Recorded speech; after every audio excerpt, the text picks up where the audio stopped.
morning, ladies and gentlemen. We're about to be ready to get underway here. So we're going to start this morning off with the Pledge of Allegiance, followed by the Texas Pledge. So if everyone will remove their hats, face the south end of the barn, we will start off with the Pledge of Allegiance.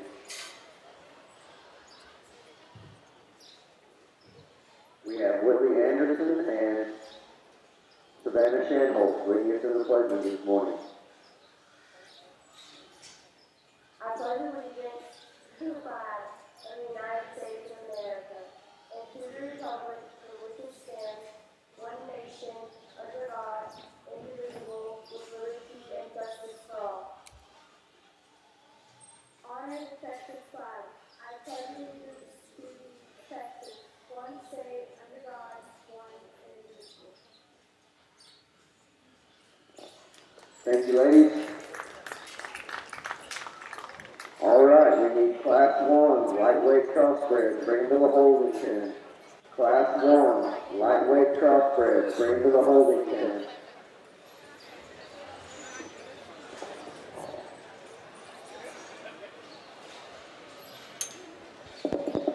Okay, over here on the purebred side, we're going to call the first breed is Berkshires.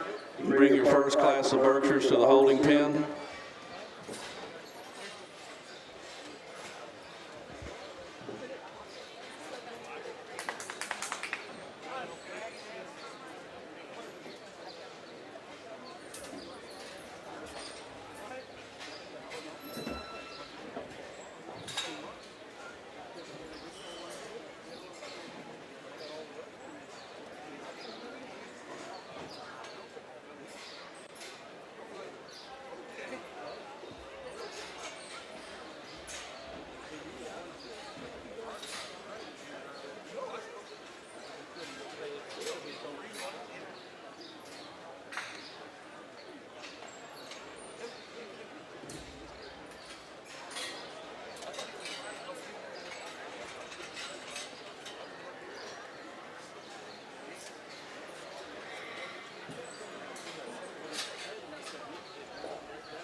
That night, if you're in the barn, when you come to go, we need to see that tonight.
on this purebred side, make sure you bring your pedigree to the ring so we can check your hog out.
Dark Young Distributor, just a reminder, we've got the sale order posted over here. Make sure you get over there. Excuse me, that's not the sale order, that's just the sale Gilts on the purebred side.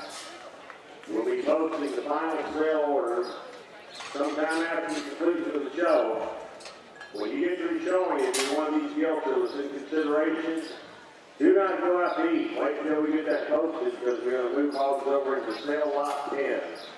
We'll visit with you about that a little bit more later on if it gets close, but make sure that you're around because we'll need to have you present when we move those Gilts over.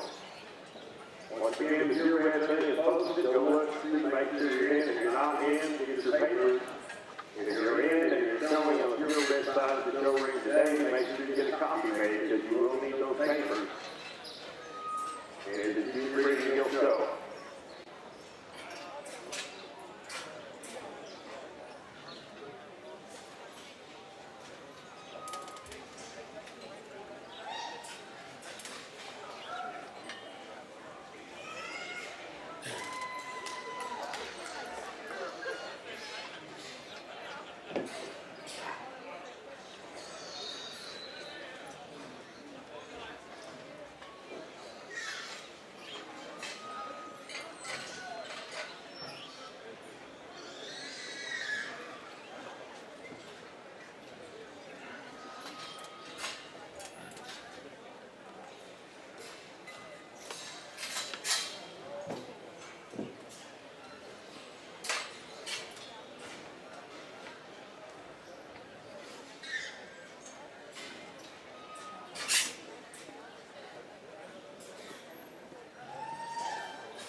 Okay, we're missing one hog on this purebred side, Daniel Vigil from Westbrook FFA.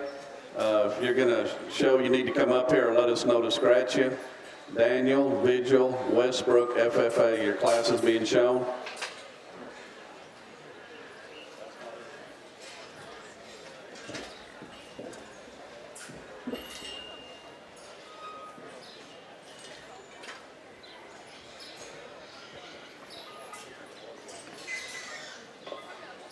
attention Gilt exhibitors on the Star Gilt Crossbred side. We need Cash McCurley, Warren County 4-H. Your Gilt is in this class. Bring it to the holding pen. Cash McCurley, Warren County 4-H. Your Gilt is in this class. Bring it to the holding pen.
You Crossbred exhibitors there in the showroom, you can be excused. Ladies and gentlemen, let's give them a nice round of applause.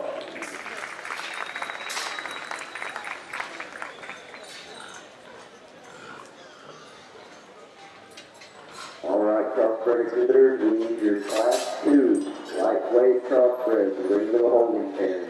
Class number 2 lightweight Crossbred, bring to the holding pen.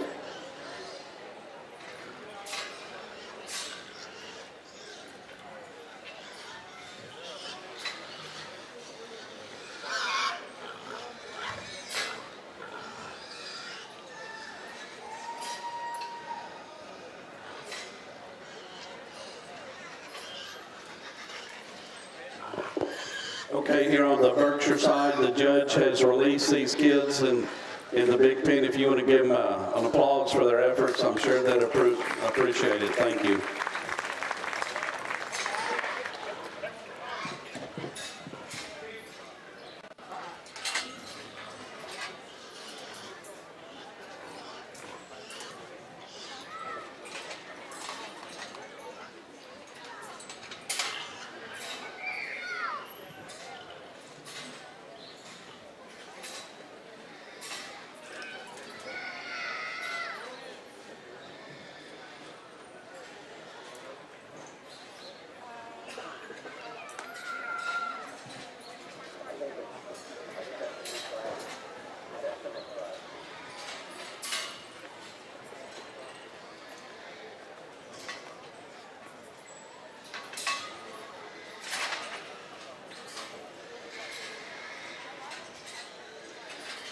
Class number 2, lightweight Crossbred, bring to the holding pen. Class number 2, lightweight Crossbred, bring to the holding pen.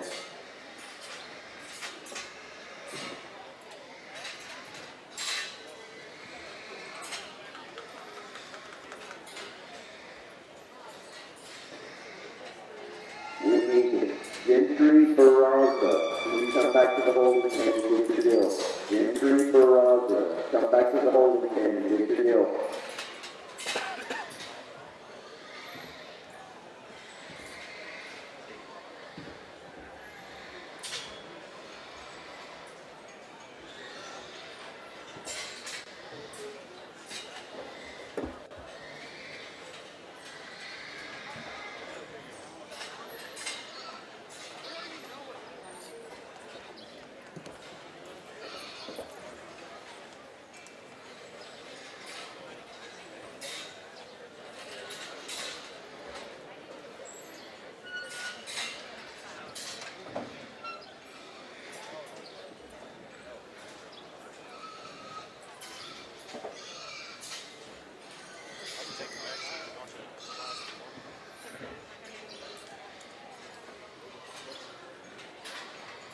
Gentry Barraza, Training County 4-H. You were in that first class. Your Gilts are still in the holding pen. You need to come get your Gilts out of the holding pen.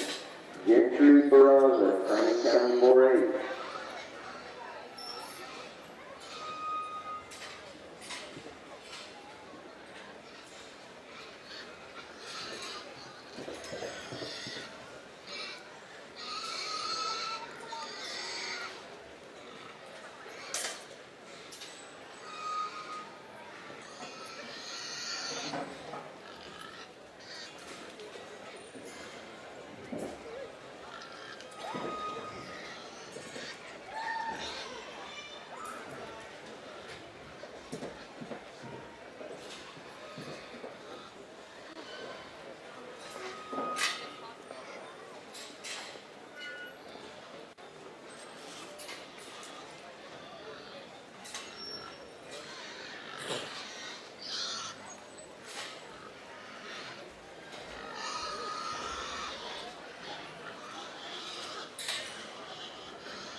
We're going to go ahead and call this next class of Berkshires on the purebred side.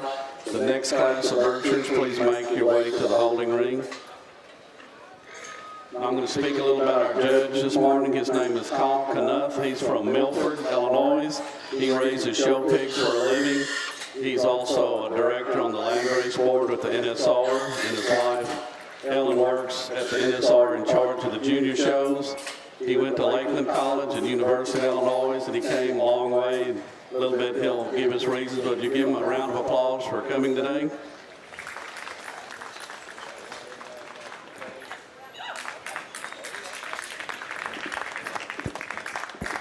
Well, thank you for having me here. It's a pleasure to come all the way down here and judge your breeding guild show, the purebred side over here this morning. Good way to start. We've got kind of, the first class of Berkshires. Excuse me. They come in all shapes and sizes. I feel the young lady out here in the green is that Gilts where we need to start. Just in terms of one that balances up well from the side. She's the right length of body. She's feminine. I love the way her hip and hind leg works. We could set her shoulder back ever so slightly, but for one that's got genuine width, genuine muscle, I like the way the squareness she possesses from hog to ground. Young man has a really nice gilt there in second as well. Flexibility, this one's actually better in the pitch to her shoulder. She's a little bit longer bodied, and she's not as wide as she goes away from me. She's definitely safer there than the ones that we move on down the line with. But the young man's gilt gets off when he gets her head up and she cooperates. I like the way that one bounces up from the side. 3 and 4 probably offer the most unique animals within the class. The Skilton third, I raise Berkshires, and I don't know if I want a lot to look like this, but this one in terms of height to shoulder, the way her neck comes out of the top side of her blade, and just that extension she possesses up front is really, really unique. This one's a little flatter all the way through. She probably doesn't possess the ability to get fleshy enough to compete in a breeding guild show, but that one from a breeding perspective and a uniqueness aspect, I really like a lot of things about that one. When it comes out next, if we can make this one just bigger, more elevated and shorter bodied, I think this one can move up today because this one's busted open up front. She's the heaviest bone, biggest footed one of our top four. Where I get hard on this one is not only that she's more moderate and longer bodied, so just disproportional to me, but she wants to roll her hog there. She wants to stay on the outside of her hoof wall as she goes away from me. If she was safer there, we could probably run with that one.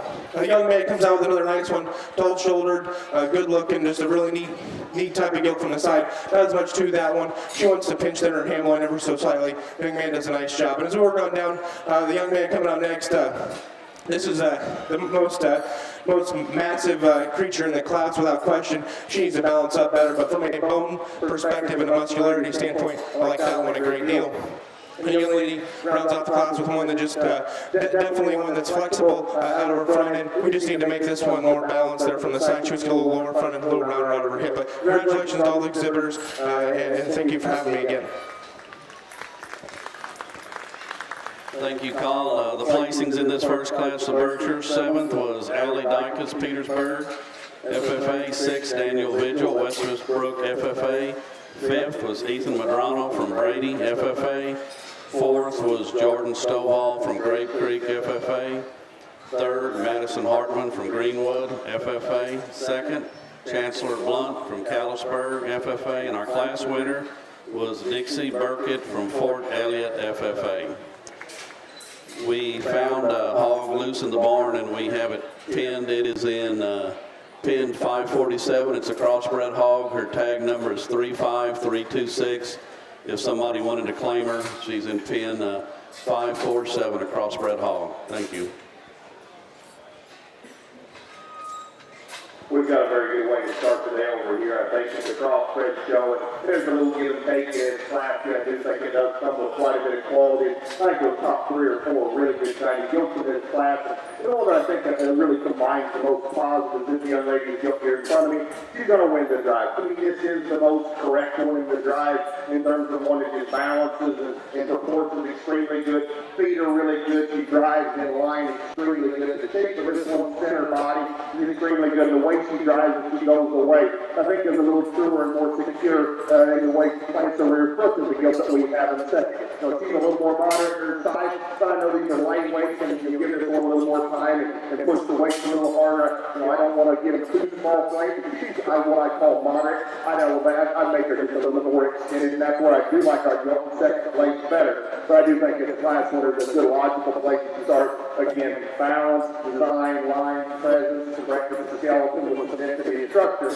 She wins the class 3. Gilt second place. I like this one's elevation, length of body, length of spine, her elegance on the side, and her presence. This one has tremendously good range of motion and comfort out here. When you get behind this one and get right on top of her, she's a little flatter in the side of the rib cage, and she's one that also gets just a little on the outside of the rear foot. That is where that class winner is more secure than her. I'd like to plant her just a little truer at the ground. The range of motion and comfort is extremely good. I like that one. Proportions and size probably just a little better than the class winner because she is a little more elevated and feminine looking, but I don't think she's just quite as correct. At the ground behind, not quite as good in the center part of the body.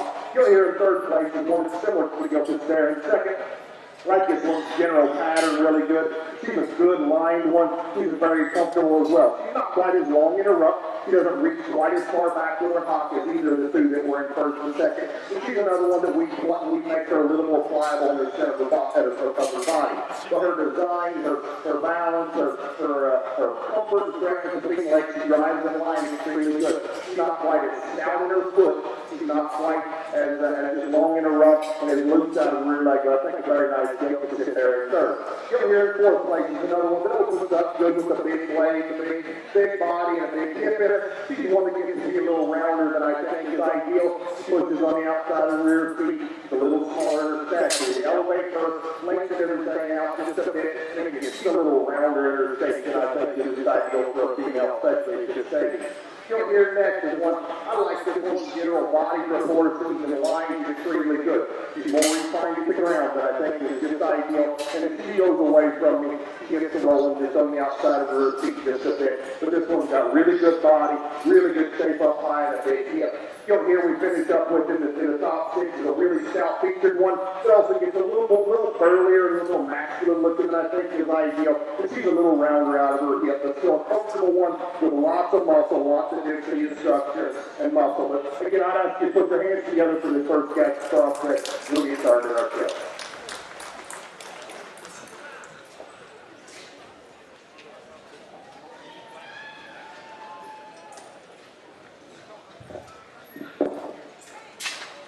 Exhibitors on the Star Gilts Crossbred side, we need your class number 3, lightweight division Crossbred, bring to the holding pen.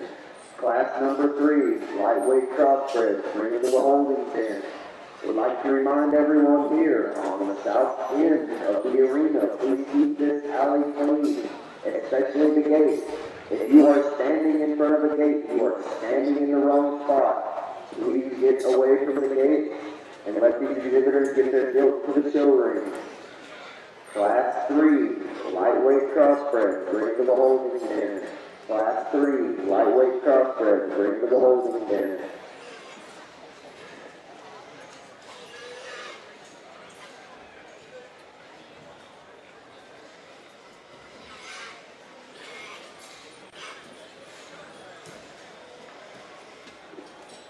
Placing in your Class 1, lightweight Crossbred, 9th place, Annalise Jones, Lockney FFA, 8th place, Carly Webb, Godly FFA, 7th place, Reagan Helms, Ballinger FFA, 6th place, Jacob Schlossel, Erath County 4-H, 5th place, Emily Smythe, Joshua FFA, 4th place, Jake Tabor, New Home FFA, 3rd place, Diego Calderon, Hudson County 4-H, 2nd place, Rexy Sanders, Ford FFA, and your Class 1 Crossbred winner, Kaylee Harris, Cisco FFA.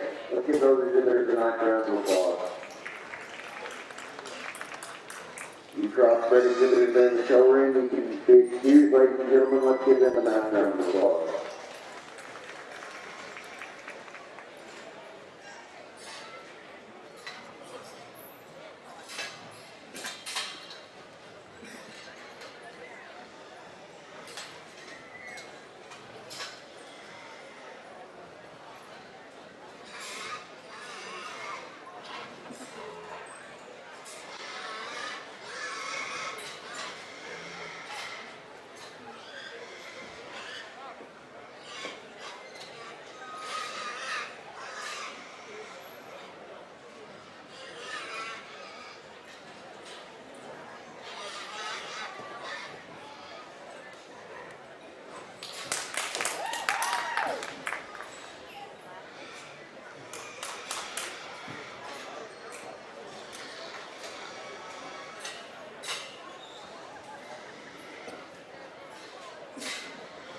Second call, Class 3, lightweight Crossbred, bring to the holding pen. Second call, Class 3, lightweight Crossbred, bring to the holding pen.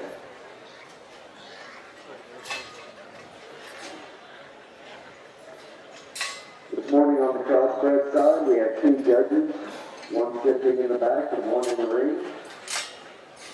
They are Jim and Mike McCoy. Jim McCoy is in the back sitting. From Bloomingburg, Ohio, been in the swine production for 47 years. They're real McCoy genetics. They have 4 studs in the showcase and multiple breeds, including crosses. Jim's been judging for over 40 years in 26 states. He judged San Antonio, Fort Worth, Starr, Texas, Oklahoma Youth Expo, and many local and state shows from coast to coast. He is married to his wife Amanda. They have 4 children, Mike, Melissa, Melanie, and Xander, and they also have 10 grandchildren. In the ring today, judging, we have Mike McCoy, also in Bloomingburg, Ohio. Been involved in swine production his entire life. Again, that's real McCoy genetics. They have 4 studs in showcase, multiple breeds, including crosses. Mike went to school at Black Hawk East at Western Illinois University. He's been judging shows since he was 19-year-old, nationwide. He has a girlfriend named Jordan, and they have children that are one that's 10 years old, Maya, Ethan that's another one on the way that's due in July. Let's give them a story tonight, round of applause here on the Crossbred side.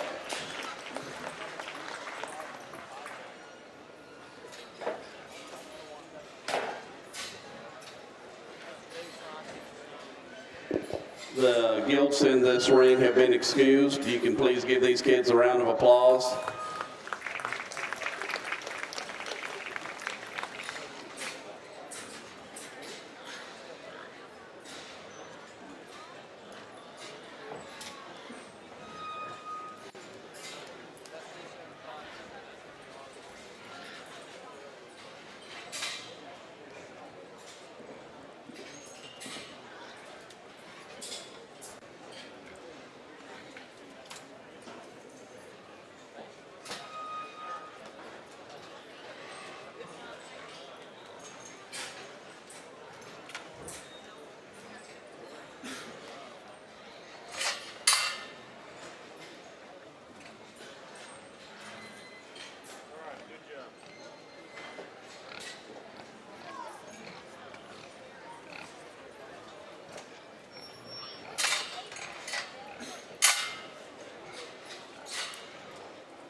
We've got a nice class here, the second class across Gilts, and I think the top three are good kind of Gilts, but there's quite a bit of give and take. I really wish I could put the two in first and second together, because I think they both represent lots of good, but they both need to be changed in a place or two, and that's where the other one has the advantage. You gotta use the window drive out here. It's a loose, flexible, immature, feminine kind of Gilt, really good range of motion. She's one that opens up pretty good up front. She's one that's level spine, but almost to the point where she's getting a little easy there in her loins. And she's one that we like to see just maybe a little more secure and coordinated in the way she hits the ground behind. She's comfortable, but she does overstep a little bit. And where Gilt in second has an advantage, she does have a bigger center body to her. I think she is a little more secure in the way she hits the ground. But I do think that's a very good kind of Gilt that represents, I think, some good immaturity and femininity in a female, particularly here in a lightweight class. Gilt here in second place is really a stout, big featured one. I like this one, Teddy, that's a bone. I like this one, shape of body. She's a little more compact than I think she needs to be at this side. I'd elevate her, lengthen her out just a little bit, and square her up at her knee. But that one from blade to hip is extremely good in the shape of everything. We just need to see her look a little more immature, extend her just a bit to compete with that class winner. You're here in third place is one that from the side I like pretty good. From the side, you think this one is going to be her class winner. She's heavy bone, she's tall shoulder, she's level spine, she's got good range of motion. When you get behind her, she hits on the outside of the rear feet too hard, and the rear feet need to be just a little bit bigger. I don't think she's quite as good at the ground going away as either of the two Gilts that beat her in this drive. But again, I think from her hop up and hip forward, that was very good. Blue Gilt here next is just a good, practical, fundamental, basic one that covers all the basics fairly well. She's a little plainer in her look. Her skin and hair preparation is a little plainer. She's not as defined down on her hip and rump. The rear leg's not quite as big. She's just a good fundamental Gilt. She doesn't have a special of a look maybe as those Gilts that are up upper in this class. Gilt here next is a stout-headed, stout-bowed ribbed one. It looks a little more jammed up, a little more masculine maybe than I think was ideal. Want to lengthen her front, lengthen her side, and give her just a little more immature look. But that one is very big and dimensional in the center part of her body. Another nice class. I'd ask you to put your hands together for this class they had out of the ring.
exhibitors on your crossbred side. And in class 3, we need Jason O'Neill, Hardeman County 4-H, they're going in the class. Class 3, Jason O'Neill, Hardeman County 4-H.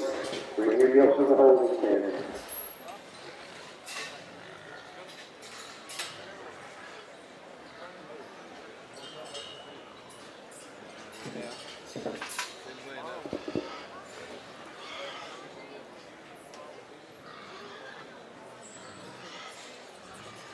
Again, Jason O'Neill, Hardeman County 4-H. You're in this class. Class 3, bring your gilts to the holding pen.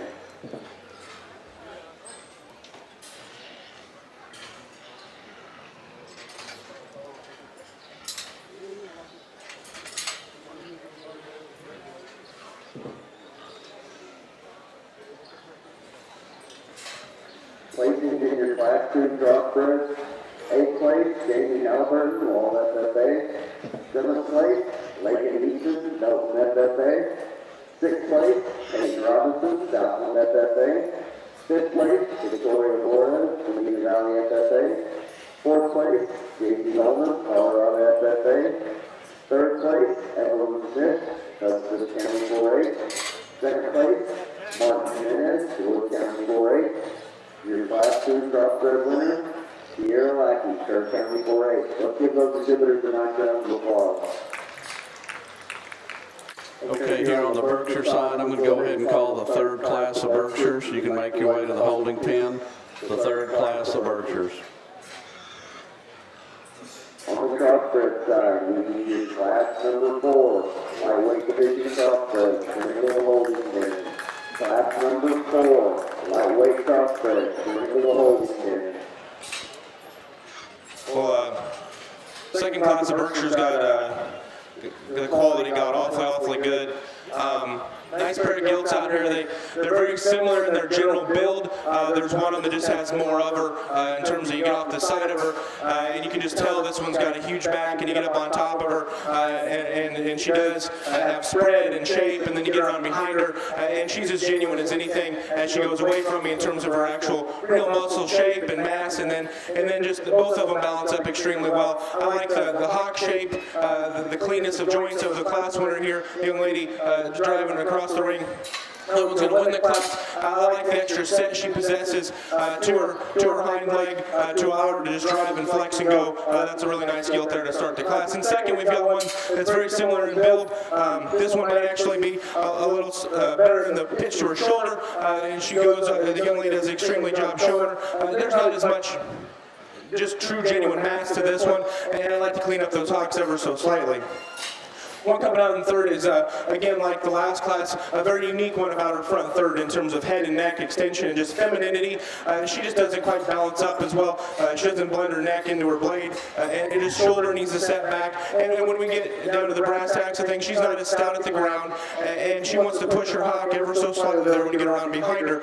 She's very, very good there, but compared to the two above her, she needs to be a little better, and we can probably run with that one, but she's definitely on the edge for this guy. One that's definitely just a really good gilt here is in 4th. I like this one general build. There's just not enough to her. She's the narrowest underneath. She's the plainest in her muscle shape, but one that I think you could breed a bunch of a variety of boars to could work on that type and make the next generation better. And honestly, that's what we're doing these breeding gilt shows. But that one's really, really nice. I just ran into 3 that are very unique up above her. The next 2 coming out are ones that definitely have more muscle and power and just mass all the way through. They're just beastly type of Berkshire females. They just don't balance up quite as well. They're the most incorrect in the way that they use their hip and hind leg. And the way I saw them, the young lady's gilt was better in the way that she went from behind. The young man's gilt got way too straight there, but a very powerful pair of females there. And we round out the class of young ladies gilt that's definitely better from the side compared to the 2 up above her. She just ran out of power, and her hind leg's not as good as the ones up as the start the class. But definitely a really, really good class of Berkshires. Go ahead and give all those individuals a round of applause. Thank you, Carl. The placings in the 2nd class of Berkshires. 7th was Addison Williams from Eastland, FFA. 6th, Revan Wagner, Moore County 4-H. 5th, Brianna Foster, Eastland FFA. 4th, Mallory D. Burton from Valley Mills FFA. Third, Markley Matthias from Midland FFA. Second, Kinsey Gardner, Corio County 4-H, and our class winner was Zoe N. Green from Callisburg FFA. We also have a loose Berkshire pedigree we found in the ring. Taylor Tidwell from Dumas. It'll be up here at the announcer stand. Your pedigree must have fallen out, but we have it here.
Very nice class to sort through here. It's interesting as you start to sort the differences of the top three, because all three of them have their advantages in the drive, yet each of them need to be changed into place. And the one that I think offers the most good, looks like the most finisher one, she's the heaviest structure. She looks to me like her fast days is still ahead of her. That lady's black kitty up here in front of me. She's got a window drive. This one's balance and presence to the side is very good. She's got a stout skull, a big forearm and front leg, and really good front nose. She's good in her top line and level of hip. Looks like she's starting to come in heat a little right now, so she's not quite as full in her belly. But I think her body shape is as good as either of the two. Get her in second or third. To me, where she's got the greatest advantage is she's a little more elevated. She's cleaner in her hop joint and set better out of her front end. She's set better out of her front end than the gilt that we have in second. She's cleaner in her hop joint and more elevated than the one that we have in third. I'd like her to go just a little looser and more athletic out of her rear leg.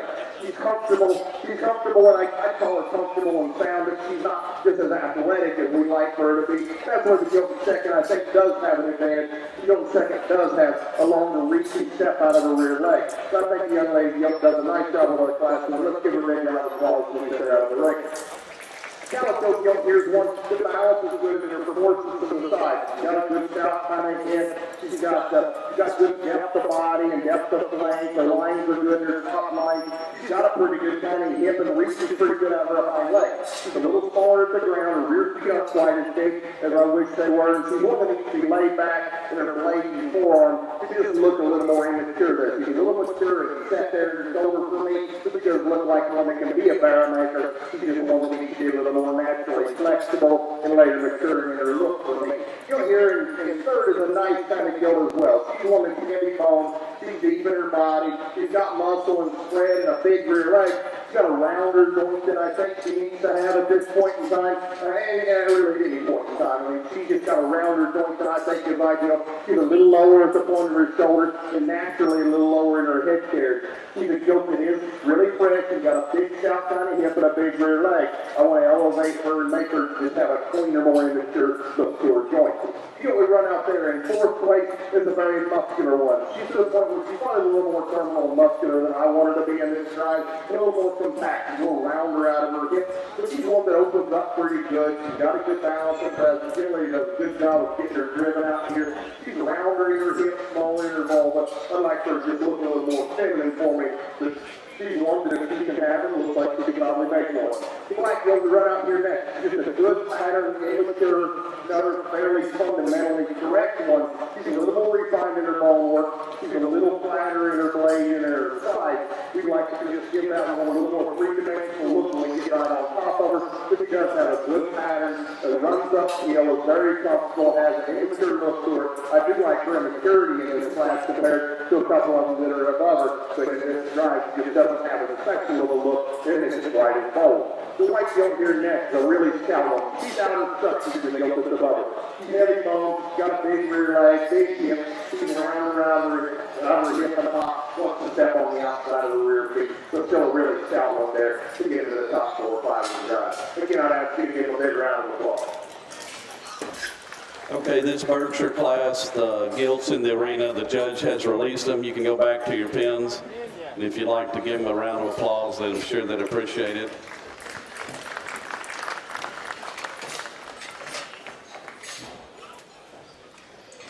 In your class 4 crossbred, we're missing 2 gilts. Raina Buck, Elton SFA, bring your gilt to the holding team. You are in class 4. Also, Elliot Worball, Gallisburg SFA, bring your gilt to the holding team. You are in class 4. Again, Raina Buck, Elton SFA, bring your gilt to the holding pin. Elliot Rollball, Gallisburg FFA, bring your gilt to the holding pin. You are in class 4.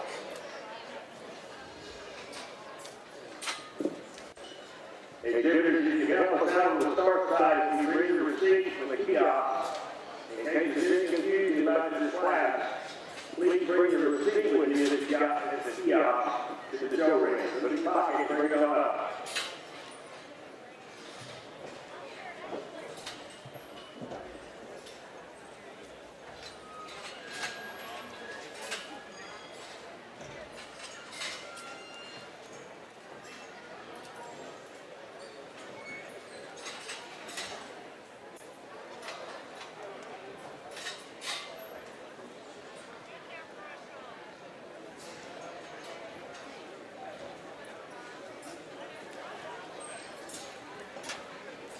Andrew Diaz, Crosby County.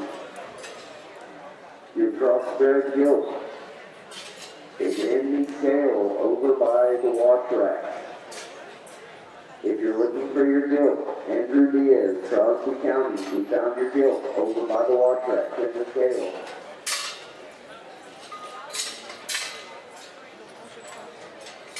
Attention crossbred exhibitors, we need your first and second place winners from Class 1 lightweight crossbred and Class 2 lightweight crossbred and Class 3 lightweight crossbred. Bring them to the holding team. Your first and second place winners from Class 1 lightweight crossbred, Class 2 lightweight crossbred, and Class 3 lightweight crossbred. Bring them to the holding team.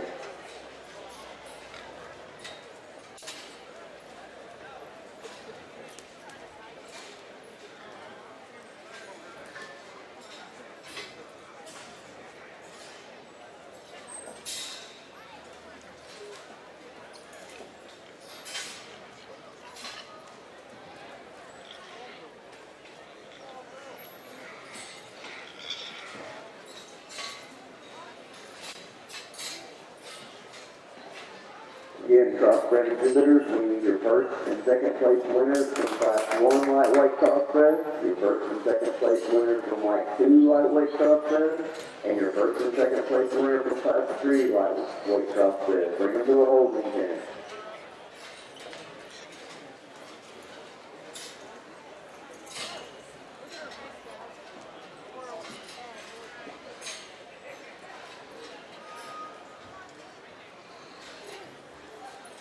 Placings in Class 3, lightweight crossbred.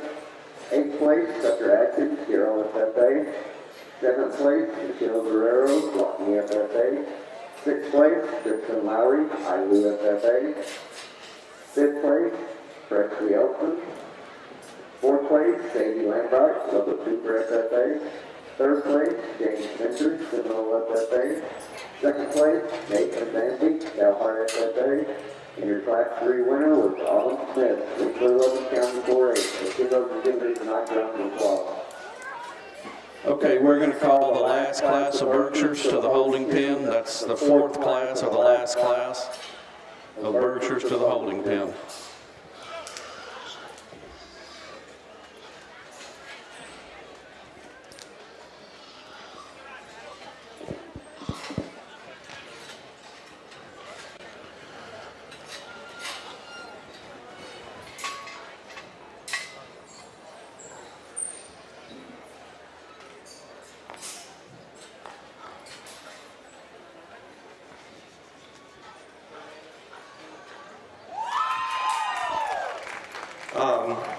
Another nice class. I don't think it's quite as deep as the second class of Berkshires that we had, but we do have one to win the class, and honestly, she does so rather handily.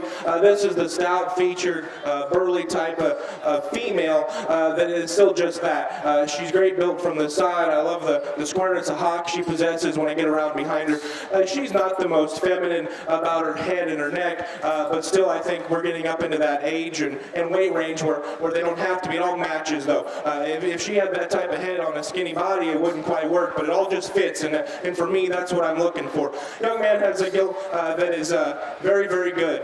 This one, I love the front third of her in terms of her extension and her balance and her look. We get around behind her, and that's where she falls out of bed. Compared to the class winner, she's not as secure there in her hind leg. Wants a twist out there, definitely on that hip. There's the whole hip and hind leg design just isn't quite right. The one that you study her from the side, she's very, very nice. The young man should be proud of showing that gilt there in second. Middleweight has one that's definitely more secure from behind than the one that is right up above her. This one balances up extremely well as well. She definitely she is very balanced from this side. Just doesn't have the overall mass and power and just natural stoutness compared to the ones that are right up above her. I didn't see this one. She came out here and she worked her way up into third. Young lady does an exceptional job showing her when she got out here, and that gilt shows herself off out here in the big ring. Young man coming out in fourth, another one that does have more mass, dimension, width underneath than the one right up above her. She just needs to utilize that hind leg better. Same can be said about the one coming out next. They're very similar. This one's a little straighter there behind, but we love the upheadedness, the balance, the look about her front third. Just doesn't utilize that hind leg good enough to go. I just worry about her longevity. We round out the class with a pair of gilts that are definitely more balanced and they're more flexible. We just need to, the young man here coming out in sixth, need to elevate that one and shorten her up. The young man coming out there in seventh, love her look from the side. We just need to build her wider from the ground up. But a very nice class of Berkshires. Thank you, Kyle. We're going to start judging the fourth class of Berkshire, so make sure you come to the holding ring. And the placings in the third class of Berkshires were 7th, John Lenz from Carson County 4-H, 6th, Tripp Trimble, Dallam Hartley County 4-H, 5th, Gage Slott, Comfort FFA, 4th, Tucker Atkins, Gerald FFA, 3rd, Paige Galindo, Kendall County 4-H, Kendall County 4-H, I'm sorry. 2nd, Clay McLemore, Perrin FFA. And our class winner was Sawyer Owen from Hill County 4-H. And like I said, now we're judging the last class of Berkshires. If you're first or second in the first two classes, just kind of be on standby a little bit, but we'll bring you back for breed champion.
crossbred exhibitors, you need your class 1 middleweight crossbred, bring it to the holding pen. Class 1 middleweight crossbred, bring it to the holding pen.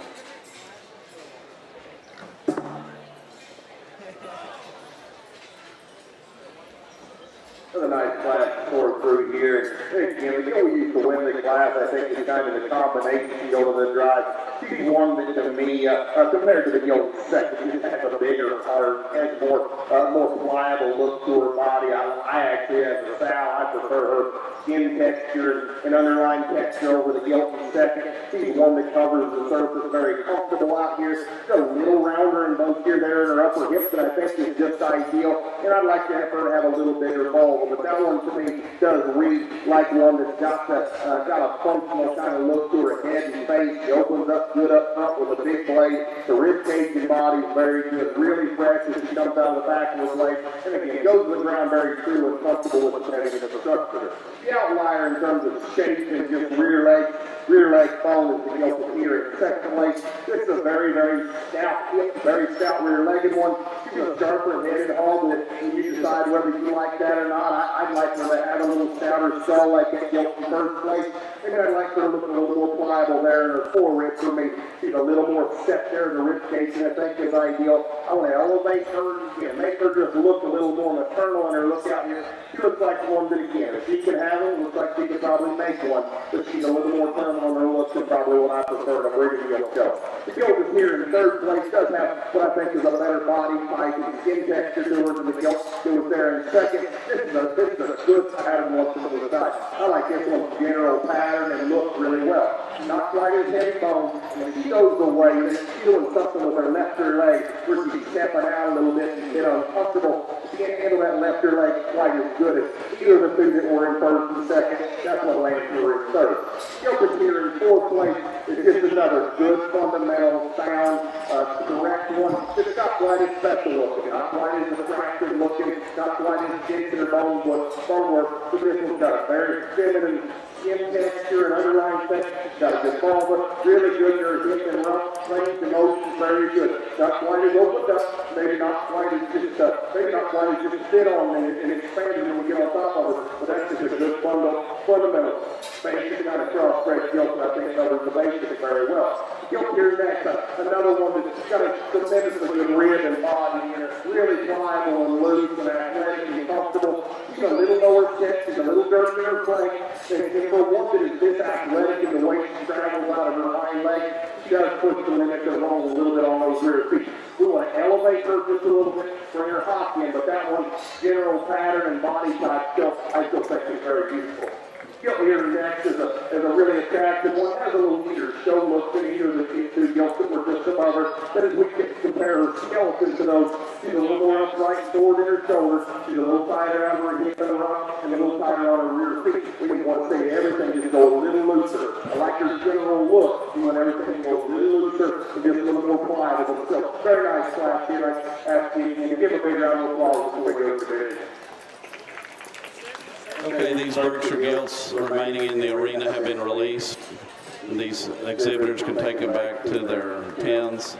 And this is our last class of Berkshire Gilts. If you're a first or second place in the previous three classes, kind of be getting ready, you want to make your way to the holding pen, wouldn't be a bad idea.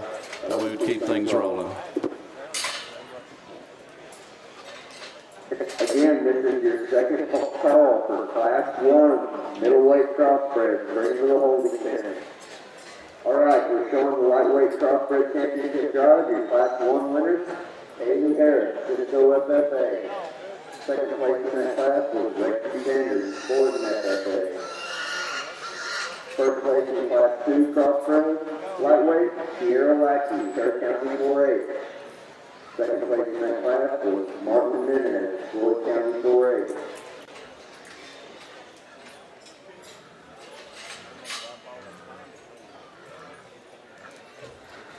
First place in Class 3 lightweight crossbred, Autumn Smith, Weasley 11 County 4A. Second place in that class, Nathan Van Beek, Dalhart FFA.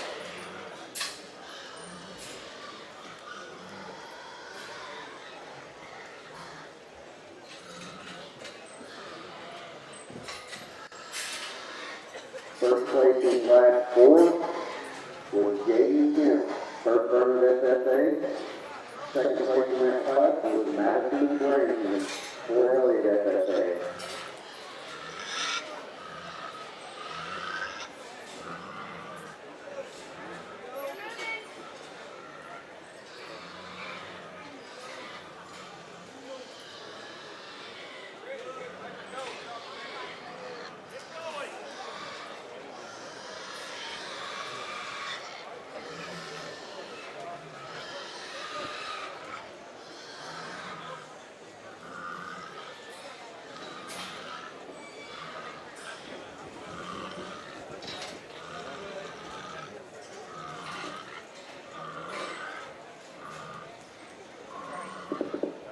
We need class 5 crossbreds.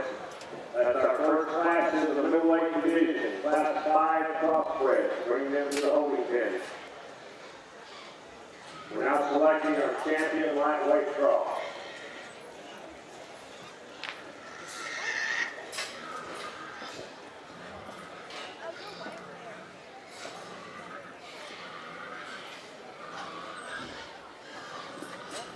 Let's give our first division exhibitor, our class birds out here, a big round of applause.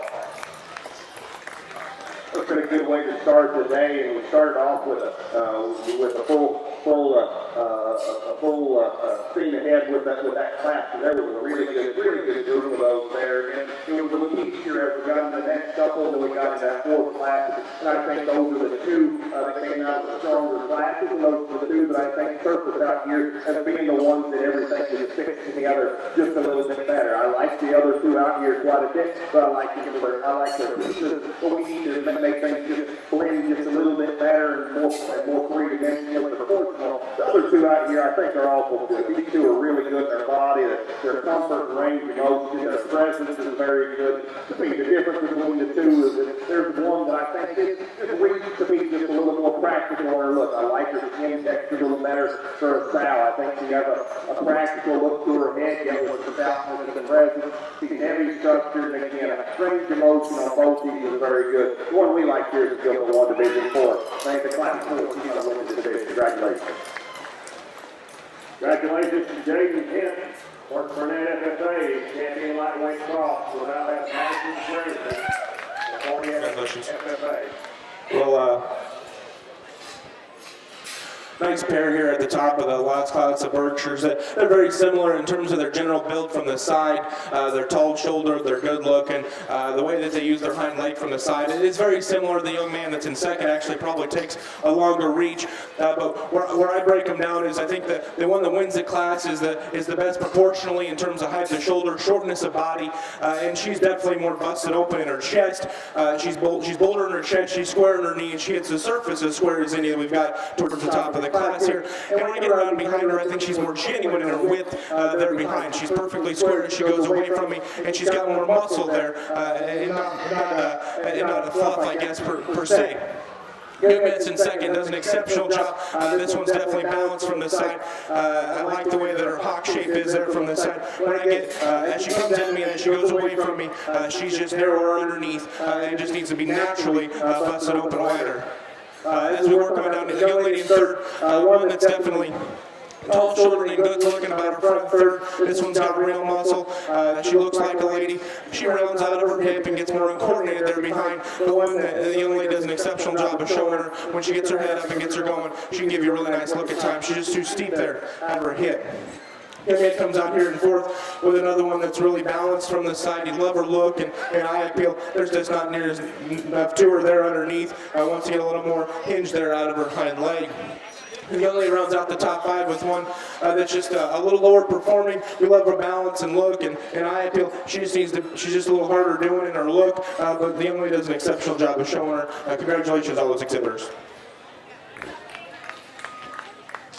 We'll reserve out here. We bring out that second place, Gilts. We thought her in class. That was an extreme beat. I think a lot like got the other two class winners out here. The black-headed one is a really extreme piece for elevation and heaviness of structure. We want to change her and change her hind legs just a bit. We got the gilt over here. Love that one's length of body and length of front and present. We want to scouten up her spine just a little bit. And like I say, this one here is a real extreme piece, but again, maybe a little more comfortable. I prefer for female look. I think it was a fairly close decision between class 1 and class 4. What we like is that we think everything fits together so well. Then lady right here for the very first class is going to have your reserve in the back. Congratulations.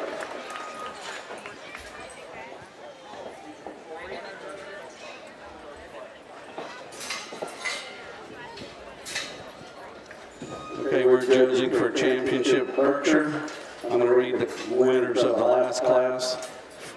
Fifth was Brianna Keys from Wichita Falls. Fourth, Sheridan Raggle from Grayford FFA. Third, Emily J. Cooper, Cisco FFA. Second, Luce Bonert from Kendall County 4-H. And our class winner was J.C. Treves from Gillespie County 4-H. And now we're judging for the champion Berkshire. We have a parent or adult leader, a champion reserve lightweight boxers come to the ring, please. Parent or adult leader. Our reserve champion was Katie Harris from Cisco FFA. We now should have class 5, middleweight crossbred in the holding camp.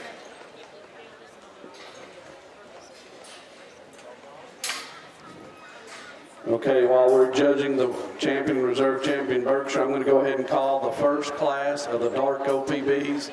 There's 15 in that class. The first class, well, maybe 13, 2 or scratch. Of the dark OPBs, you can make your way to the holding pen.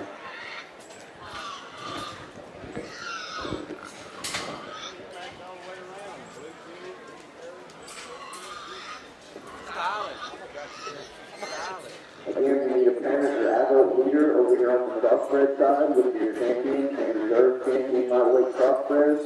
A parent or adult leader of Katie Harris and J.D. Jim. Please come to the holding pen so we can pull hair and bring these gilts to the drill testing area.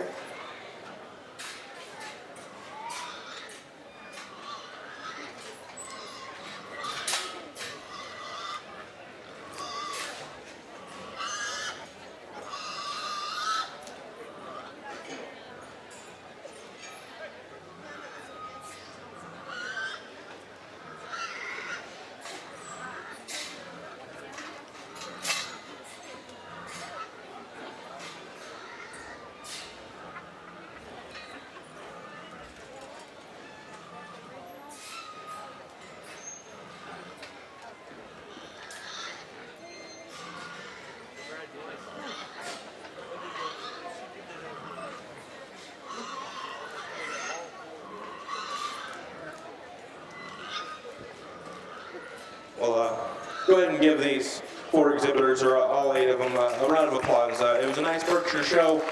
Top end was really good, and move on down in the 3rd, 4th, 5th range. There were still unique pieces that were close. But I think it's been a good show. As you can tell, if you watch me, there's 2 of them out here that I like quite a bit. I think they're very nice. They contrast a little bit in their type and kind. But they're both stout enough and powerful enough, and they both look like ladies. I think there's one that's just a little square, she comes at me, and one that has a little bit more genuine muscularity, I guess I should say, and that is the one that's a little square, she comes at me. The young lady to my right here are the champion.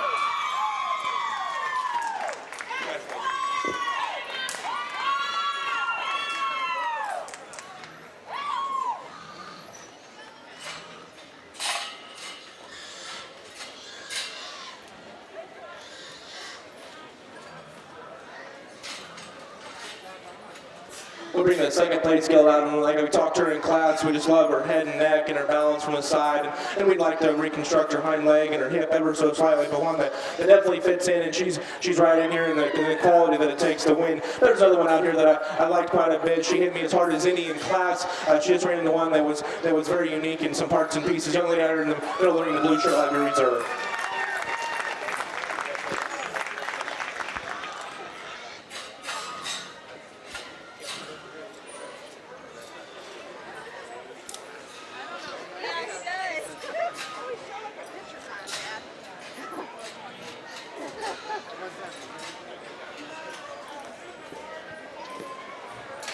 that concludes our Berkshire show.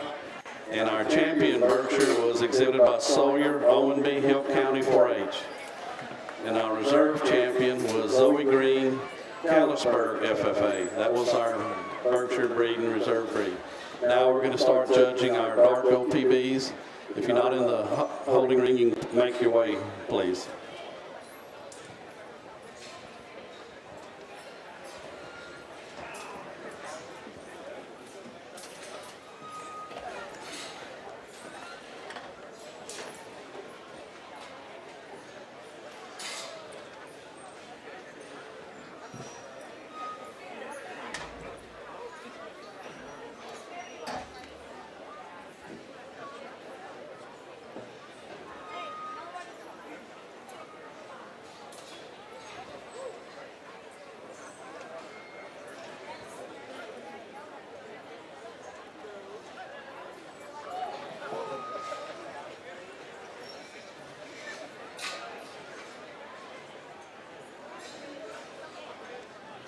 Attention crossbred exhibitors, we need your class number 6.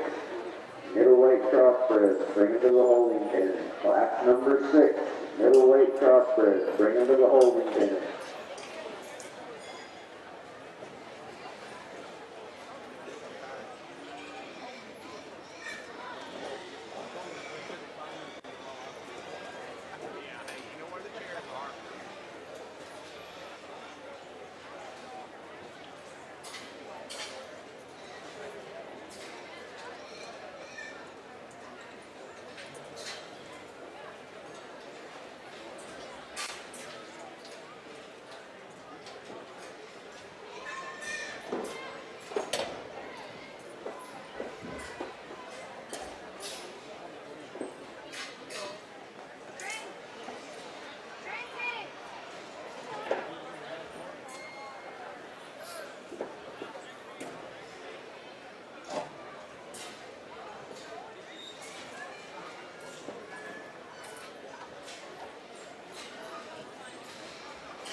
Attention crossbred exhibitors, we need your class 6, middleweight crossbreds, bring them to the holding pen.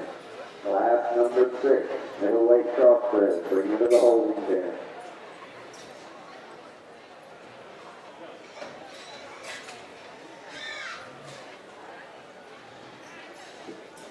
Crossbred exhibitors during the show ring, you can be excused. Ladies and gentlemen, let's give them a nice round of applause.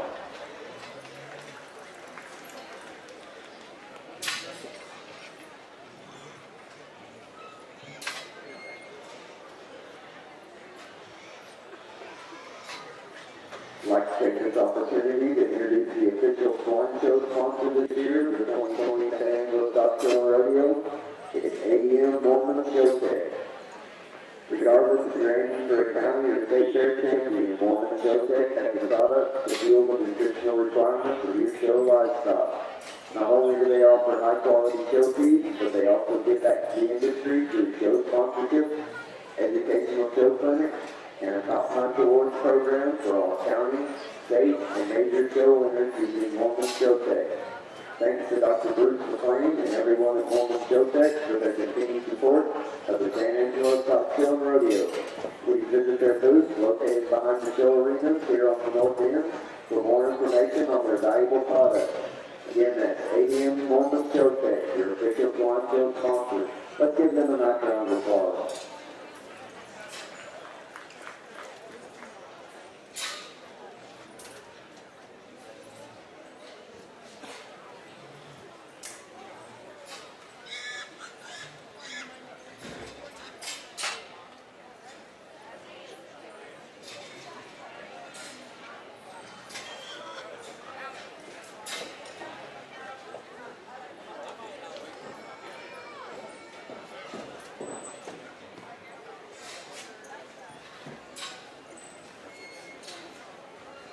Second call for your class 6, middleweight crossbred, bring them to the holding pen. Okay, we're missing a hog on the Berkshire side. Tristan Trout, Fort Elliott FFA. Your class is being shown. If you're not going to come, please let us know. Dark OPBs, first class Tristan Trout, Fort Elliott. FFA.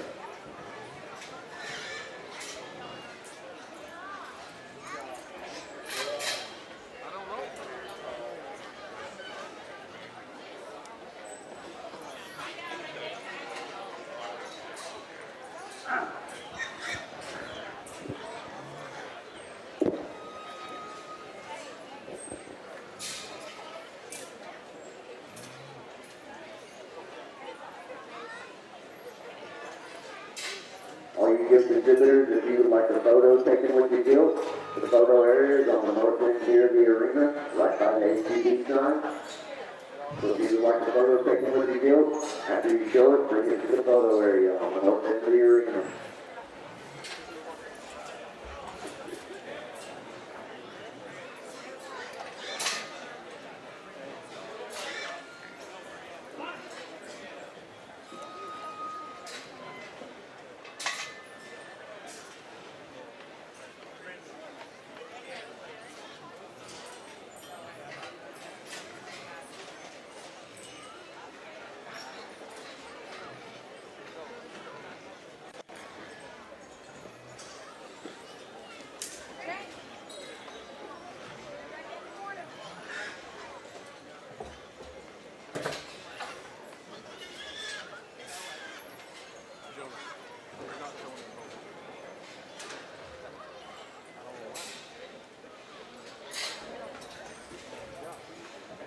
Okay, the Berkshire exhibitors in the arena have been excused. If you want to give them a round of applause, and they can head back to their pens. I'm sorry, not Berkshire, Dark OPV.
I think it's a real logical place to start here in this class. The young lady kind of rolled calico belts and yelled on the far end of the ring. This is a very correct, comfortable, good-bodied one that looks immature and feminine, yet still brings us enough, having plenty of substance. This one's really good body, also I think has a very good kind of hip and rear leg. This one's heavy enough structured, not as burly and horse-looking maybe as some of them, but this one to me is the combination of the drive that combines again femininity with substance, correctness of pattern, three-dimensional look, and very good ring presence. Very nice skill to win this class. Skill in second place is a little more extreme in terms of one that's just got an extremely big forearm and a big front leg and a great big hip and a square rump. The bones are a little shorter, feet are a little flatter up front. Elevate this one just a little bit and it gets really close, but she needs to be picked up on her passes. Again, I like this one. I like this one's skull and blade and body and heaviness of structure very well. This is not quite as correct as it goes to the ground. The skill we run here next is a solid white one. I think for making white bears could be very good. This one's very, very stout. She's really good in her forerib and body. She's got a big top and a great big hip in her. Yet still does it with a pliable enough kind of look. Each one needs to be a little more at the point of her shoulder to make everything balance a little bit better. And this one's got a great big rear leg. We want to clean up her joints just a little bit for me. But again, I think that one is a very neat piece there to be sitting in third place. The blue gilt here next, the tall shoulders, attractive headed, stout featured one, stout skulled one with a level spine and good muscle and shape. But she's pretty heavy bone. She's a little more rigid in weight. She goes to the ground off of both ends, lay her back in the shoulder a little bit, relax her in her rear passes, give her a little softer, more pliable look to her body. That one's general pattern and presence. It looks still very good. It still does it with the petting of the structure. The black headed gilt here is one, it gives you a little different look at from time to time where she doesn't leave behind her, her color doesn't help her, and she's a little different off that left hind leg, where when she goes away, I know that you can grab her right off the back there. Because probably because of that look when she goes away, especially when she tries to turn some that color on her hip and makes her look probably a little more off on her hind end than what she really is. But this one is a big bladed, big forearm, big ripped one. She needs to be a little stronger on her front feet. We do need to change her hind end just a little bit. But compared to her contemporary from there on down, I thought she was one of the better designed, better balanced ones in the heavy structure. Still very comfortable. We just do need to change her squareness a bit as she goes away, pick her up on her passes. Skill here next, a really feminine, tall shoulders, good pattern one. She needs to be more dense in her bone work for me. If we can give this one just a shot more bone, we can work her up a good way here, because that one's general pattern and body type is very good. She gets a little too refined to get into the top few places in her class. Another very nice class, I'd ask you to congratulate those kids with a big round of applause. Okay, we're going to go ahead and call the second class of dark OPBs. The second class of dark OPBs, please make your way to the holding ring.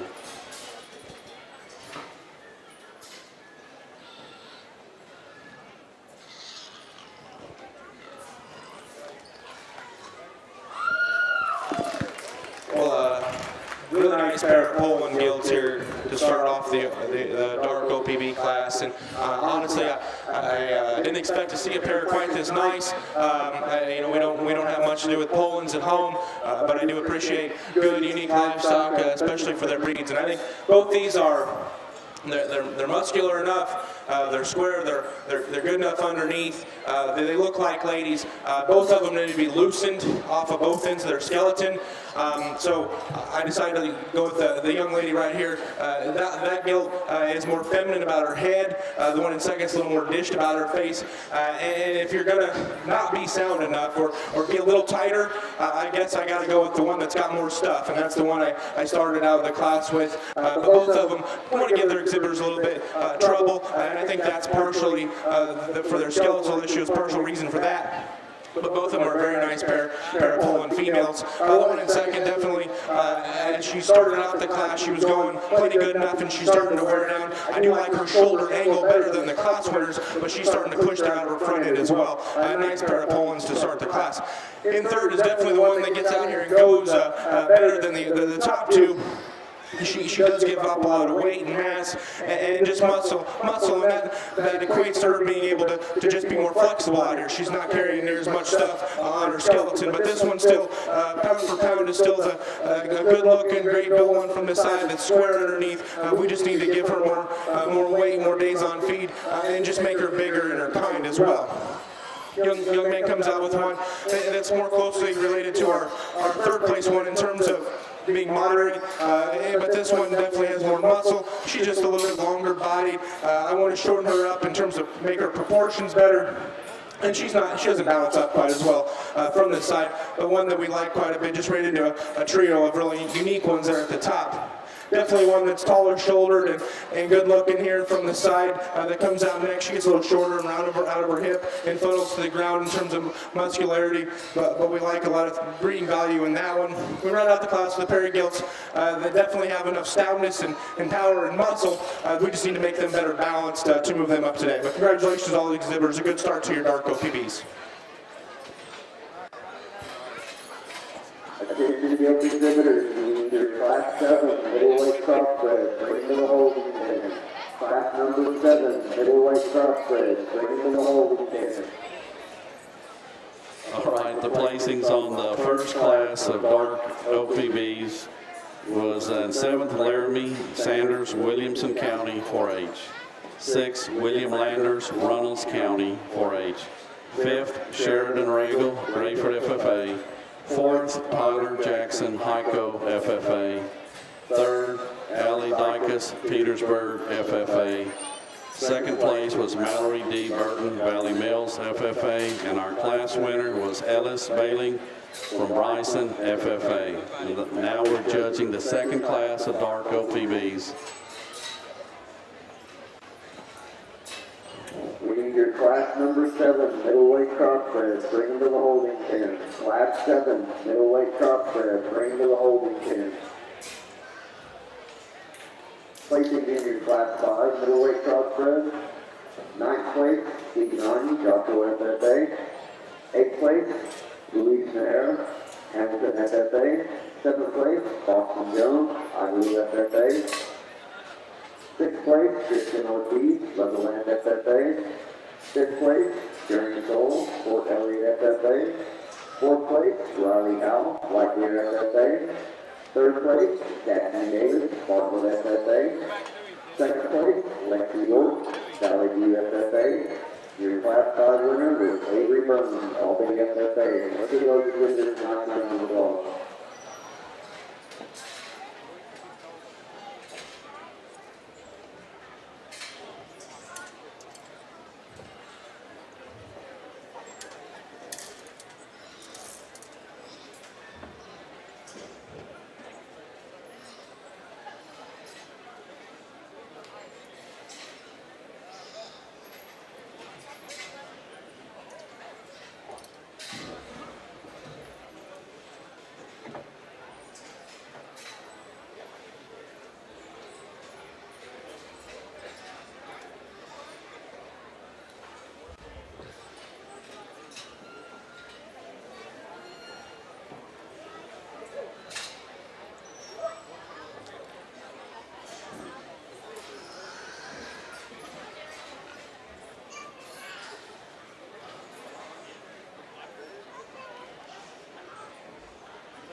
Will be your second call for Class 7 middleweight crossbred. Bring it to the holding pen.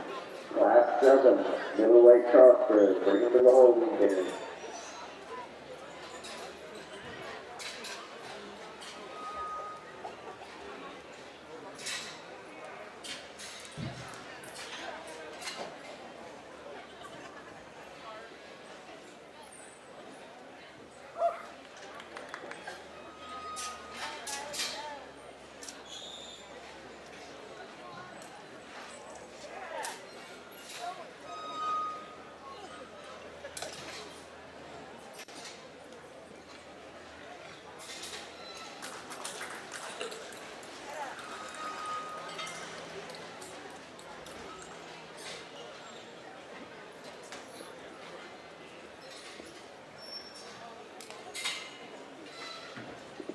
Another really nice class to sort through here, and several of these balls I think have got some usefulness to them. You know, when you get them out here to the top here, I think these two surface to the top pretty easily. They're the two that perform very well. the presence, the design is good, a really good body, all, they're all to go to the ground with the heaviness and structure. I change them both in one place, and it's really a matter of what you can accept a little more, and a matter of personal preference for me. That'll be going on used to when the driver's going to like blue gilt here in front of me. This one from the side, I think, is leveler and longer in her rump. I like the range of motion she has out of her hip and rump. It's a bit better than the gilt that we have in second. She pushes the limits as she goes away. And if you ease that one up and start beating her 4 or 5 pounds of South Sea today, everything's probably going to settle in. That one to me looks like one you can still build with. She's heavy structured, stout stalled, really good in her center body, really big out of the backward blade with a big stout hip and a big rear leg. And from the side, her length and levelness of rump is better,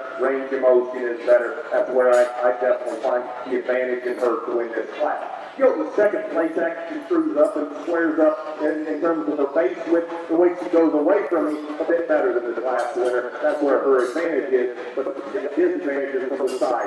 She gets rounder and deeper and shorter out of her rump. But this is a skill, I think, a very nice kind of gilt. Really good in her body. She's got a big blade in her and heavy structure. We elevate her just a little. I don't think she's like just three-dimensionally big. That gilt we use to win the class. I still think a very nice kind of gilt. It's really fresh and square as she goes away. We got length and level that up just a bit. To get the plotted up gilt here next, a good pattern, very comfortable gilt.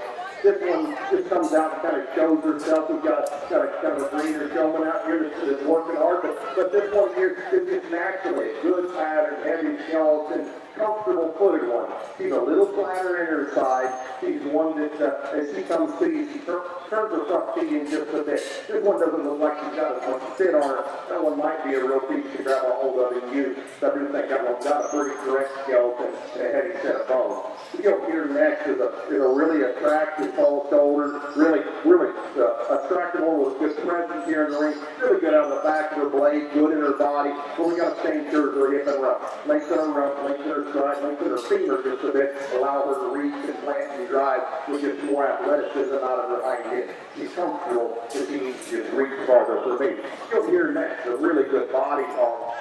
Really big and round in her body, big and deep in her flanks. Got a big top and a big hip. Everything's a little rounder than I like. And she's a little more refined in her bone work. I scout her up to the technical ground. And she's probably a little bit past what I think is just ideal composition for a breeding gilt this age. We want to peel a little bit off of her to make that one just maybe look a little more immature. Gilt here next to the side I like a lot. Really big skull, really big forearm. Front feet, lines, and design are very good. Where she gets big is when she goes away from sheep for me. She's too concerning. She plants and pushes her hock out just a bit, goes on the outside of her rear feet. I want to see that hind leg just a bit more secure and correct. But again, from that one, from her hip forward, I like the features of that one to where she looks like one that she could be a generator in those front 2/3. And her hind end can hold up for the sake of just longevity. That's a very, very neat piece to be sitting in this thing. Very nice class here. Again, I'd actually give a big round of applause. We'll go ahead and call the third class of dark OPBs. The third class of dark OPBs, you can make your way to the holding ring.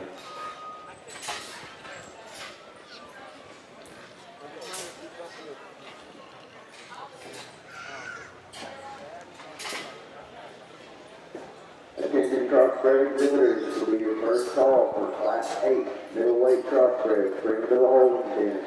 Class 8 Middleweight Crossbred. Bring it to the holding pen. Well, another nice pair that actually, in the first class, a dark OPBs, we had a pair that kind of were similar, and then the second class here, we also have a pair that's similar, just in terms of both these gilts are very flexible when they get out and go. Both of them are feminine. And there's just one of them that has that much more to her, and that's the young lady in the blue that's going to start the class. Admittingly, I'd like to make this one, her front feet scared me a little bit for her longevity, but I don't think that's all a bad thing, because that means that, her shoulder angle's a little better. She just pushed back at her knee, and it makes the appearance, but she doesn't really sit underneath her new quads too bad. I like that one a great deal. Fix her there, and I think she becomes awfully good. One in second definitely gets outpowered, outpounded, however you want to talk it. But this one, if we set her shoulder back, I think she would play ball too to potentially win the class. I love that one's hind leg. From behind, she's as square hocked as anything as we've got in the class. Mickens comes out in third, and from the side, this one's killer. This view right here is what gets her put in third pretty quickly. Just her chest and her knee, there's just enough to her as she comes right at you. The one that's balanced from the side, she's got plenty of muscle, she's got bone, her hind leg's really good. I like that one in quite a few places. Fix her in her chest, and that one can play ball. The Lone Hereford here in the top 5 or 6, but I thought one that was definitely exceptional and fitting of getting up here. Like the bone and the stoutness and just the femininity she possesses. She's got muscle. We need to just balance her up. She's a little rounder out of her hip. It doesn't have quite as much muscle and width underneath, the one that's got plenty for a breeding gilt. He's worked on down here into 5 and 6 pair of gilts that definitely have enough just power and stoutness. Just for ladies, we need to just make them better built and better out of their hip and hind leg. But a really nice class here in the dark OPBs.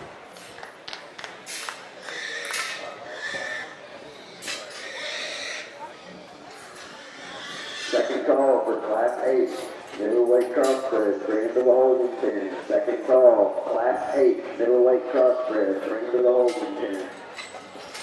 Okay, placings on Class 2 Dark OPB. 6th, Gemma Bates, Hamilton, FFA. 5th, Riley Lee Sanders, Langford, Parker County 4-H. 4th, Shelby Robertson, Oldham, FFA. 3rd, Ryland Bingham, Littlefield, FFA. 2nd, Bridie Elliott, Miles, FFA. And our class winner was Ashlyn T. Summers from Midlothian, FFA. And now we'll start judging our 3rd class of dark OPBs, which is our final class. There's only 3 classes of dark OPBs, so if you had a class winner, the 1st or 2nd, be on standby to come back for breed champion. Placing in your Class 6, Middleweight Crossbred. 9th place, Jonathan Dabney, Kendall County 4-H. 8th place, Andrew Ford, Miles, FFA. 7th place, Colton Rowan, Brady, FFA. 6th place, Sidney Hughes, Fort Elliott, FFA. 5th place, Caitlin Gray, Callahan County 4-H. 4th place, Cole Alexander, Burke Vernon, FFA. 3rd place, Micah Hagan, Stonewall County 4-H. 2nd place, Angelo Princeton, FFA. Your Class 6 Crossbred winner was Claire Jeffries, Potter County 4-H. Let's give those exhibitors a nice round of applause.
for Class 8, Middleweight Crossbred, Springfield Holding Dinner. Class 8, Middleweight Crossbred, Springfield Holding Dinner.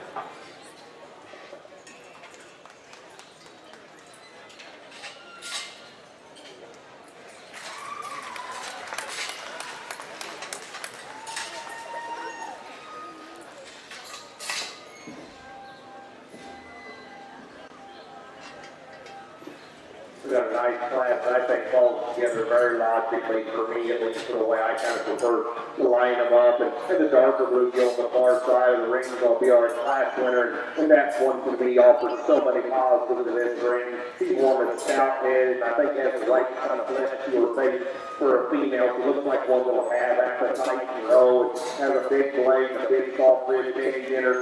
She's older in her center body, bigger in her forearms, bigger in her rear leg, deeper in her body, more dense everywhere than the gilt that we have in second. This is one that's got a big tail root, a big rear, big loose rear leg. You know, right now I'd say I like her ball to be a little bigger. We strengthen our front passes to be just ideal, but that one still looks like a very good hog you can build with. I think there's lots of good there in that one used. I think on second place has a very, very nice look. Very tall shoulders, an elegant look from the side, level spine, level out of her hips, goes to the ground pretty true off both ends. Not quite as stout in her bone work, not quite as pliable and bold in her forehead. She's one to me, I just want to see just a little more substance there for me. I want them to be, I like it immature with substance, and that's me the hardest thing to do, make them stout and immature at the same time.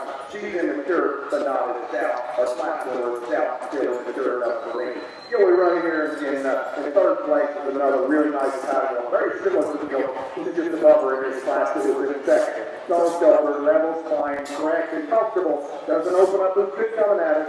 Doesn't have as much structure down low. Gives a little farther forward and straighter in her shoulder than the gilt that was just above her. That's still a good kind of gilt though. Like her from her shoulder blade back. You just change her up front and just give her a looser front end and a bigger forearm. Up there next is a big body, big forearm blow with lots of volume and muscle. She's one to get a little lower front to me, go down on her front feet, get a little rounder and she goes away.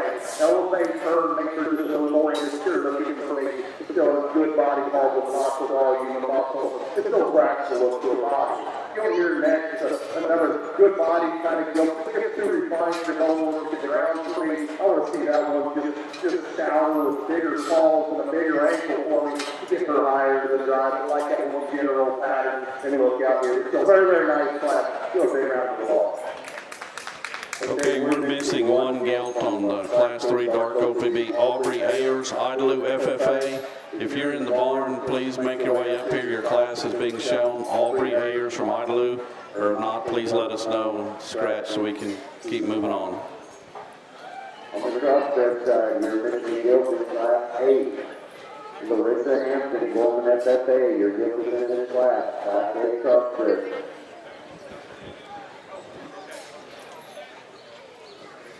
Okay, these gilts, Aubrey was in the ring, we missed her, I apologize. These gilts in the ring are excused to go back.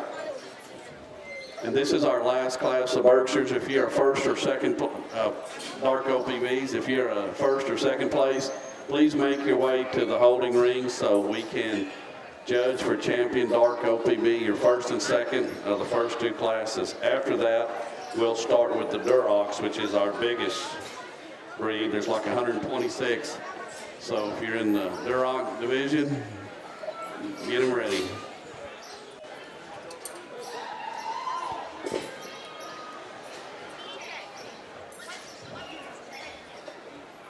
Attention Crossbred exhibitors.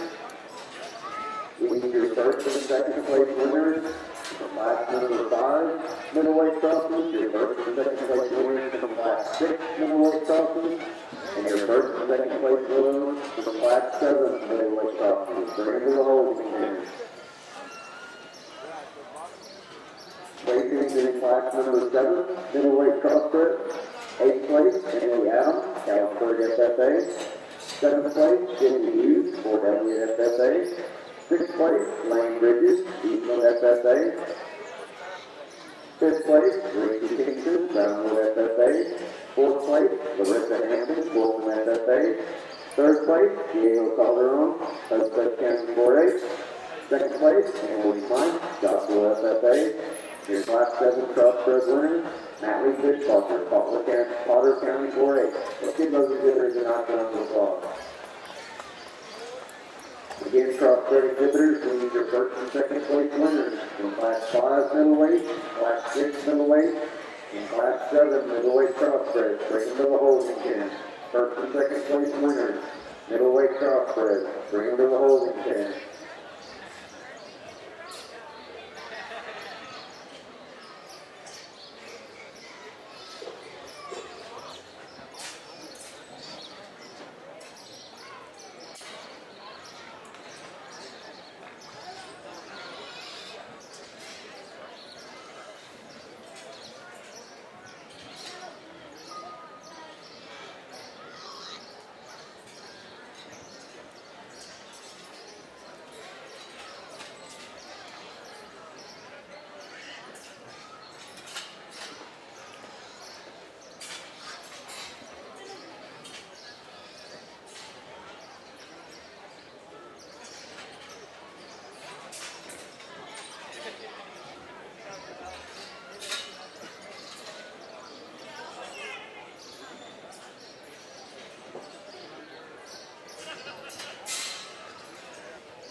Quite a range here in type and kind. In the last class, dark OPBs. Start with the young lady in the teal shirt on the far side. I think this is the one that puts the most positives together in terms of height, the shoulder, being balanced from the side. I like the way her hips designed. Admittingly, she has too much set there behind in her hock, and she overcompensates by jabbing her pastern in the, just a little rigid there in her rear pastern. But past that, I think this one still offers the most positives of anything we've got in the class. In second, we've got the more unique one that's a heavy bone, moderate, stout, just a stout everywhere type of a female. She's a little more in her knees. She comes right at me. She's not as attractive about her front third. And most concerning to me is that she wants to get outside herself ever so slightly there behind. If we could just bring her hock in just a little bit, I think we could have ran with her, because I do like the way that she sets her foot down better than the class winner. She just, to me, it's a priorities game, and she just steps outside herself ever so slightly. Fourth and third here was the decision I had to make was between second and third, I guess, because this one just doesn't, she doesn't match from one end to the other. I like her height at the shoulder, I like her balance from the side. She's just a little stouter sculled and just carries a little bit more there in her front third compared to what she possesses. And the rest of her body, she's a little flatter, but she does get out and go really well. The young lady does an exceptional job of driving her. When she gets her head up, everything just fits, and she takes a good stride behind. Just need to get her to balance up better from front to rear. The bottom pair here, or the last two, fourth and fifth here, as we can bring them both out. They're both those stout power type of Poland females, and they just need to balance up that much better. The one in fourth has more muscle than the one that rounds up our top five, but I do like the way that they're those moderate, wide-based, heavy bone type of Poland females. We just need to add a little bit of femininity to them and to work them up in the class. But a nice class to round out the dark OPB.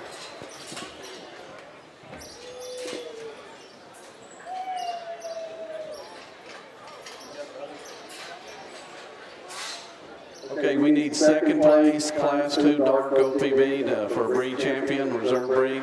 Second class, Place 2 Dark OPB. Please make your way up here.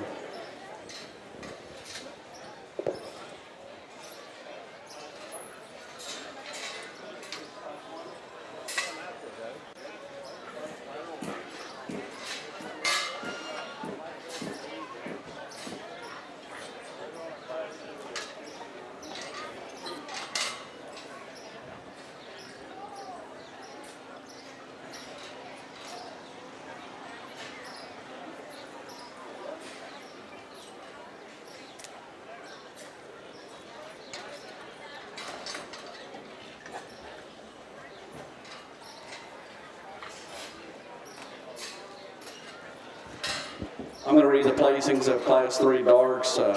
Fifth was Ethan Blatton from Wark County, 4-H. Fourth was Daniel Vigil, Westbrook FFA. Third, Victoria Richards, Newcastle FFA. Second, Cayman R. Ivans from Sunray FFA.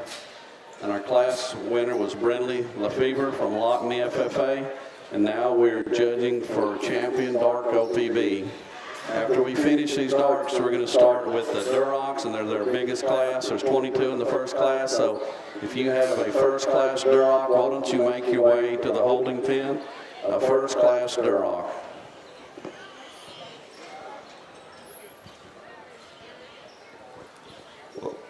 Well, it's been a nice dark OPB class or division. Go ahead and give these young people a round of applause. I think they've done a good job, and they've all, all the pigs have been well presented. And the top end's been very good. I think for me it comes down to a pair of them that offer a lot of unique characteristics for this breed. They're definitely similar in a lot of aspects, but I think one of them's just that much more comfortable out of here off both ends of her skeleton. Like I talked about, I'd like to just elevate her there on those front feet ever so slightly, but I think she's still easily the best pulling gilt out here today. The young lady right here in the blue, your champion.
Well, that young lady brings her second place, pulling to the champion, and she fits right in, to be honest. I mean, that pair was close. This one just didn't have quite as much stuff, and we like to push her shoulder back ever so slightly. So I think it becomes close between her and then the one that won the first class, I think it was. But definitely a pair of gilts they're similar in their frame size, their length of body. One of them just has that much more, and I think still goes plenty good enough. Young lady along the rail there with the gilt, have your reserve.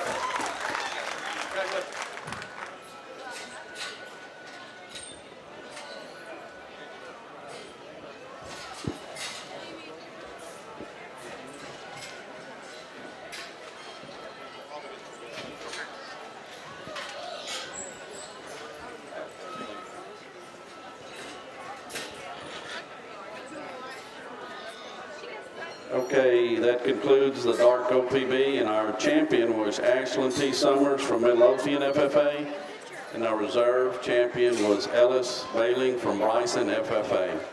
Now we're going to judge the Durocs. It's getting a little congested by the gate where they come in the holding pen. If you can give the people a little room, would probably help everybody out.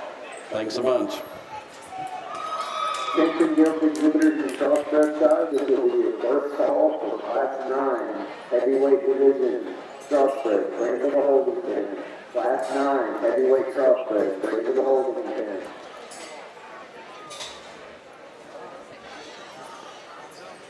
A nice class here, and lots of nice homes through the line without there being really just an outlier in the drive that has to win. Yet still when you get them out here, you let them drive. We got Delta Gilt that works their way up and not even getting repinned just by being a good pattern, comfortable one to compete against this blue gilt out here that's similar to her in terms of his design and build, but has more. This one has a bigger blade. She has a bigger full wrist.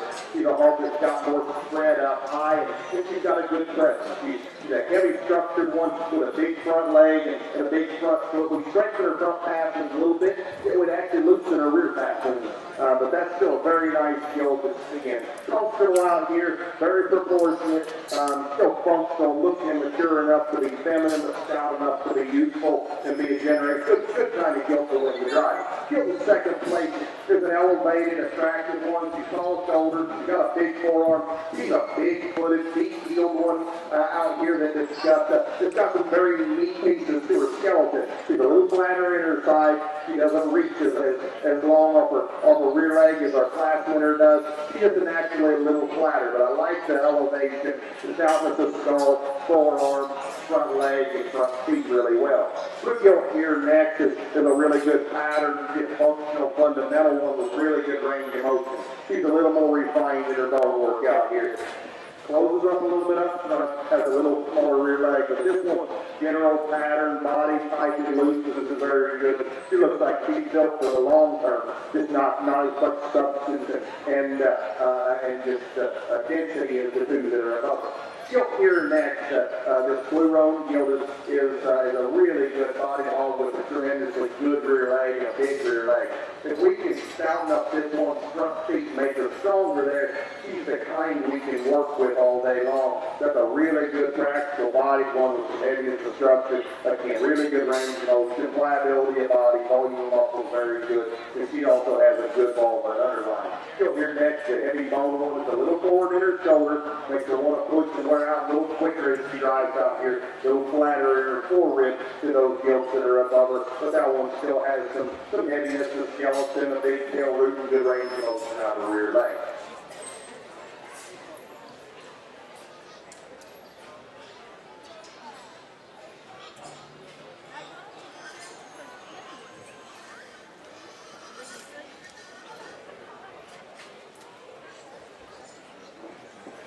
Ladies and gentlemen, we're now ready to select the champion, middleweight crossbred.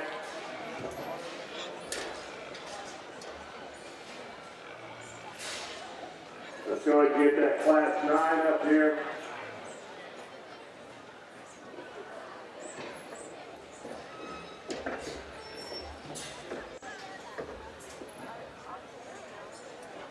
For the class 5, we congratulate Avery Burns from Albany FFA. Class winner, second place, Alexa York, Valley View FFA.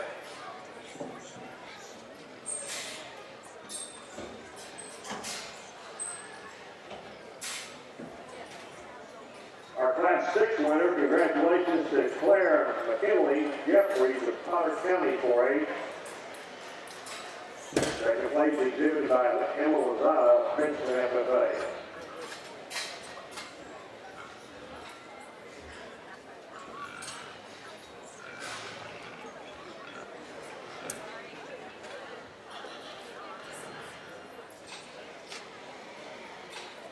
Congratulations to Matley Fitchbacher, our Class 7 champion. Matley comes from Potter County 4A.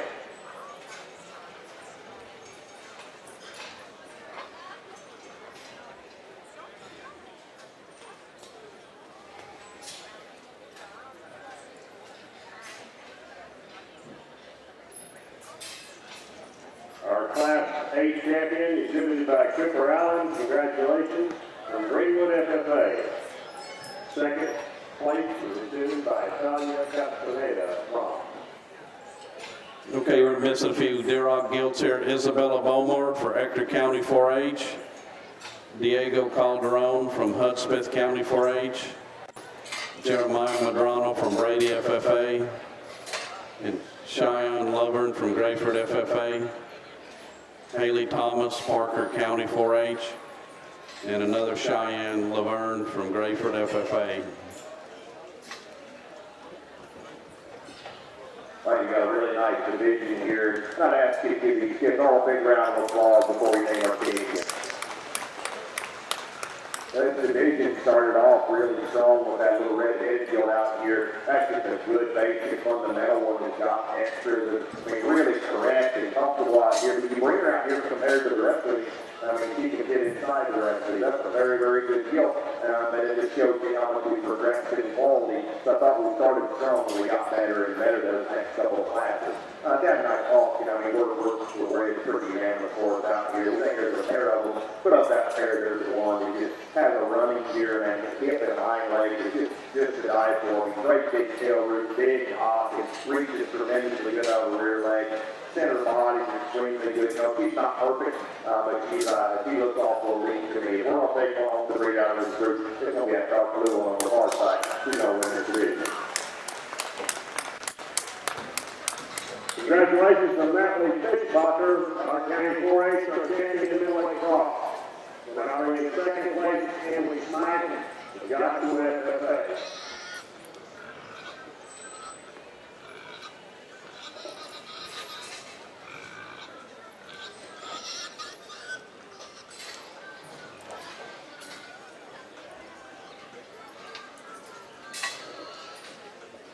Let's be making sure that class 9 is in open again.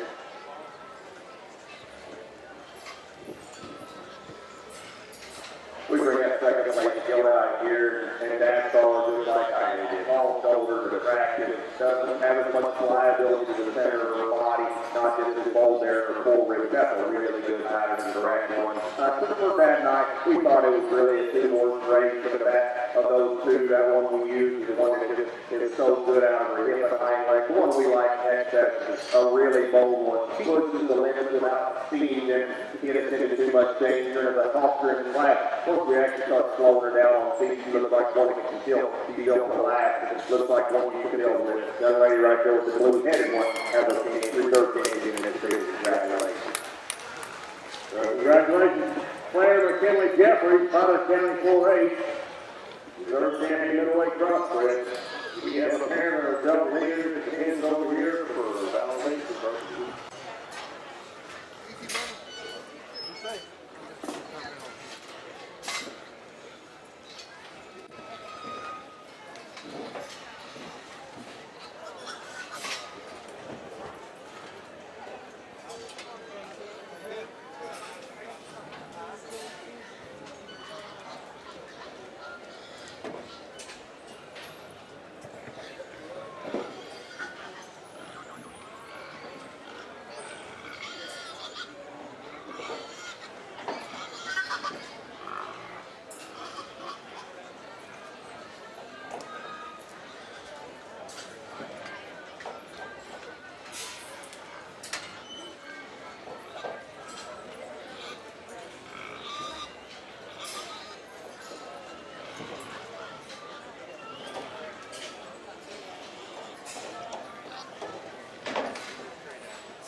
Okay, the judge has excused these Gilts in the Duroc ring. They can go back to their pens. If you want to give them a hand, I'm sure they'd appreciate it.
Sorry, Guilt exhibitors, just a quick announcement. Some of y'all are going to the office wanting to know if you can load and go. No crossbred Gilts from the start side of the show are going to be released until after that sale listing is posted. So don't assume that just because you place fifth that you're not going to be in the sale. I'm not telling you are, so make sure you understand that too. But right now, we're not going to give a number. There'd be so much miscommunication in putting out any numbers right now that we run a chance of losing the sale deal for two. So just hold fast, we're moving right along, and we'll get you out of here as quick as we can. But do not be losing the crossbred deal unless you did not receive a ribbon. Then you can go. But if you got a ribbon in this range, you hold fast. Once again, you're not low crossbred deal, but you got ribbons. You got a ribbon, you hold fast, and those non-placing Gilts and the Gilts that didn't make it to the main show ring, you're very welcome to load those and go. The crossbred Gilts receiving the ribbon need to stay in the bar.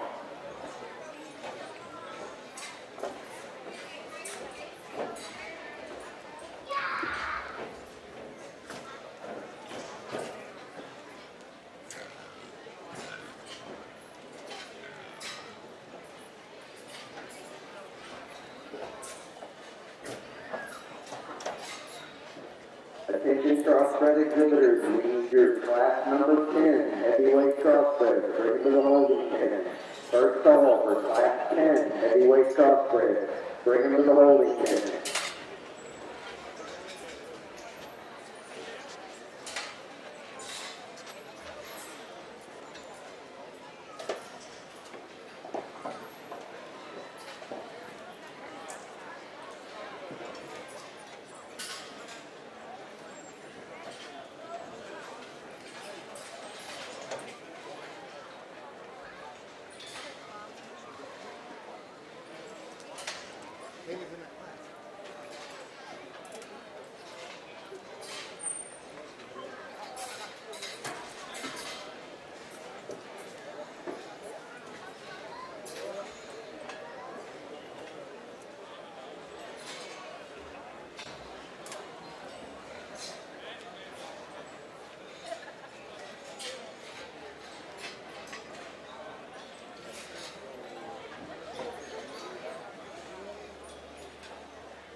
Placing in your class 8 middleweight crossbred.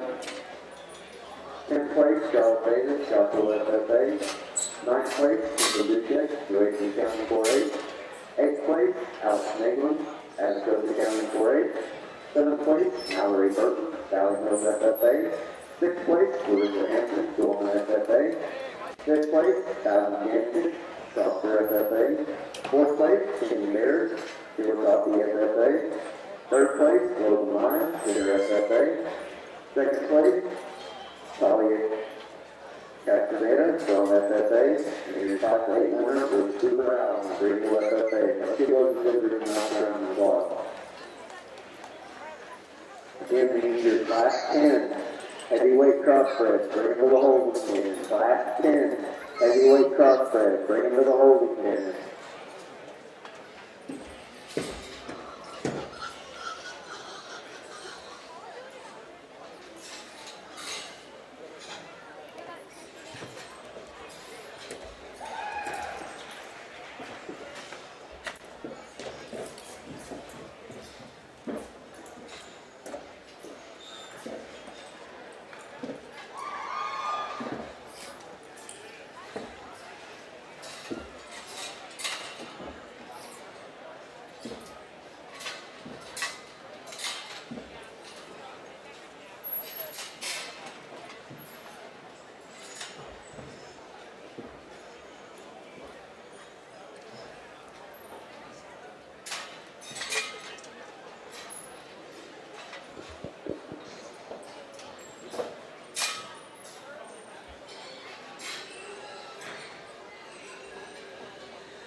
Yeah, we're going to go ahead and call the second class of Durocs, the second class of Duroc Gilts, and make your way to the holding pen.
First class of reds here, and they come in a lot of shapes and sizes and skeletal differences, I guess. I don't know if any of them are right, but this is that's the red breed, in my honest opinion. I'm going to start with the two young ladies pigs we got out here. I think they're similar in terms of they're the tall-shouldered, good-looking ones that aren't overdone in terms of flesh for this age range. They have bone, they have feature, and I felt the young lady that wins the class hog went better there from the side. I like their angle to her hock, and I like the way that her stifle was, she wasn't too wide there in her stifle as she went away from me, and she was square to the ground. Young lady in second here, this one definitely gets a little bit wider there, or just almost on the edge, too far for me, and then at the top of her blade, she gets a little more peaked, but we like her look and balance and her femininity about her front third. Young lady that comes out in third, one that definitely is the bolder rib, deeper sided type of gilt. She's as flexible as any in the class. She just got frailer as she went from top to bottom there. She's bolder up high, and as she goes to her bones and her width, as she goes to the ground, she gets frailer and narrower all the way to the ground compared to our top two up there. Coming out next here in fourth, another one that balances up well from this side. This one I think goes as good as any about out of her front end. From behind is where I get concerning. She's a little more round there in her muscle shape, and she wants to funnel as she goes to the ground. She's a little wider set in her hock and then just gets narrower from there down. A little bit more moderate one here comes out next. It's bold in her rib. She's a little shorter out of her hip. It gets a little straighter out of her hock. Similar can be said about the big growthy one here that comes out next. This one just an absolute powerhouse and just very robust all the way through. She's too straight in her shoulder, a little shorter and steeper out of her hip. Doesn't want to move quite as smoothly across the ring. And we round out the top 6 or 7 with one that's definitely short-bodied, moderate, bold rib. We just need to balance that one up better from the side. But nice way to start the Duroc Gilt class. All right, the placings in this first class of Duroc. 7th was Ryan Scobie from City View, FFA. 6th, Cade A. Miller from Panhandle, FFA. 5th, McKenna Irwin, Collin County 4-H. 4th, Potter Jackson Heiko, FFA. 3rd, Cheyenne Laverne from Grayford, FFA. And 1st and 2nd was Cambry Swartz from all FFA. That was our first class of red ones. Got a really nice place to start over here in the Crossbred ring. The darker blue gilt close to me is the one that's going to win this drive. One I think fits everything together very well. She is a south-featured one that still doesn't reach too force anywhere. She's elevated at the point of her shoulder. She's big out of the back of her blade. She's a good body all that goes around through off of both ends. Heavy structure, just square and all the pieces fit together. I think it's a real solid place to start. The second place has some really neat features to her. I like this one, pliability, and just boldness at the center extremely good. Goes to the ground really square, as she goes away from me. She's not quite as big in her rear ankle. She turns those front feet in just a little bit. That's where we can nitpick her from the side. It's a closer decision than what it is when they come and go. That's why she lands in second. The gilt here in third place is a practical, heavy structure, good body one. It looks like she's built to last. She's a little lower at the point of her shoulder. She closes up a little bit up front. If we can elevate her just a little at the point of her shoulder and help her balance out here, that one looks like a sow to me. Got a good reach in rear leg. Love that one's body type.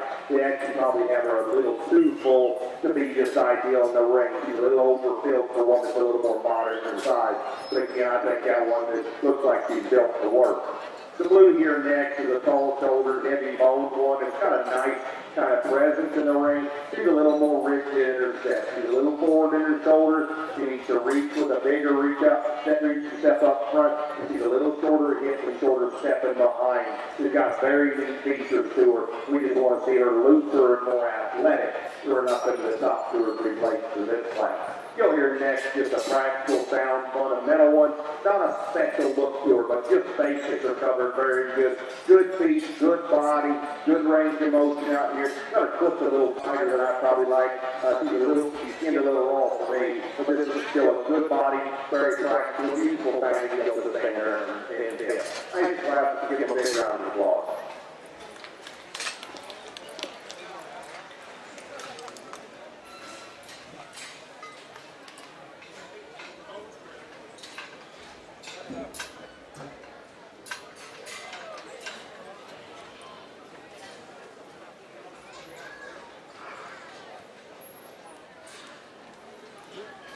Attention Crossbred exhibitors, we need your class 11 heavyweight Crossbred, bring them to the holding pen. First call for class 11 heavyweight Crossbred, bring them to the holding pen.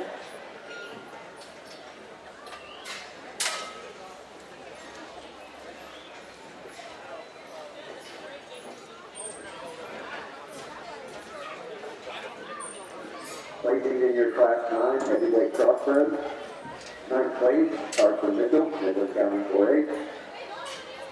8th place, Dottie Hudson, DeSoto FFA. 7th place, Carter Hicks, Elton FFA. 6th place, Liliana Hughes, Chillicothe FFA. 5th place, Kenny Narvez, Berkshire County 4A. 4th place, Braxton Buckner, Newhome FFA. 3rd place, Aubriana Kitchen, Lubbock Teacher FFA.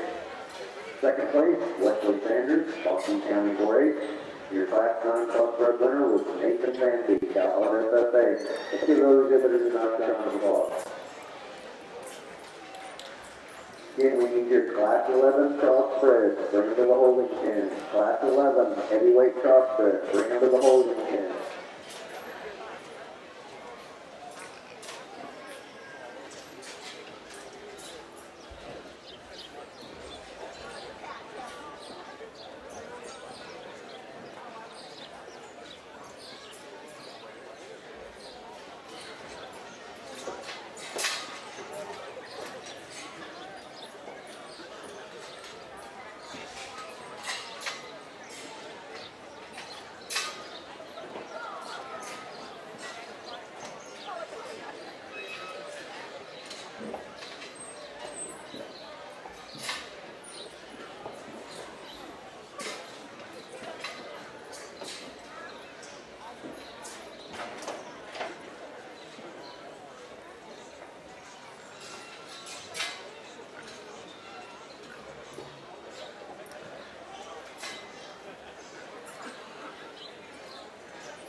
Again, over here on the Star Gilts side, I want to remind you the purebred top 5 winners from yesterday.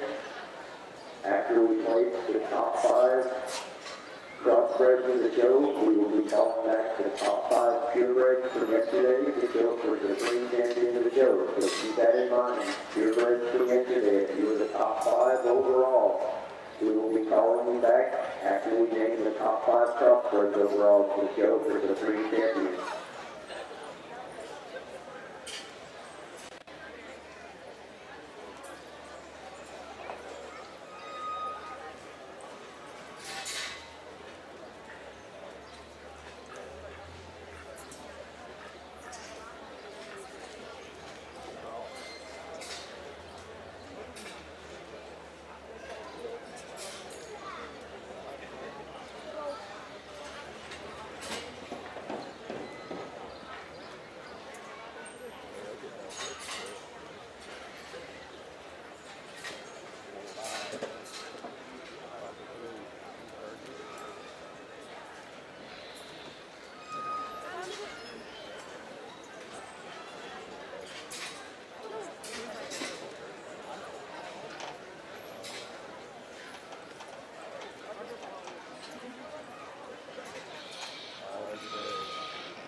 Okay, the judge has excused these remaining Duroc Gilts in the arena. You can go back to your pins, and if you want to give them a hand, I'm sure they'd appreciate it.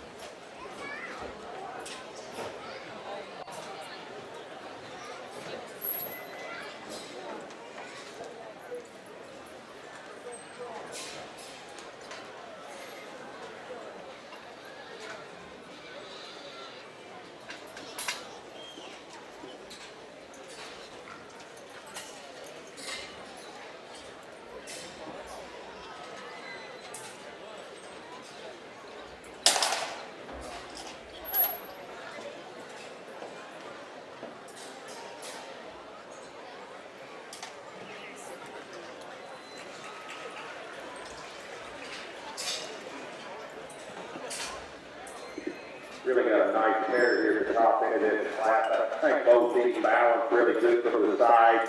Range of motion and comfort and resonance is very good. The gilt I like better than the Wizard I was getting and Delta gilt out here. I think the stouter feature has more natural substance. You got a stouter skull with that, comes with a little stouter ankle. It particularly has a stouter rear leg. This one here in second has really good leg hair. From the side, it looks like she's got a bigger bone. When we get behind her, she doesn't have as much of the comfort of rear leg bone. This gilt that we use to win the class. I think this is just a really fundamentally correct one that brings us an extra stoutness in terms of skull bone. I think the shape of her body is naturally more pliable than that gilt in second. She's comfortable and reaches very good. I clean up her flank just a little bit. I wish I could do that a little bit, so we can't. But that was a very good gilt with a good underline, also a very good ball. But she covers the basics very good and does it with the extra features. I like that one pretty good. Gilt here in second place is a very nice gilt. Very, very well presented. More elevated at the point of her shoulder. Very, very attractive. Got a sharper look to her face,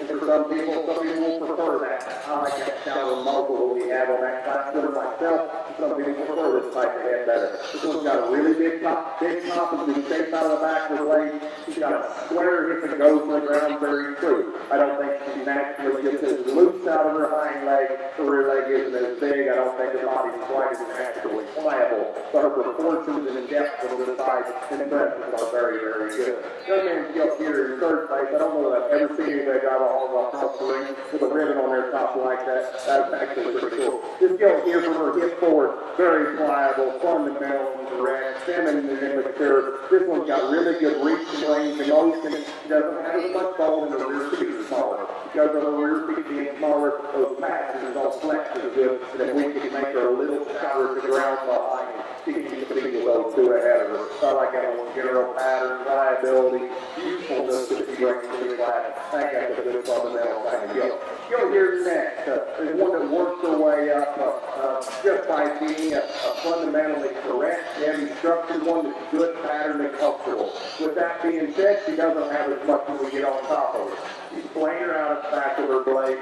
She looks like she honestly hasn't been hit on real hard. I'd like to see how much of a real spread that one has out of the back of her blade, and if she's got enough pliability to her center. She's got good flex to her body, but she doesn't have as bold and pliable look to her rib cage. Her general pattern, soundness of design, and heaviness of structure is very good. She'll get here next with a very attractive look, very well presented. She has more shape of muscles than the yoke above her. She's not near as heavy structured as that yoke, so she's more refined to the ground. When you loosen her up just a little bit in her skeleton, make her look a little more feminine. She's rounder in her look than I prefer. Gilt here next is one that I actually think probably has as much freaky value as any of them that drive really big center, really pliable, loose, got really good rear legs. She needs to be taller shoulders. She needs to be stronger on those front pasterns. And truthfully, her bones need to be longer. She needs to be a bigger frame. But for a hog that's more modern like that, she's not too round and full of her bone work. And I think that one's got a lot of breathing value. It looks like one, she can make one. She just for the showroom setting with a little shorter leg. It looks a little smaller in class. She wore out a little faster. But that one's behind in the center body is made as good as any of the drive. We're going to go ahead and call the third class of Durocs. Third class of Durocs to the holding pen, please. Well, we get in the second class, the reds here, and I think the water got a little deeper. Just the quality is that much better. We still come in a range of kinds. The quality is really good. And we found one, the young lady on the far side. This gilt, I wish she had a better attitude because she could show off how truly good she is if she would cooperate. But this one checks all the boxes in terms of being the stoutness that we need for show gilts and the boldness of rib and the body and just all the power aspects. But then I like this one, shoulder angle. I like her length of hip. I like how she can drive behind when she does cooperate. She's the right length of body. She's the right skeletal size. I just like a lot of things about that one. The young lady does an exceptional job of driving the one that's in second.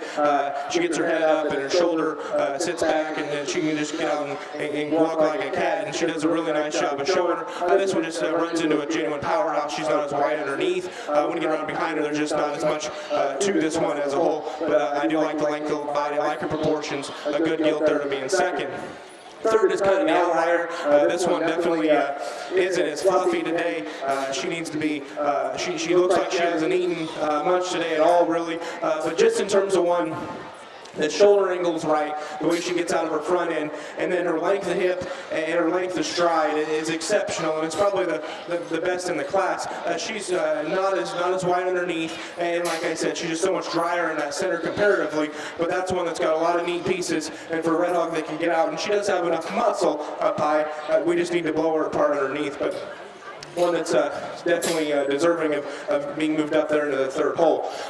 One that definitely is just a genuine powerhouse here all the way through in terms of bone and boldness of rib, and the top shape of this thing is exceptional. She needs to go better behind. She's too short her step and wants to funnel as she goes to the ground there. Young man has a huge chested one here that comes out next, and she's more moderate in her frame size, but she's still short-bodied and bold rib. She doesn't balance as well from the side. I just want to elevate her and give her a little more bone. She wants to get up under herself a little bit. Another big scaled, long-sided type of gilt that comes out next. We just need to make this one move better there from behind. She's a little shorter out of her hip and shorter stepping, but just a heavy bone, kind of durable Duroc gilt there to round out the top 6. Okay, placing on Class 2 Durocs. 6th was Kayla Presley, Orange Grove FFA. 5th, Landon Mitchell, Midland Lee FFA. 4th, Mason Dillard, Idalou FFA. 3rd, Kayla Presley, Orange Grove FFA. 2nd, Mackenzie, Burton Valley Mills FFA. And our class winner was Macy Morrison, Bandera FFA. And we're starting to judge the 3rd class of Durocs. Attention on the crossbred side, we need your class 12 heavyweight crossbred, bring to the holding pen. Class 12 heavyweight crossbred, bring to the holding pen. Also, we are missing a gilt. It got mixed up, and I'm sure someone pinned it somewhere. It's gilt number 41993, Tatum Oatman. She is missing her gilt, so if you pinned the gilt, if you just found one in the alley, please come to the announcer's stand and let us know where that gilt is.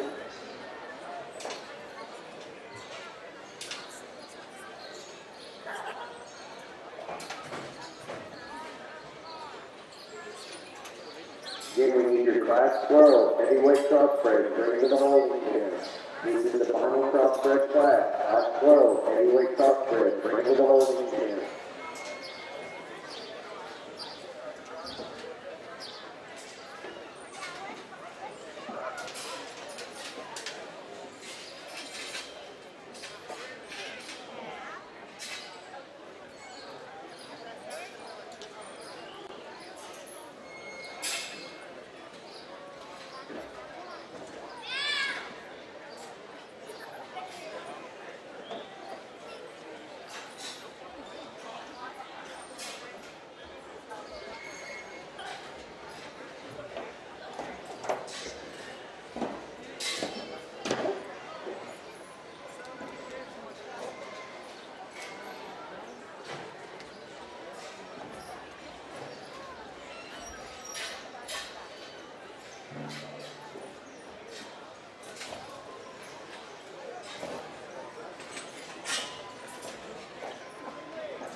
Tatum Oatman, that gilt is in 575. In 575. The gilt is in 575, Tatum.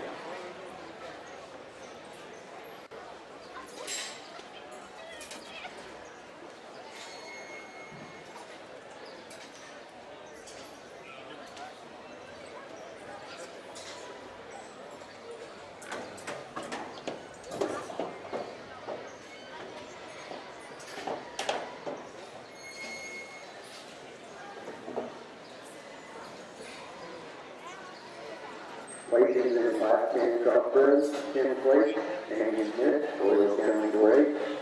9th place, Taylor Hoocher, Baylor County 4-8. 8th place, McKenna Irwin, Howell County 4-8. 7th place, Brady McElroy, Tarrant FFA. 6th place, Caleb Rickey, Abilene Valley FFA. 5th place, Allison Brooks, Medina County 4-8. 4th place, Larissa Hampton, Gorman FFA. 3rd place, Jacob Flottle, Duroc County 4-8. 2nd place, Bryce Thornton, Berkshire FFA. Your class 10 winner was Jake Tabor, Midland FFA. Let's give those exhibitors a nice round of applause.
Got to think a very nice pair here in first and second. I do think it's a very close pair. Both very high quality. Both of them look like females out here, but both of them also bring plenty of substance in terms of display, body, and pliability.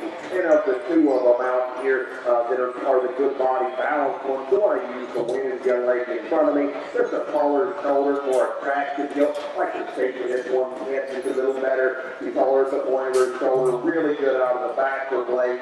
She's comfortable and correct when she goes to the ground. We can give her a little bigger rear feet. If I could give her a little bigger rear feet, we'd be talking a different level with this one. But I think this one, outside of that, I think it is pretty fault-free, but again, brings some extras. I like her flesh, I like her body, I like her proportions, it's extremely good. She's got muscle, but I think the right kind of muscle. I can offer nice kind of yellow in the back. Goes in second place, looks like a sow here. She's a long body, deep body, pliable, heavy structured one. She's a little lower at the point of her shoulder, naturally a little lower in her head here. Not as attractive, not as much presence out here. But again, that one looks like a sow that's built to last. Maybe give her just a nickel more ankle there up front, but I think that's a very good deal. I think a very good pair of them. I like both those really well. The Gilts run here in third place has a very nice presence to her. Big bladed, good body vault. It opens up good out of the back of her shoulder. Not a big hip. She's a little tighter in her skeleton, a little tighter out of her hips and rough knees, a little bigger rear feet. I'd like to see her just have a more athletic rear leg. So you can see it's one that still is square and comfortable out here. Just don't see her being quite as loose and athletic as either of those two that were in first or second.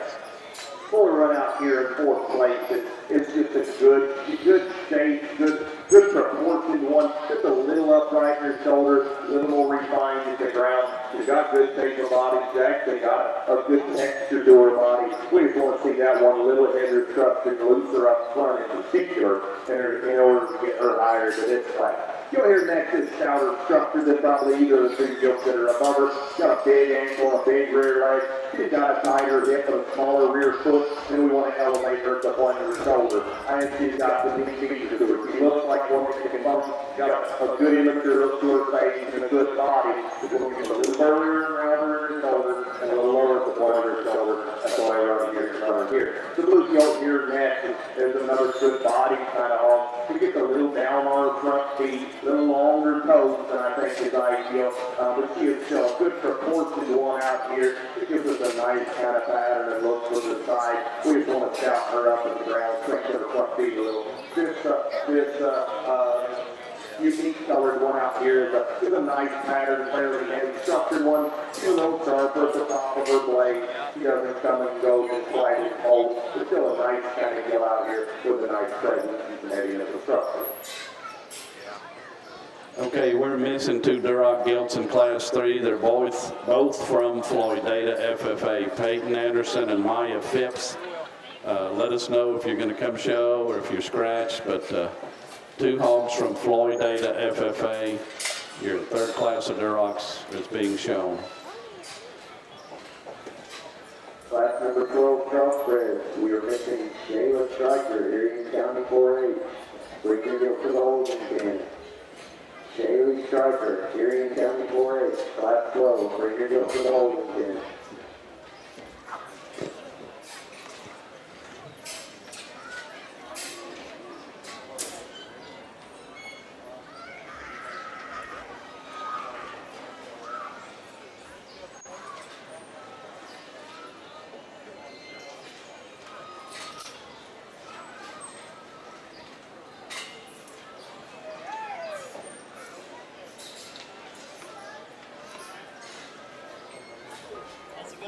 It's going well.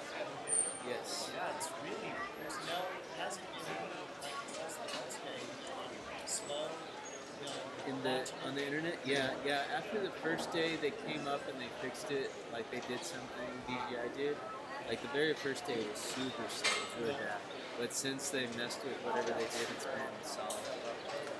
And then we got both HDMI transmitters working up there, so they're not glitching out because last time it was glitching on the other side. So got all the kinks worked out. get some shots last night. Yes, he did. Yeah, he did. And then following that, We will bring the purebred, I the was top thinking 5 it would, purebreds back. I feel and like we'll be it'd showing for be Supreme easiest if we Champions. had So keep something that right in mind. there, We have the because top that 5 spot never purebreds. really So changes, standing and line it's right there on middleweight, that pole crossbred. where everything's Be at. paying attention as we get them ready.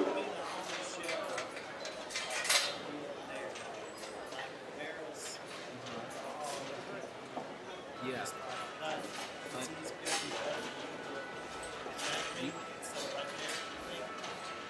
Well, I could go, if we were right in the middle, we could shoot either direction.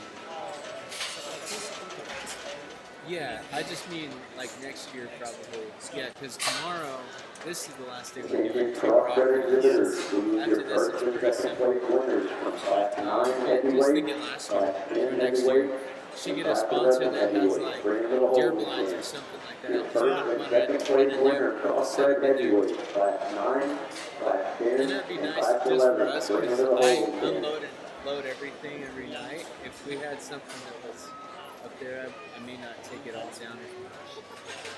But anyway, just a thought.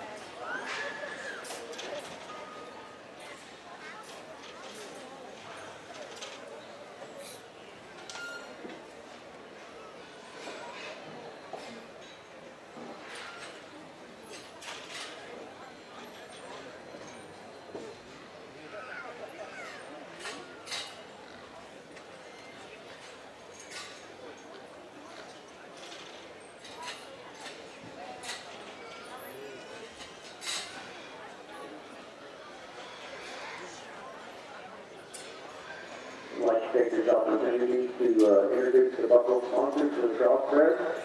And all the purebreds as well from yesterday are right up here on the banner above the announcer's name.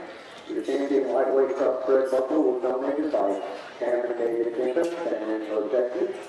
Your champion middleweight crossbred buckle donated by Cody and Shannon Hughes, Angelo, Texas. Your champion heavyweight crossbred buckle donated by Alex Camp Farms, Custer, Texas. And your Supreme Champion of Joe Buckle, donated by Listener Showcase, Comfort, Texas. Your Reserve Supreme Champion of Joe Buckle, donated by ADM Morgan. Let's give those buckle sponsors a nice round of applause.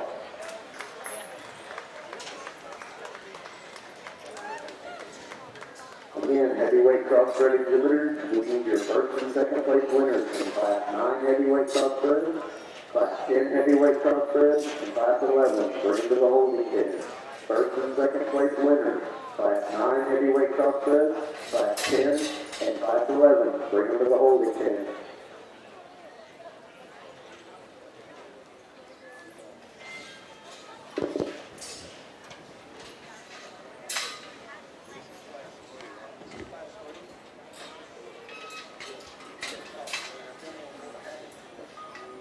We're going to go ahead and call Class 4 Durocs to the holding pen. Class 4 Durocs to the holding pen.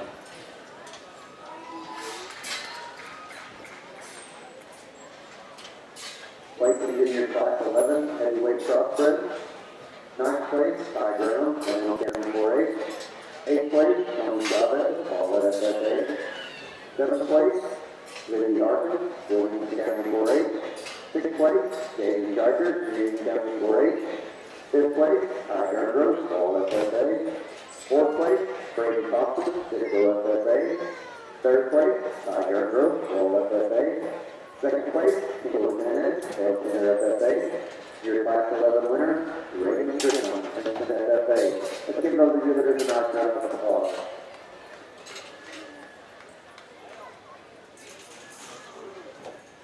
Again, we need your first and second place crossbred heavyweight winners, class 9, class 10, and class 11. Bring them to the holding pen. First and second place winners, heavyweight crossbred, class 9, class 10, and class 11. Bring them to the holding pen. Well, another nice Duroc class here. I think we found one to win that just does so rather handily. The front third of this red gilt is very unique. In the way that her blade comes out, their neck comes out of the top side of her blade, and her shoulder angle's good enough, and her pasterns are good. It's hard to make red hogs that are that unique about their head and neck, and then still be bold enough when you get right up on top of them. But from the side, this one's killer in her front 2/3. Her hip's a little different. She's plenty level hip there, and she gets just a nickel straight demonstrator. The young man does an exceptional job of showing her. But I think that one definitely gets out, and she takes a long enough stride. But if we'd give her just a little more set to that hip, I think it would help her hind leg just ever so slightly, and that one would be into a different category, in my opinion. Young lady does a good job. You know, it's hard. Their second and third was challenging to me at times because you've got just such a range of age in the showman, and it's just challenging sometimes. But the young lady, she does an exceptional job here, but she doesn't get her head up as much as the one that the other two that are on the other side of her first and third. But this Gilts natural skeleton as good as any of them. You sit here from the side, her shoulder angle, her length of hip, her stride from behind, and she's squared and pulled. Just a really nice, basic, complete red gilt that needs to be in second here, in my honest opinion. In third, we've got one. This young lady does a great job of showing, gets her gilt's head up. I think she's a little more forward in her shoulder. She's a little more fragile as you go to the ground. She's not as big in her bone work, not as big in her foot size, but one that I definitely think is deserving here to be moved up towards the top of the class. You get up on top of her, she's got a big top, big stout hip, and she goes squarely to the ground. Another one that's just burly all the way through comes out next. This one's huge-legged, huge-footed, big stout skull on her. I mean, she looks like a Duroc sow. She's not as correct there in her hind leg. She wants to get a little up under herself and fun as you go to the ground. And the most modern and shortest-bodied one of the class here rounds out the top five. The young man does a great job. She's full-ribbed and deep-sided, and they fed her right. You know, this one's not very big, so it would have been easy to get her too fluffy, I guess, so to speak. But she's not too fat. But I do like her condition there, and he does a good job showing her. She just needs to be more elevated to fit in this class. Maybe pick her up on those front feet ever so slightly. But a nice class of Durocs there to work our way through. Want to be clear, jumping up over here on the Star Gilt side, and I'm talking about the top five purebreds that will be called back after the championship cross drive. Those are the top five overall. So that'll be your grand champion, the Selected York with the Duroc, your reserve grand champion, Angelo with the spot, your third overall, Walton Canales with the Duroc, fourth overall, Angelo with the Texas, and fifth overall, Taylor Full with the York. Those will be the top five purebreds that will be called back after the championship cross drive. So it will go for the spring champion of the show. Okay, our placings on the third class of Duroc: 6th, Sophie Lambright, Lubbock Cooper FFA; 5th, Reagan Helms, Ballinger FFA; let's see, 4th, I may have this wrong here. I'm going to say 5th, Reagan Helms; 4th, Sophie Lambright; 3rd, Corey Cavazos, Ballinger FFA; 2nd, Ridley Munn from Wall FFA; and our class winner was Lawson Canales from Randall County 4-H. And that's 3 classes. The red ones are on class 4 is where we're at, and so we're halfway through with the Durocs.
very nice class to finish up the Crossbred over here. And we got a very similar pairing here, first and second. Both of these are really good body, good design, very good proportions. One that is square and true. The difference is the one I'm going to use, I think, is more immature and more appropriate in their body condition and composition right now. I like to get on the far side of the ring with the drive. This one's got a stout yet immature, feminine kind of look out of the front end, and with that is really good as goes into her blade, front end, her body, really good. And again, I think their competition is just about right for being a heavyweight here. She's not one that's got too much condition on her. She goes to the ground through and square. You know, she's not as long hips as we wish we could make her. We could do that, make her just a little longer hip and allow her to reach back just a little farther with her hop. That's a very, very good guy.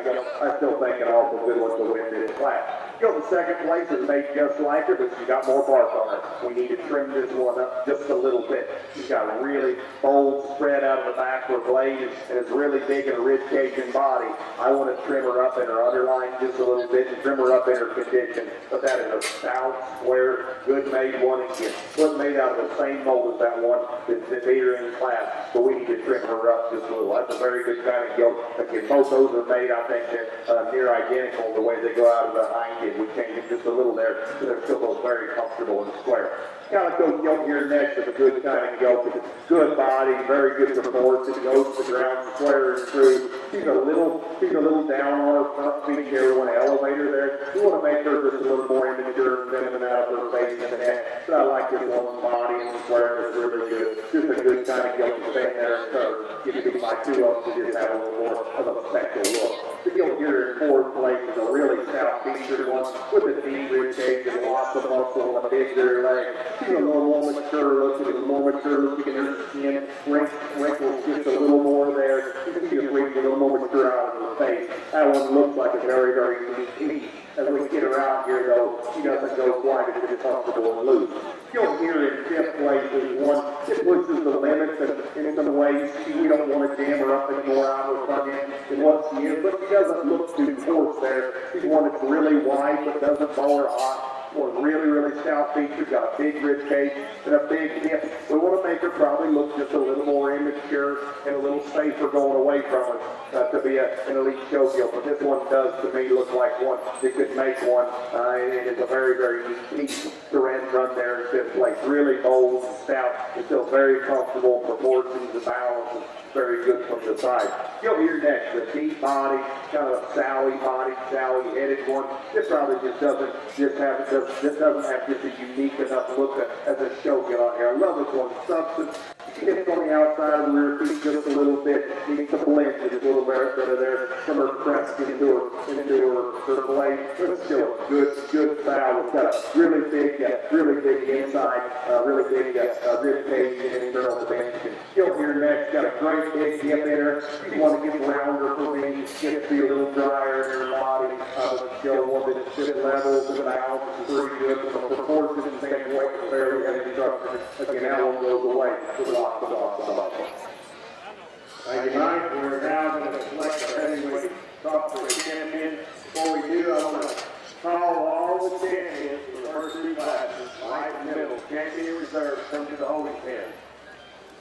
Let's bring up our champion and reserve for the light and middleweight divisions to the holding pen.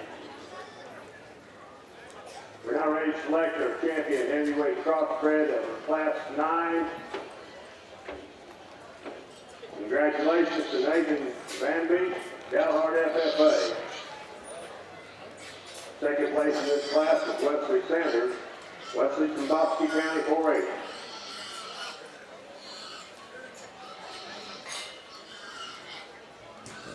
Okay, the rest of these Duroc Gilts in the arena are released, and you can go back to your pen, and you can give them a round of applause, please, for their efforts. I'm sure they'd appreciate it. Class 10, congratulations, Jake Tabor, New Home FFA. Second in that class is Bryce Thorne from Berkshire FFA.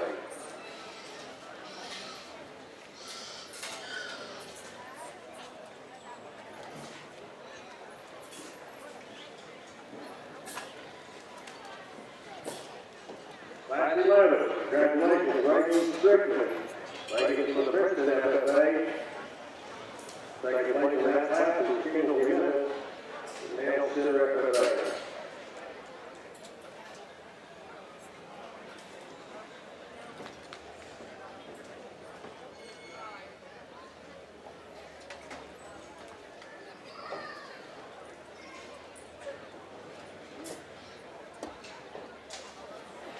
Our Class 12 champion. Congratulations, Kelsey Cavender. Kelsey comes to us from Crossbred FFA. Second place in that class was Lexi Humphrey of the Middleweight FFA. This is your champion heavyweight crossbred class. Once again, we need the reserve, champion and reserves from our middle and lightweight divisions come to the ring at this time. At the conclusion of the selection of the champion and reserves, Crossbred will be selecting the top 5 crossbreds. So stick around for that. They'll be selecting from the Gilts that are still in the ring. So we'll be doing that. At the conclusion of that, we'll take just a little bit of break, and we'll be talking to you about how we're going to come back for the selection of the Supreme and the Reserve Supreme in our top 5 overall. So if you have a brief champion from yesterday, you need to be on hold. You're in the top 5, excuse me. If you're one of the top 5 Gilts from yesterday, that's the Duroc, the Chester, the Reserve Duroc, the Spot, and the Yorkshire. We need to have those come back. We'll give you that format here in just a minute, because we will be breaking just a few minutes. Not long. At the conclusion of the Supreme Drive, we're going to get a sale order put up on these properties. It'll be posted. If you did not make the sale, you are free to go home. If you did make the sale, the Gilt must stay here. There's no wiggle room on that. You've got to stay here for the sale.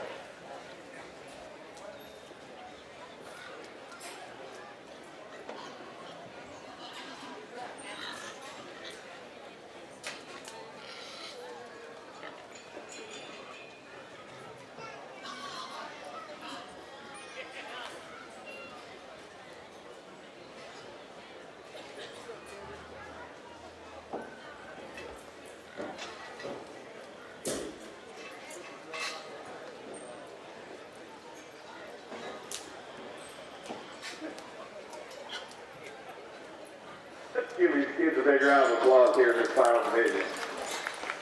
It's been a very good division here to sort through, and we've had some really good ones to land on, I think, in each class. I think 4 excellent individuals out here. And as the classes went further and further, you really got deeper and deeper, and you never really know if that's going to happen or if it's going to be taken back. But the big one got better, and it was good. And I think there's a good group of them out here, but again, that I talked about, there's 4 very good Gilts out here. They're all a little different from each other. They're all similar in terms of their quality and body type and design. But there's one out here we think kind of the combination of the others. You've got the attractiveness of the most attractive one out here. Gets these one that's got the pliability and athleticism and presence of the others and still some stoutness. The combination we like out here came out of the last class. The young lady who was playing up from the last class is on here champion Division 3. Congratulations to Kelsey Cavender, our champion heavyweight Crossbred FFA. We'll now have Lexi Humphrey from Middleweight FFA into the ring. If you have a Class 5 Duroc, you can make your way to the holding pen. A Class 5 Duroc, please make your way to the holding pen.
really good group of them out here again, and then we bring that second place gilt.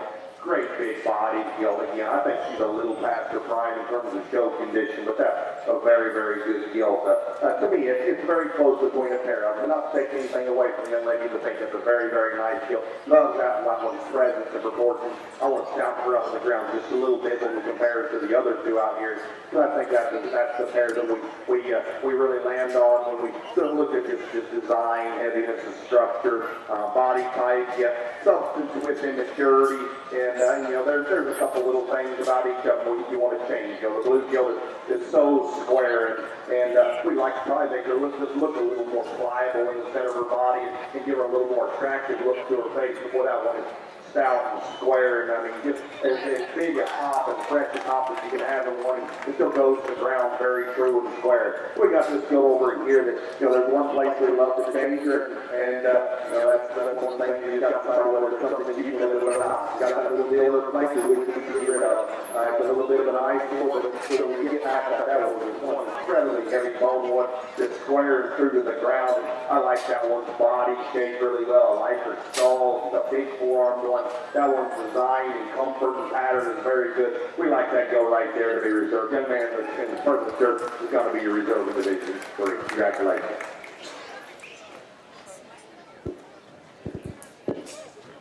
Out here in Jake Tabor, new home FFA, our reserve champion heavyweight gilt.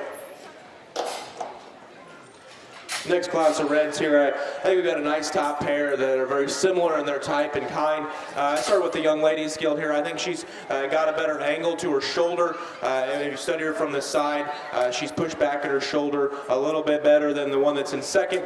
I think she takes a little better reach there from behind, as well as I read them from the ground up. She's a bigger footed, heavier bone gilt. Past that, they're very similar in terms of their silhouette from the side. They come at me well, both of them do. They both got shape, they both got muscle. The really nice pair of females there to go first and second. Like I said, young man's gilt, lay the shoulder back just ever so slightly and just make her a little heavier bone and bigger footed, and it'd be even closer yet. But a very nice, very similar type of gilts there. Those young people should be committed for that. Young lady comes out next in third with one that definitely doesn't fit in terms of the top three. Here's the bold rib, more moderate frame, moderate length of body type of gilt. I like to peel just a little bit off of this one. I think she's borderline too fluffy for me, but one that's heavy bone, big footed. She's not as attractive about her head and neck, and that goes with her frame size, but one that definitely has some value there. I like that one quite a bit. Work on down the line, gilts that definitely are taller shouldered and longer bodied and have some growth to them compared to the one that we did have in third. But they just don't have as much mass and boldness all the way through. This one gets a little softer up front. Work on down the young lady's gilt here. Definitely we could clean her up underneath, but like the added power and mass. And same could be said about the one that rounds out the top six. This one's extremely wide in her chest and just huge in her blade there. But we just need to whoa up on her. She gets a little push down her shoulder, a little soft up front of those front pasterns, but one that has extreme pieces in terms of power and boldness.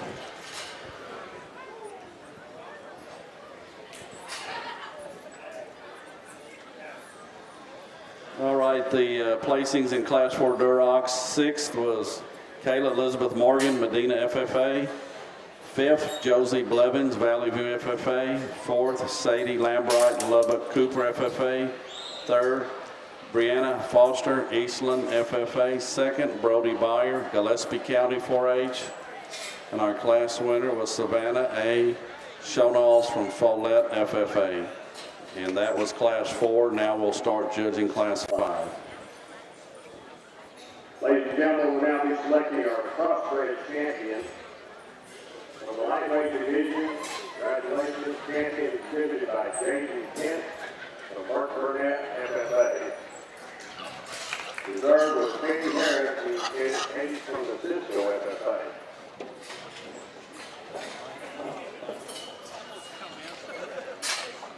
Our middleweight winner, champion middleweight crossbred, Ashley Kickboxer from Bonneville County 4-H. Reserve, congratulations, Claire Jeffries, also from Bonneville County 4-H.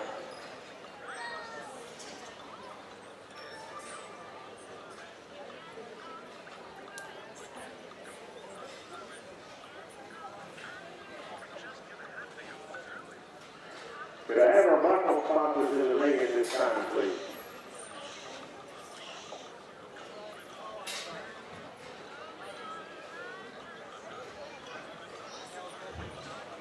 We need somebody from our camp.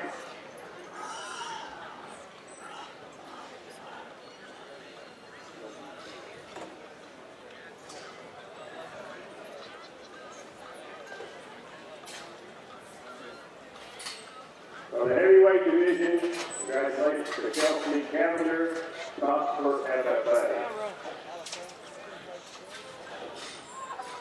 We messed up in this kick there, but we didn't get our buckles out, so you three right here, you'll need to go back to the pin in a minute, and we'll need to take a picture of you. So regardless of your placing in the top five, just come back over here to the pin.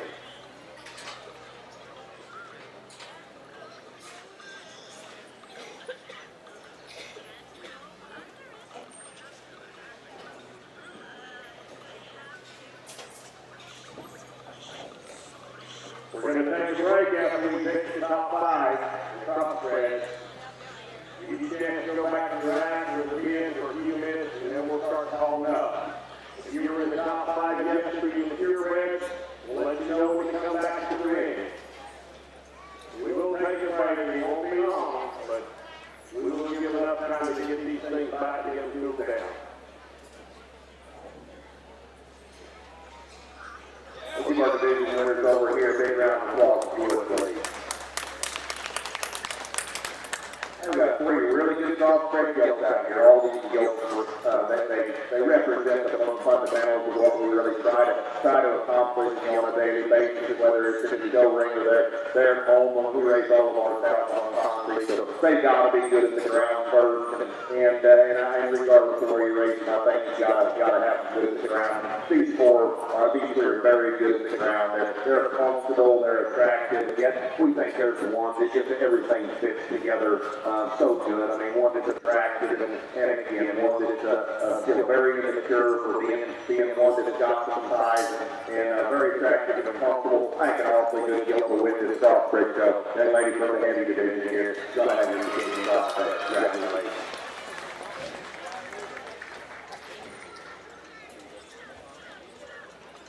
Congratulations to Matt Lee Fishbacher, managed for the Hunter County 4A. We need a parent. Oh, we marked it up. Now we're going to let Claire Jeffrey, Claire Dolphin, Hunter County 4A. Excuse me. Excuse me. Bob, thank you very much. Kelsey Cavender, Crossbred FFA, is your champion. I'm sorry about that. Kelsey, send my apologies to you. Kelsey Cavender, Crossbred FFA, champion heavyweight, the overall champion Crossbred.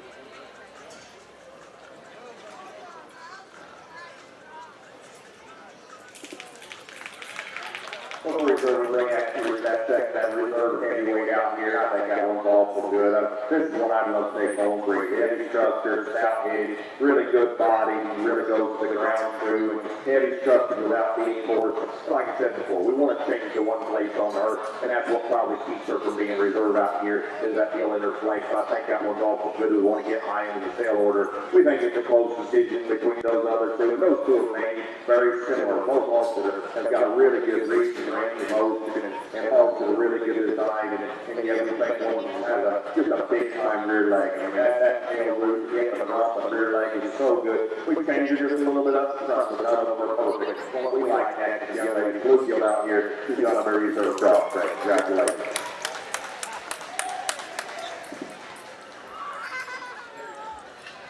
Now that's Matt Lee Fishbacher. Congratulations, Hunter County 4A. We're not going to do a top five.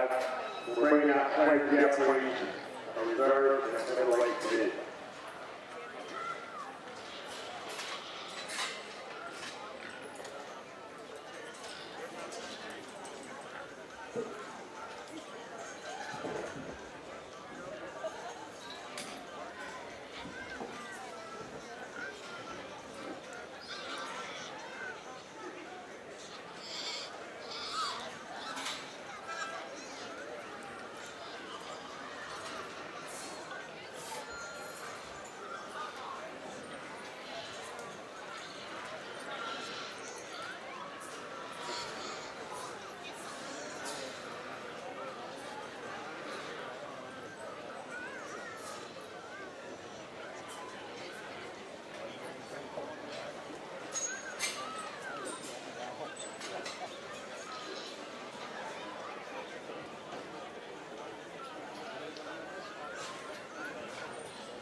Third overall, Jake Taylor. Fourth overall will be Claire Jeffrey. And fifth overall is Jason Kent.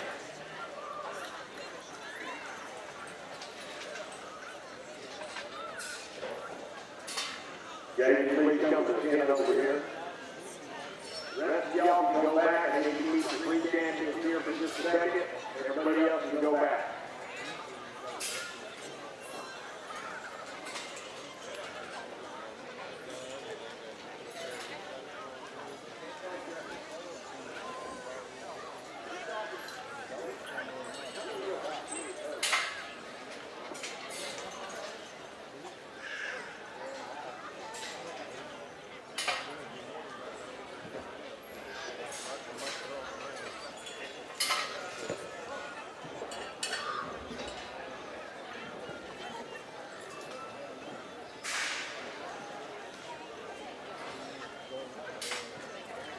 Okay, our judge has released these remaining Duroc Gilts in the arena. You can go back to your pens, and we thank you for coming.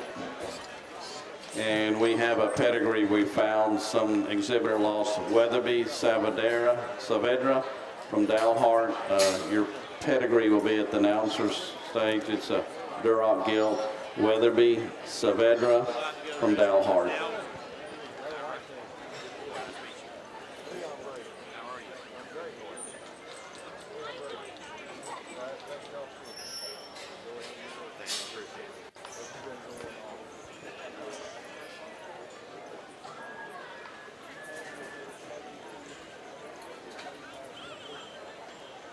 We have another pedigree here that was found in the record room.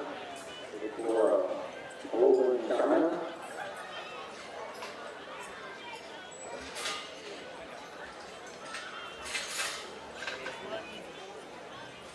Pedigree Wicker, Longmont, Texas, Global in China pedigree. I have it up here at the announcer today.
I'm going to call some names out from yesterday's top 5. Do not bring your pigs to the ring, but I'd like to see you up here at the table in the ring. Lexi York. Lexi York from Valley View. Ginger, you come up here and send the rest representative. Tigers or Wall. Losses and Dallas. Stay forward. Next to York, Tigers. Losses and Dallas. Stay forward. Ginger, come up here if you're not showing right now. Send it to the parent or the adult leader up here. If you're showing, we've got to get something resolved on the Duroc thing before we start. Okay, we're going to go ahead and call Class 6 Duroc Gilts. Class 6 Duroc Gilts to the holding pen, and then we're going to we're going to judge for champion, reserve champions. Class 6 is our last class, and after we do the Durocs, we'll probably break for about an hour. So just so everybody knows, after we finish the Durocs on the purebred side, we'll break for lunch for an hour. We keep on working through these Durocs, and the classes continually get better in terms of depth and quality. I think we've got, we had 7, 8, 9 of them that were actually really nice in here, but there's just one that wins. I don't think there's much needs to be said in terms of this one wins the class very handily, and then everything else is second or further down. Just checks all the boxes for me. She's good looking. She looks like a lady. She's got muscles. Her angles are good. She's shown and prepared exceptionally well. Good hog, needs to win. Simple. And second, young man does a great job of keeping up with this gilt. If we find a red gilt that can get out and run as fast as this gilt does half the day, I think she needs to move up in the class because that means her angles are actually right, and she goes, because she hasn't stopped running since she got in the sit pin over there. But this one's bold and stout. She has muscle and she keeps on going, and her angles are right. She just doesn't have that extension. She's not as feminine about her head and neck, but a really nice red gilt there. And the young man does an exceptional job of working with his project there. And third here, another one that's just a little more moderate, not as cute about her head and neck compared to the one that wins the class, but I like the way that she uses her hind legs. She's got enough muscle. We just need to elevate her ever so slightly, make her more extended there from the blade forward. Here's a big scale, bold, just big rib, deep-sided type of gilt that just we need to refine her there in her underline. She's a little coarser there about her neck as well, but one that just a nice type of breeding hog. Same to be said about the next one. This one from the side, she's definitely long-bodied, but she still balances well. She's not too long by any means. I like the length of hip. I like the way she uses her hind leg. She just isn't as she's past her prime in my opinion. She's a little bit older about her face, just not as youthful and feminine compared to the ones up above her. And work on down here into 6 and 7, ones that actually have here a little more moderate gilt that adds muscle. We need to elevate her, make her a little more feminine. Run out the top 7 with one that's definitely more feminine and tall-shouldered and extended about her head and neck. We just need to give her more width and muscle all the way through. All right, placings in Class 5 Durocs. Number 7th was Waylon Cowley from Archer County 4-H. 6th, Adelia Jones, Lockney FFA. 5th, Colton Rowan, Brady FFA. 4th, Hunter L. Rogers, Baird FFA. 3rd, Garrett Sims, Water Valley, FFA. 2nd, Corbin Neely, Valley, FFA. And our class runner was Mallory Ladeau from Ernie, Champion, FFA. Now we're judging Class 6 Durocs, which is our last class. And if you have one, you need to come to the holding pen.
Folks, in our Supreme Drive, we're going to wait until they select the champion, Duroc, the reserve champion, Duroc, before we start.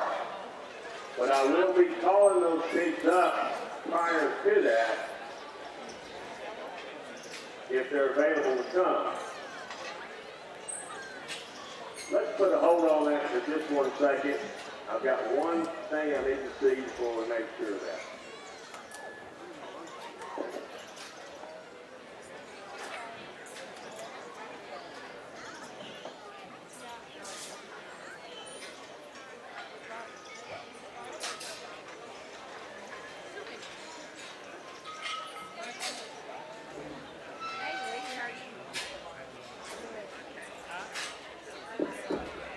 Let me correct that statement. We will not begin the Supreme Champion selection class until 10 minutes after the selection of the champion, Duroc. It will not begin. I'll start calling for you around 10 minutes after the Duroc show's over with. So if you have a purebred top 5 from yesterday or a crossbred top 5 from yesterday, don't go to the carnival or go out to the Middleweight to eat and take a lunch break. You need to stay by your den.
Okay, the judge has released these remaining Duroc Gilts in the holding ring. You can go back to your pins, and we want to give them a hand of praise for their efforts.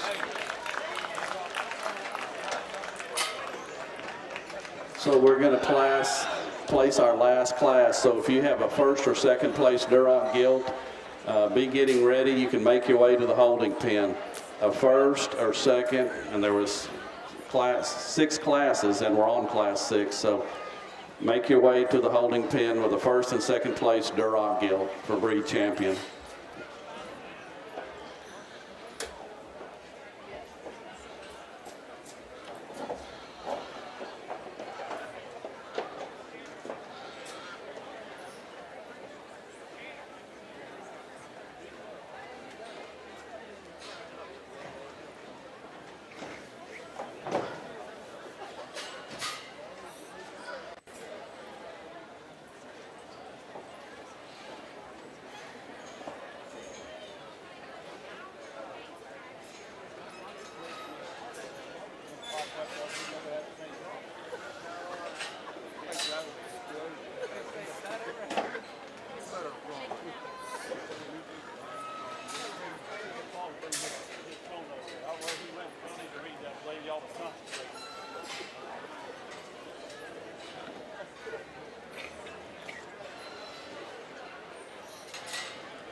Yeah, if you're a first or second place Duroc Gilt, please make your way. We're kind of winding down on Class 6 Durocs.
Well, really nice class. Actually, I think we have 6 or 7 out here, and there was 10 or 11 of them that were awfully nice, quality females. I'm going to start with the young lady to the left with the blonde colored gilt there. I like that one a great deal in terms of just her general build. And I know she was in the Dead Sea, but she was, but she wasn't. That gilt, she needs to be able to have enough room to drive, because she's a little bit longer bodied, and when she doesn't just go, it's hard to see, is she just a nice gilt, or, it's hard to tell. So I wanted to see her out here, and she was always on my mind, and she just kept working her way up, because she's got the fewest issues, and she doesn't have very many Class ESTs, other than, in my opinion, the best. She's bold coming at me. She's got enough of everything. Her hind leg works. She still hocks in, and she's got plenty of muscle, which I like that, truthfully. I'd rather have them on the borderline of being too far inside their skeleton than on the outside of their skeleton. But I like that gilt quite a bit. In second, we got the young lady over here in the black shirt to my right. This one, second and third, was really close. I think they're both similar type of females in terms of height, the shoulder, shortness of body. The one that I went and chose you second, the young lady in the black, this one's more youthful about her head. I think her shoulder angle's that much better, and she gets out and goes. The longer the drive goes on, she gets better. The one that's in third, I think, gets a little bit straighter and tighter out of her hip and hind leg, wants to push out of her shoulder ever so slightly. But the one in third, admittingly, is heavier muscled. She's bigger when you get up on top of her. She's got a big stout hip working in her. She's a little rounder in that muscle, which I don't prefer, especially on red ones. I think that's what makes her be a little tighter out of that hip. As we work on down here into fourth, the young man there has one that just is an absolute powerhouse. This one's she's moderate, but she's still tall enough shouldered. She's short-bodied. She has an extreme amount of muscle, and I think that works to her disadvantage, because she gets a little tighter off both ends. If we could just harness that width and muscle ever so slightly and just pull her back within herself, I think this one would be unique enough to potentially push up into second, maybe work towards the top of the class, because the uniqueness she does possess, if she could go good enough, I think she would definitely work up in the class. As we work on down here, gilts that are definitely a little longer bodied and more feminine than the one we've got right up above them. They just don't have the extras in terms of mass and dimension and bone and foot size, but definitely nice red gilts and nice practical type of females. I'm going to read the placings in Class 6 before we judge for the champion. Ethan Stewart was 6th, Wall FFA, 5th, Tanner Thomas, Valley View FFA, 4th, Jacob Buzenlaner from Ballinger FFA. 3rd, Nicole Blankenship, Eastland FFA. 2nd, Madison Morris, McLennan County. And our class winner was Amanda Simpson from Belton FFA. And now we're judging for the champion and reserve champion Duroc.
Well, go ahead and give all these Duroc exhibitors a round of applause. I think it's been an exceptional show. In a few of the classes we had to fight our way to find the top 2 or 3 that were awfully good, but we get all 6 of them out here, and I think they honestly match up together, and I hope if you're along ringside, you can kind of see a trend that I like to portray, I guess, and you know, and we've got a bunch of sows at home. We don't have any red ones. I let my brother-in-law do that side of the thing, because then we don't have to worry about competing against each other, and he does a nice job raising them, and I don't have to worry about it. I just like to feed them. But these are good red gilts. I mean, I don't care where you're at in the country. I think these are really nice. I think there's a pair of them, obviously, that I like a great deal. And they're different. They contrast. One's more of a show gilt, and one's more of a sow, in my opinion. But I think they're both good enough in terms of their angles, of their skeleton, their muscle, their boldness of rib, their natural width of skeleton. Obviously, there's subtle differences, but the one that just looks the most like a show pig to me, the only with the dark gilt there in the middle of the ring, will have your champion.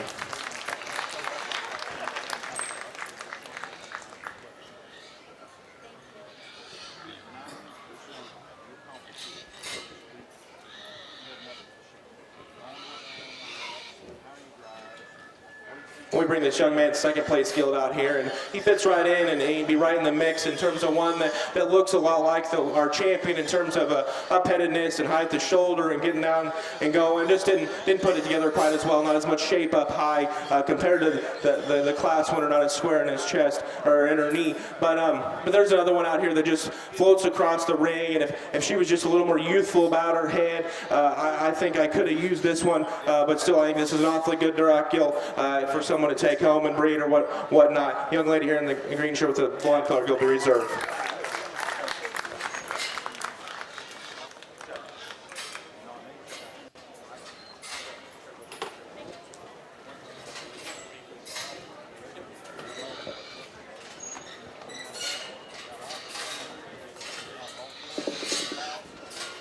We will start the spring selection drive in top 5 overall in about 15 minutes.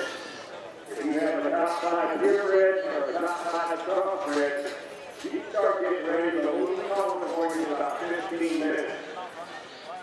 We need to have all 10 of those come to the ring. As soon as those are posted, selected, we'll go and figure out the crossbred sale pig. We'll get that list posted right away, and then we'll work on sale order, getting lot numbers for those pigs. But you'll see your pig listed over there. You're not going to know what number it is, but if you're in the sale, you will know about that. If you're not in the sale, you can load and go.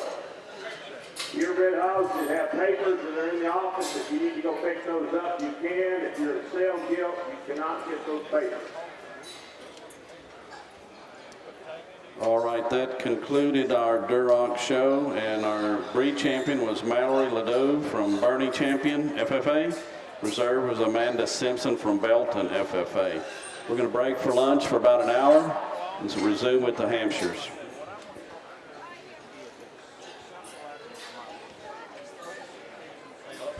For 3 generations, West Texas farmers and ranchers have turned to Palmer Feed and Supply in San Angelo. For decades, Palmer's produced feeds formulated for the conditions unique to West Texas. Now Palmer's able to offer their quality to you. With their investment in a new state-of-the-art mill, you know Palmer's committed to provide you quality products for generations to come. For feed, supplies, fencing, materials, we invite you to check with palmerfeed.com and see if we can offer you a better product or a better deal.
This will be real good. I'm gonna get some of that cocoa sauce and store it.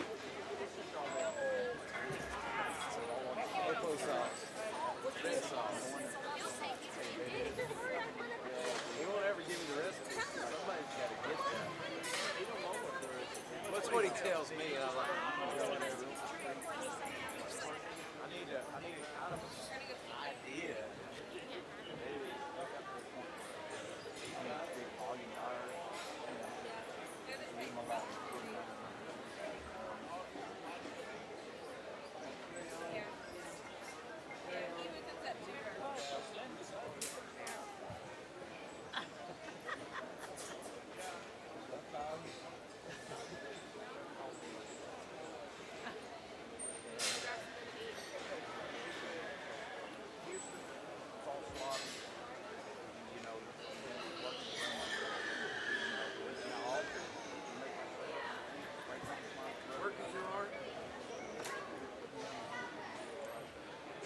I guess I ain't working hard enough.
calling shortly for the Supreme Champion Drive, so if you have a gilt going to this drive, be getting them up and getting them ready. We'll be calling for them shortly.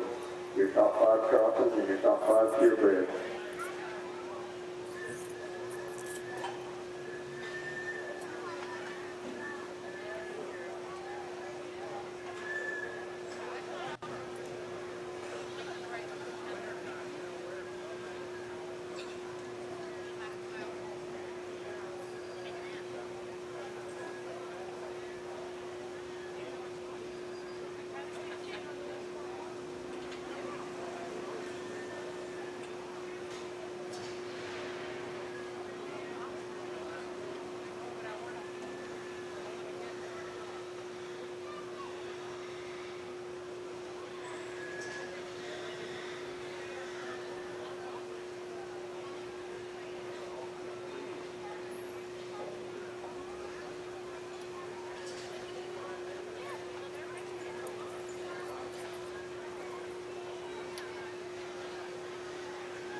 Yeah, I've got to stay down here. I've got to breathe.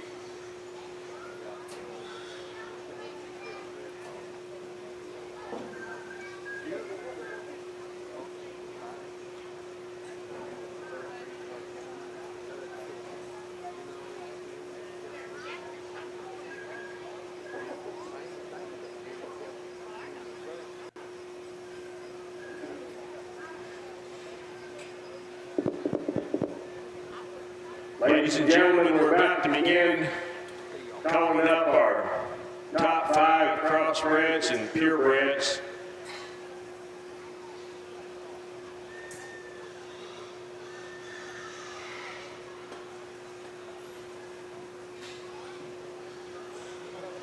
Top 5 purebreds and crossbreds.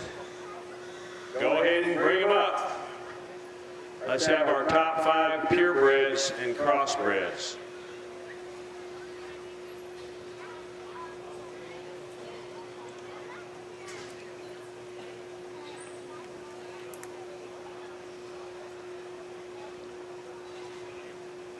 Folks, let's bring them on up, top 5.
Ladies and gentlemen, we're about ready to select our Supreme and Reserve Supreme and top 5 overall. Before we do, let me just take a minute, and I'd like to recognize our judges one more time for the day. Last time for this year, Jim and Mike McCoy. I've been around these guys and observed them. They probably don't know who I am, but I know who they are. And watching these guys work together over the years, it just developed a ton of respect for what they do. It's very seldom that you're fortunate enough to be a father or be a son and work with your father, or be a father and work with your son and get along as good as these two guys do. Extremely well versed in the hog business. When we go to select judges for this show, we have some input from several people that are very good producers in our state. And these are the names they come up with. We use producers to judge this show. We don't use college judging team coats, feed salesmen. These guys, they put the gas in their trucks and the clothes on their backs with hogs. And that's why we have them here today. Ladies and gentlemen, they've worked extremely hard over the last 2 days with your young people to go through these hogs and line them up for you. Let's give them a big round of applause. Jim and Mike McCoy.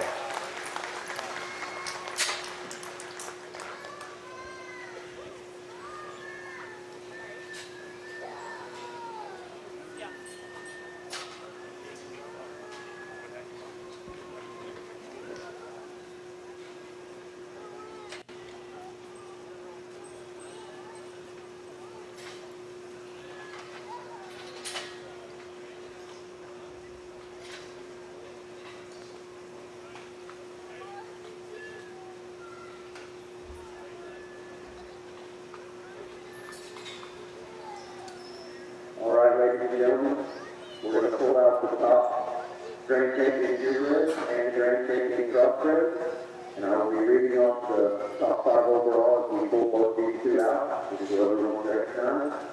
Your Grand Champion Purebred, shown and exhibited by Lexi York. Valley USFA.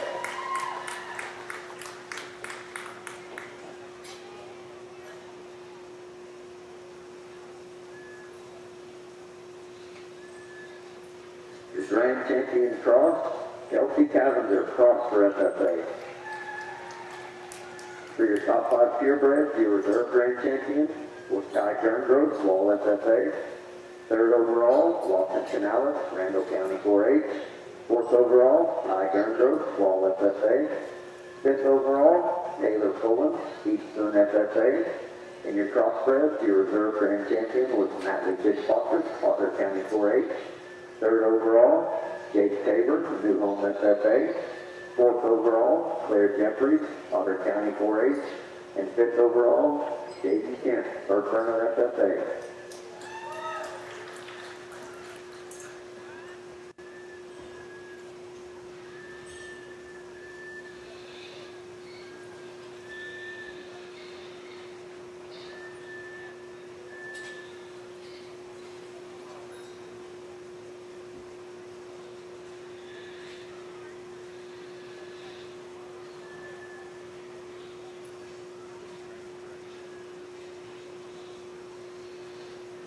Let's go ahead and let them relax a little bit there. We'll do a little talking. Let's give all your young people here, up here, and the ones that back in the back that didn't quite make it, give them a nice round of applause. It's been a great set of kids, a great set of livestock. Really been a fun 2 days. It takes a lot of work putting these on, and it sounds repetitious, but you need to thank those people to do these things. There's a lot of work behind the scenes that goes into these deals that to make sure that's fine. If she wants to, you can brush her later, that's okay. We know what she looks like. It takes a lot of effort, and a lot of thankless work goes into it. There's a lot of paperwork. There's a lot of computer work. I know we had some glitches yesterday morning on an app that didn't work or something, and they fired it back up and got everything going again. There's a lot of who's who in the show pig and swine industry working clipboards and boards and paperwork in the background here that really are some of the forefront of what you do here in Texas and nationwide. So there's a lot of work goes into that. These guys running these boards in here and the pins. I mean, never had to ask twice for do anything. I mean, you had somebody that was spotting and knew where they had to go, and it's efficiency. It really worked good, and that makes it so much easier on Mike and myself to get that job done when that is done that way. So give your entire show committee, all your breeders that helped put this on, give them a nice round of applause if you would.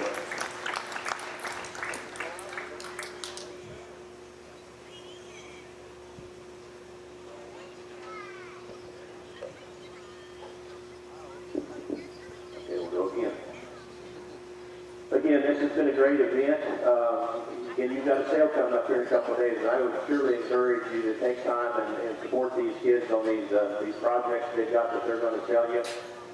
There's a lot of breeding potential. This is not just helping the kids, it's also helping your own breeding programs to take them back home and make progress.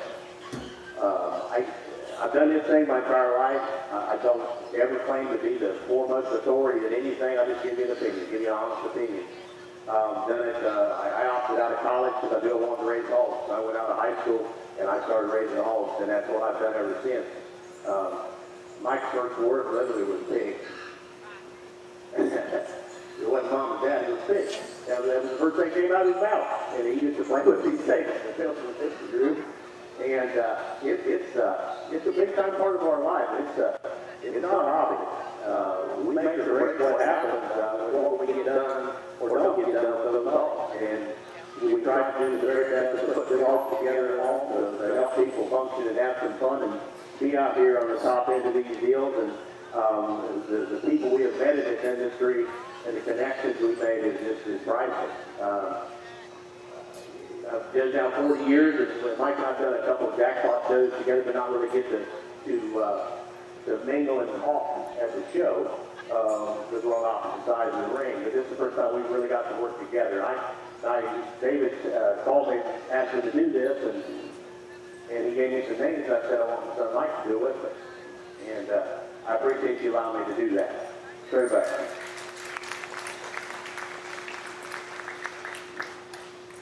I can't tell you how much respect I've got for Mike as a man, as a dad, and as a leader in this industry, and his ability to dig into hogs and their skeleton is incredible. You need to get into a conversation with this young guy about how hogs are built, why they work, why they don't work, why they function, why they don't function.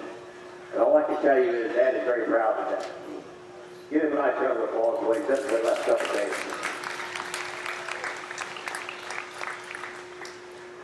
The father and son dynamic is not an easy thing. Any of you, if you've ever worked with your parent or your son, not real easy, is it?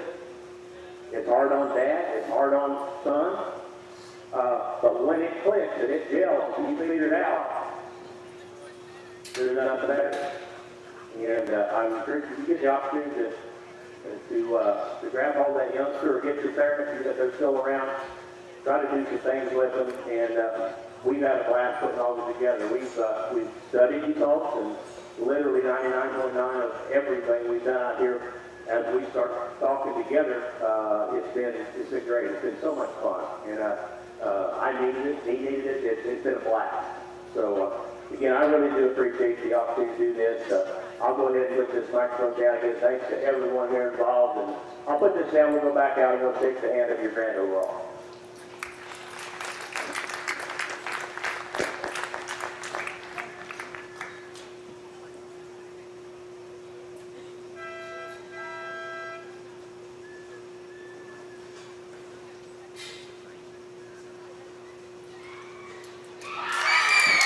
There you have it, ladies and gentlemen, your supreme champion overall, Lexi York, Valley View FFA.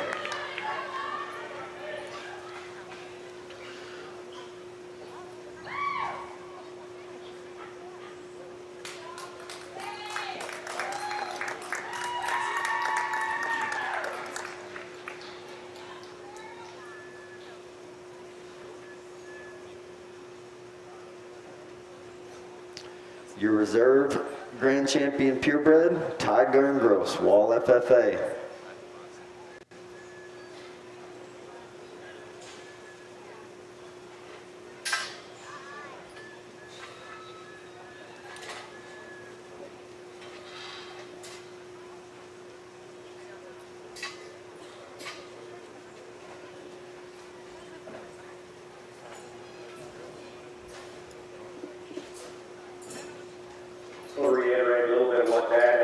say there, I appreciate the chance to come down here. I really enjoy it. I've got to do just a handful of shows down here, and it's always fun to come down here. You always know the upper end is going to be very good, and you guys are a very good set of volunteers. The upper end of this show has been extremely good. I think you guys deserve to give yourselves all a big round of applause before we name our reserve. So that's a lot of what I kind of wanted to say. You know, this is what we do. This is our life. I mean, this comes first before everything. I mean, when you got that many cows running and they take you to the nursery, that's the first thing you have to do. You have to keep in mind and pay attention to every day. I mean, I don't get to come to as many of the shows down here as I used to the majors to come visit and watch and hang out with people and just enjoy the home show like I used to. But I still try to get down and watch it some, and it's always incredible just the job you guys do down here, getting good ones put together and the efficiency of these shows. You guys have got the system of running a show and keeping it good and easy on judges. I mean, this show today, I mean, it could be a very difficult show to put together. So the way they show the things to it, they make it very, very easy on us. And I'd ask you one more time to give your staff here a huge round of applause and the entire association you guys have here in the state today. I appreciate you letting me come down and work with that. I've been wanting to do this for a long time. It's, as you grow up and you realize things, I mean, in your youth, you're a little more confident. I don't want to say confident. You enjoy debating more. I still like debating and visiting and talking back and forth and having constructive conversations. I enjoy that. I've learned how to channel that in a more positive way with visiting with that now when I was younger. It's just part of growing up. Like yesterday, sitting for and watching them, when I was younger, I probably would have sat back there and sit and watch them and see what I'd have done different. Now I just want to see how I did it and just enjoy watching them forward and line up. I really enjoy it. Really enjoy it. Yeah. Been wanting to do this for a long time. I've been in the radio before, worked with them kind of as a consultant judge when I was younger there. It's been a while, but it's first time we've had a chance to actually work together, and support for each other. This first time I've actually just support somebody, and I think he said this first time he's actually just support somebody. So it's kind of a neat dynamic to get to this. So again, appreciate all of you. Thanks for having me about that. Give him a big round of applause. Give yourself a big round of applause. We want to make you reserve for your fifth overall.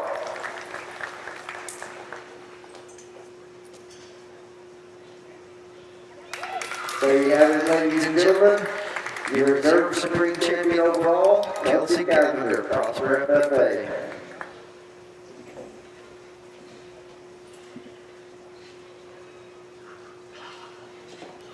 Your reserve grand champion cross, Natalie Fishbacher, Potter County 4-H.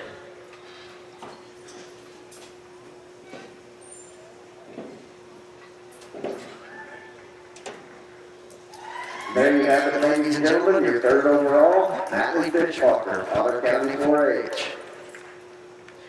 Your third overall crossbred was Jake Tabor, New Home FFA.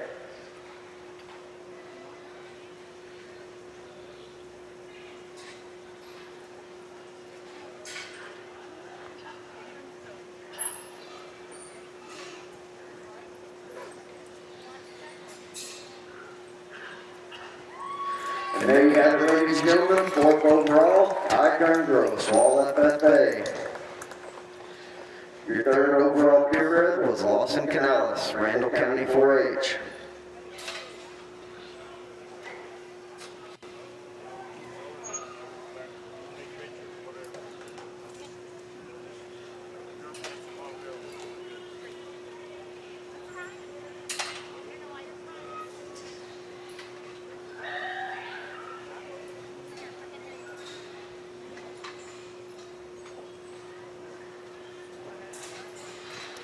There you have it, ladies and gentlemen, fifth overall, Jake Tabor, New Home FFA.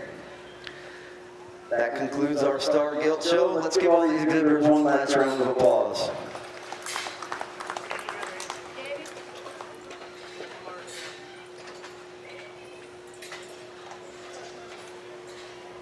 Folks, we're back in to go back in the room and get the sale order on the top of the established. We have lots 1 through 5 already named. We'll be getting some numbers on the sale pins over here. If you have a gilt that's in the sale, you stick around. You might have time to go get a meal now, but come back in an hour or two, and we'll have those, hopefully have those sale lot numbers posted.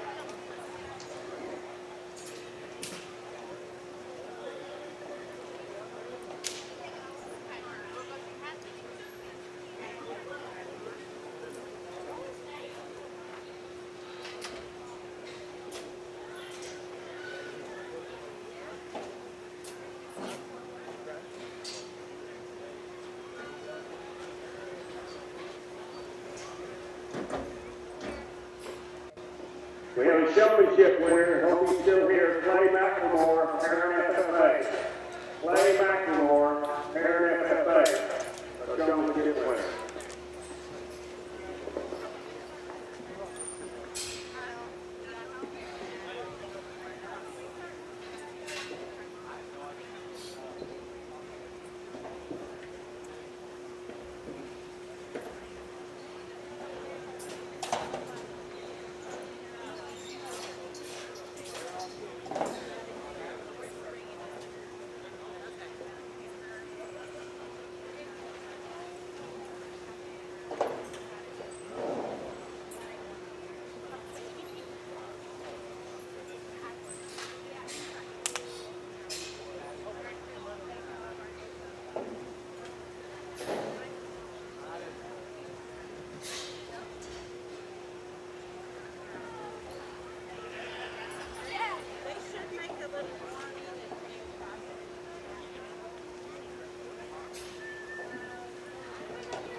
right back.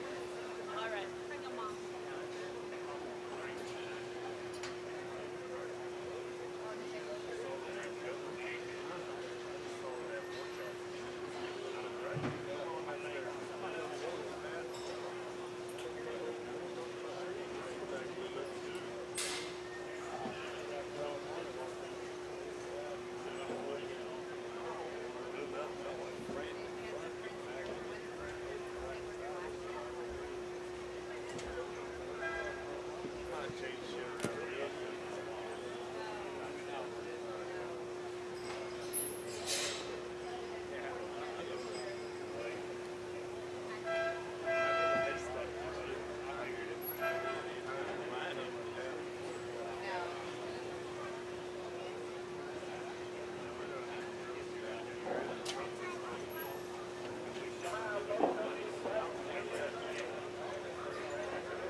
get out there early next year.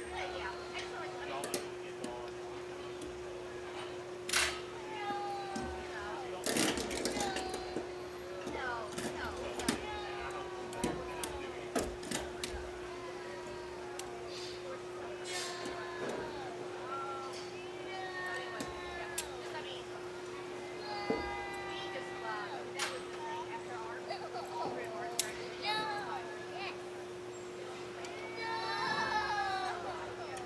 And I think I'll have a few more. And I think there's I have a couple that are already starting to see.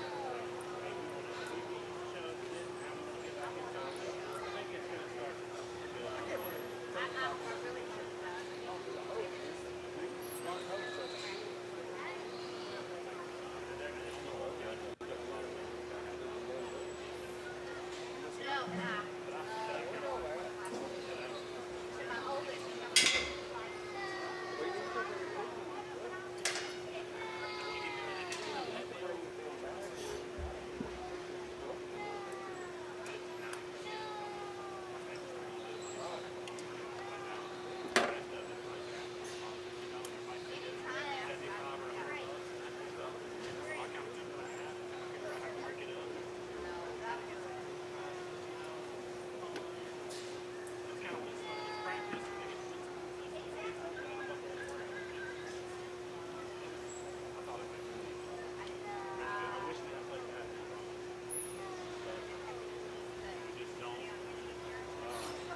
when our kids, when your kids all show together, they would come on the trail. So I had nice purpose for you used to. And it was like, then what? Yeah, that's right.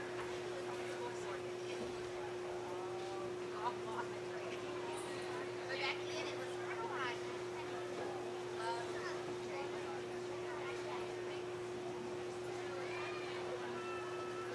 I took that. We had that big one. It was a ranch. I was in a show cabin. So I got there. There's so many things about it. Like it's the egg is so cool that I would be there. And when I'm back under, it was the tail back there. Because it was back there. I was going to take the stuff off. So no, I was like, I'm going to take the corner off of it. And it's on the case. And I was like, so I'm about to trade that in. I don't want to do it. So I got it all worked up. Used to be in my position. I've had all the time. That's the thing. And then when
didn't know what was going to be. I don't know what I was sure to do.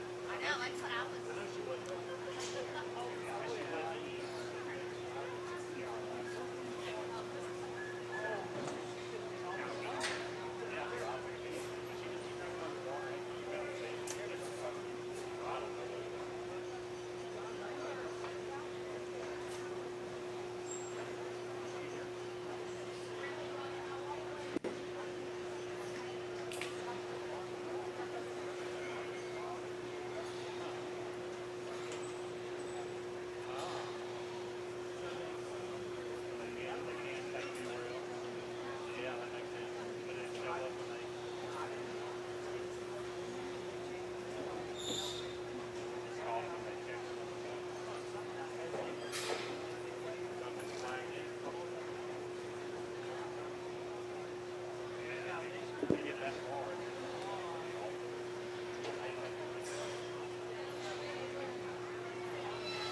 Okay, we're going to fire back up here again on the purebred side in about 5 or 10 minutes.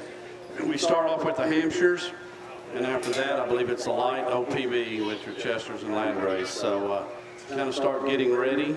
We're not ready for you yet. We have to get our ring help together, but in a little bit, we'll be ready.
Okay, we're going to start here with the Hampshires in Class 1. There's 11 Hampshires, and we just have 2 classes, so if you have a Hampshire doll, you need to be ready. This is the first call for the Class 1 Hampshires to the holding pen. First call for Class 1 Hampshires to the holding pen.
Okay, the judge has released the rest of these Hampshire Gilts in the arena. They can go back. If you'd want to give them a round of applause, I'm sure they'd appreciate it.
Well, we're going to go ahead and call the second class of Hampshires, and that's the last class of Hampshires.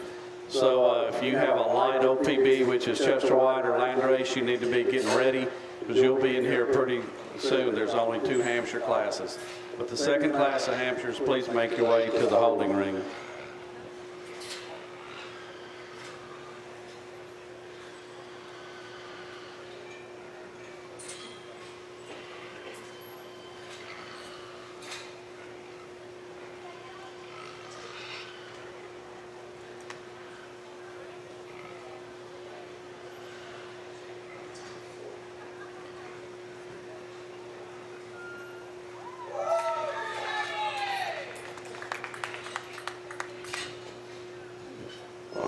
Nice set of Hampshires. We don't have as many numbers here, but I think the class is nice here. The top 6 are all exceptional Hampshire females. One of the wins, I think, does so rather handily, just from a balance and standpoint that she's very flexible and she's feminine.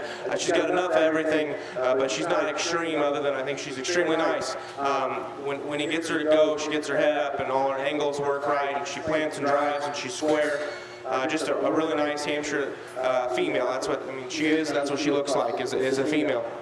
He gets closer there, but second and third for me. They're both stout, powerful Hampshire females that are just. They have plenty, and I think having too much muscle works to their fault. The young lady I'm going to be second with her here to my right. This one is extreme in her muscle shape. The backside of her blade, her hip is huge, and she. Where her biggest issue is for me is we get around behind her and she's too wide. She just wants to get outside of herself there from behind. If we could pull her in, I think she could be one we could potentially run with, just because then she would have those extras in terms of bone and feature and just muscle. And Well, but she doesn't. She gets too far outside herself, so she goes in second. In third, another one that's plenty muscular and plenty stout. She's a little soft on those front feet. She wants to get a little tighter out of that hip, and she's not as heavy boned as the one that wins the class, or the one that's in second, excuse me. As we work on down here to the fourth, we've got one that emulates more of our class winner in terms of femininity and height to shoulder and muscle shape. She's got enough, but she's not overwhelming. Her issues are she's too tall shoulder, she's a little forward in that shoulder, and she's short and round out of her hip, which prohibits her from taking a long fluid stride, but still a nice Hampshire female to end up in fourth. As we work on down, two Gilts that have enough muscle, they just don't balance up quite as well, have a few more skeletal issues as we work on down the line, but a really nice class here to start out your Hampshire division. Placings in the first class of Hampshire's sixth was Adeline Jones from Longney. Fifth was Josie Blevins, Valley View FFA. Fourth, Ethan Madrano from Brady FFA. Third, Lexi York from Valley View FFA. Second, Paisley Oglesby from Hyco. And our class winner was Brody Byer from Gillespie County 4-H. We're judging the second class of Hampshires. And pretty soon we'll call for the light OPBs. It'll be a little bit, but kind of be on standby.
Okay, the judge said we're good, so these exhibitors in the ring can go back to the pins if you want to give them a hand.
Well, a little more variety here in the second class of Hampshires, just in terms of type and kind and frame size.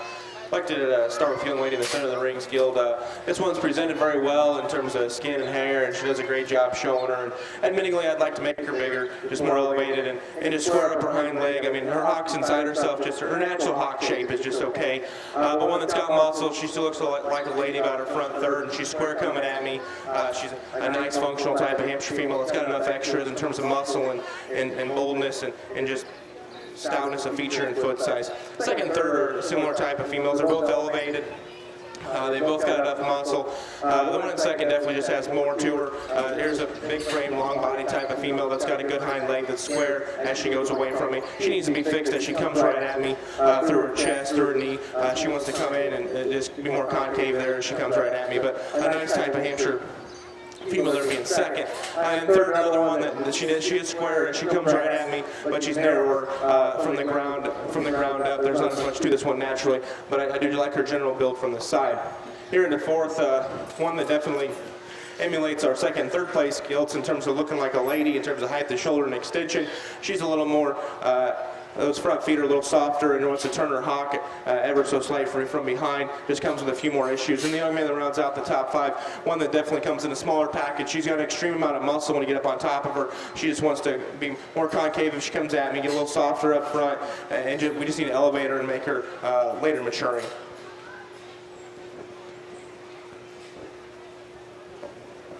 Okay, the placings on the second class of Hampshire's fifth. Samuel Bonert from Kendall County 4-H. Fourth, Trip Trimble from Dallam-Hartley County 4-H. Third, Bailey Jarrett from Midland County 4-H. Second, Peyton Owenby from Hill County 4-H. And our class winner was Mackenzie Burton from Valley Mills FFA. Now we'll judge for Champion Hampshire. I'm going to make the call for the light OPBs, the first class of light OPBs, Chesters and Landrays. Please make your way to the holding ring.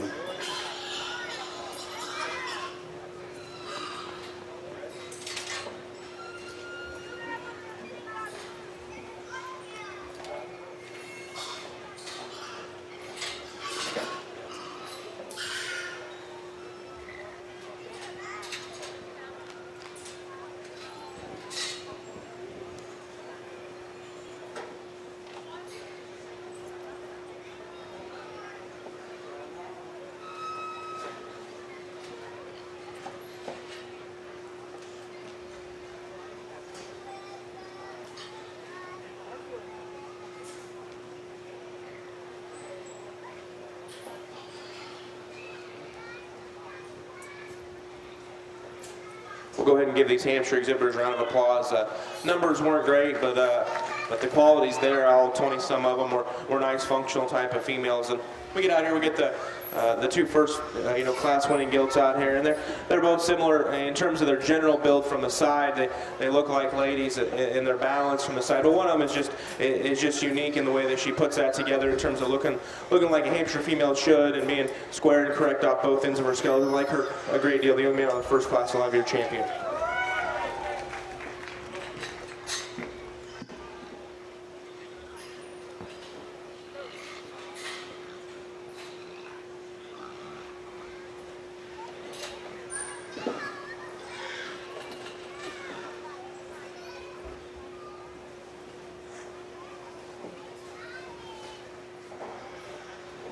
we bring the second place Gilt out here out of that class, and we talked to her before if we could just fix her there in her hocks ever so slightly. She just wants to step outside, but I think she still fits in the mix because she's the right kind. She's elevated, and she's got a great balance from the side, and she's got a ton of muscle. I think they're even closer in terms of similarity here between our second place Gilt and our other class winner. But I think the one that has the fewest issues would be the second place out of that first class. She'll be a reserve.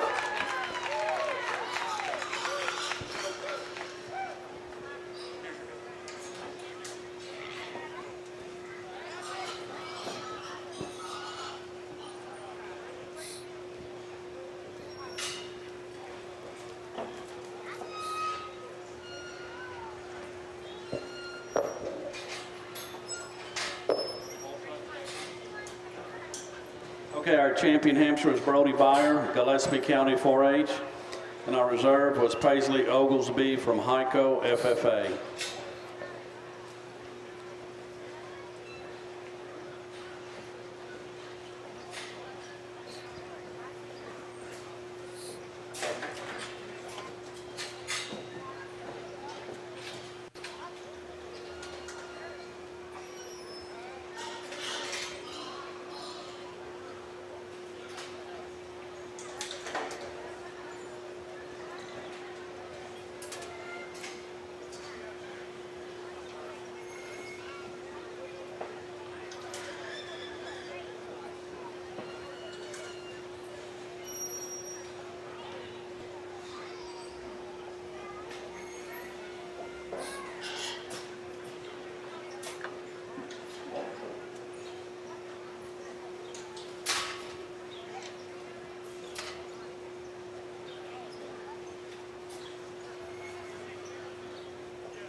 Okay, we're missing one Chester White Hog, Talon Blunt, Paducah FFA.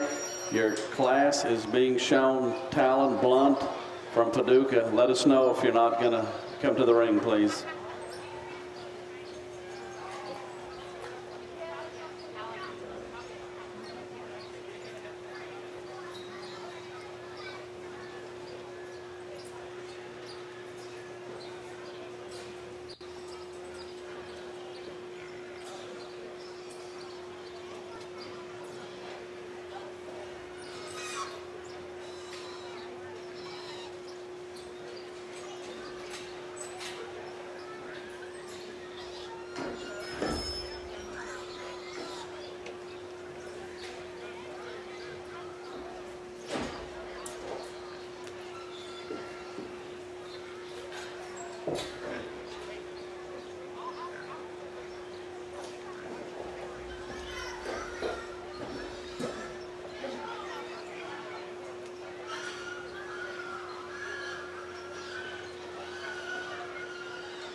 Okay, our judge has excused these Gilts in the ring. If you want to give them a round of applause while they go back to their pins.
Okay, we're going to go ahead and call the second class white OPB or light OPB. You can make your way to the holding ring.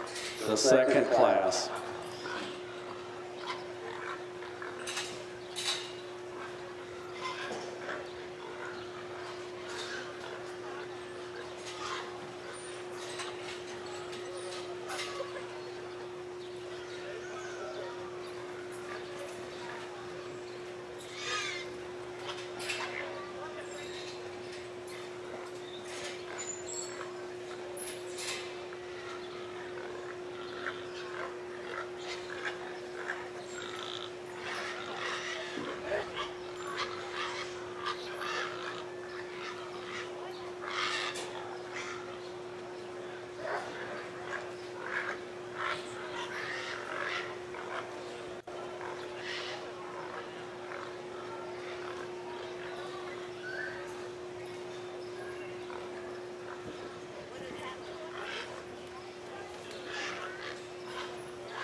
Very nice top trio or so here in this this first class of white OPBs. They like to use the young ladies. Go over here to the side. She's not cooperating as well, but I still feel if you just break them all down, this is the one that has a skeleton that's plenty good enough. She's square coming and going, and she's got more genuine shape and muscle than the one that's in second.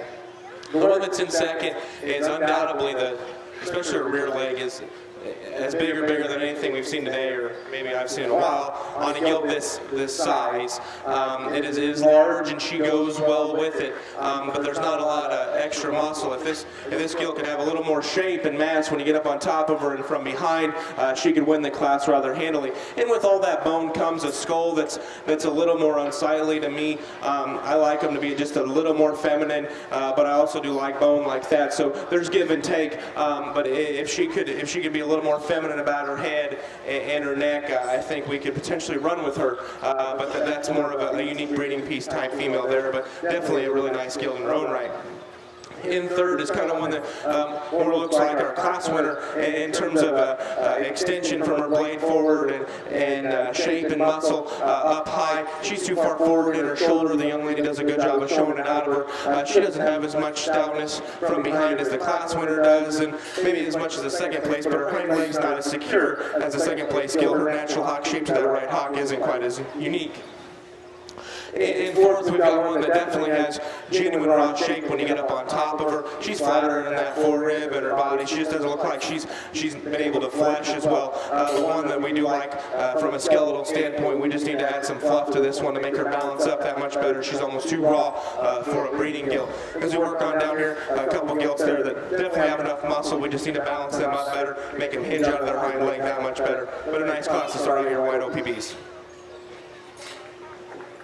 Placings on the first class white OPBs. Jaden Gomez was from Water Valley, was sixth.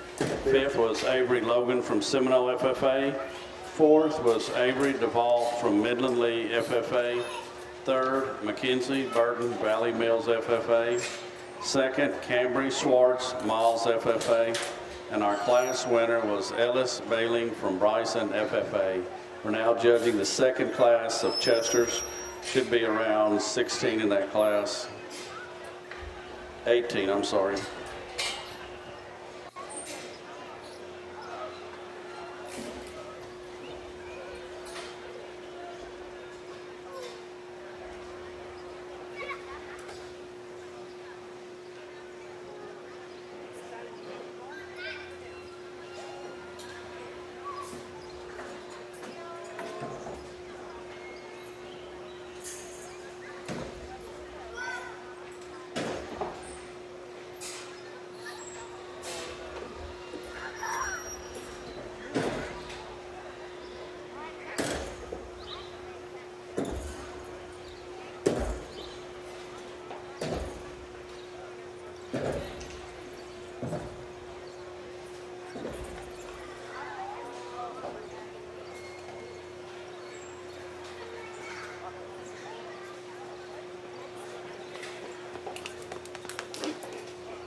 Okay, we're missing one gilt in this class of Chester's. Caitlin Dominguez from Eastlake FFA. Your class is being shown.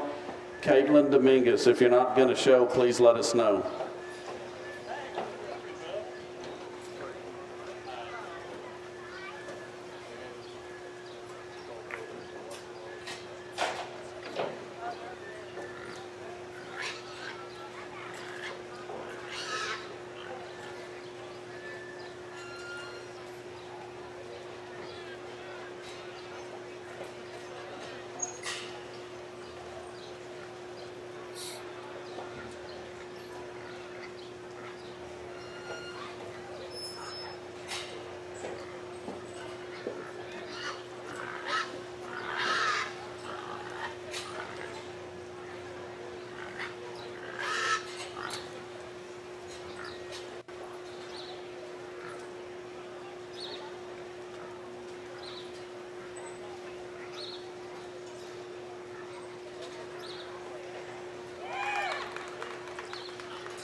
Okay, the judge has released these gilts in the show ring.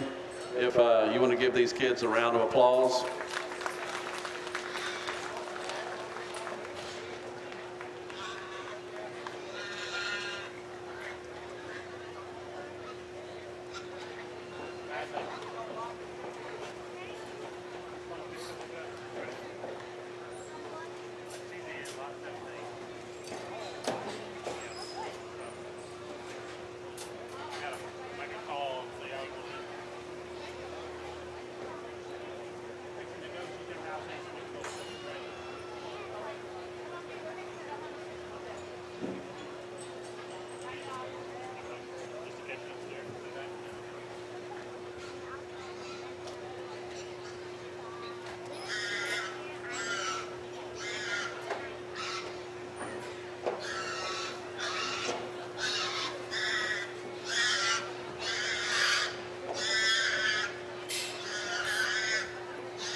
I'm going to go ahead and call the next class at Chester's, please.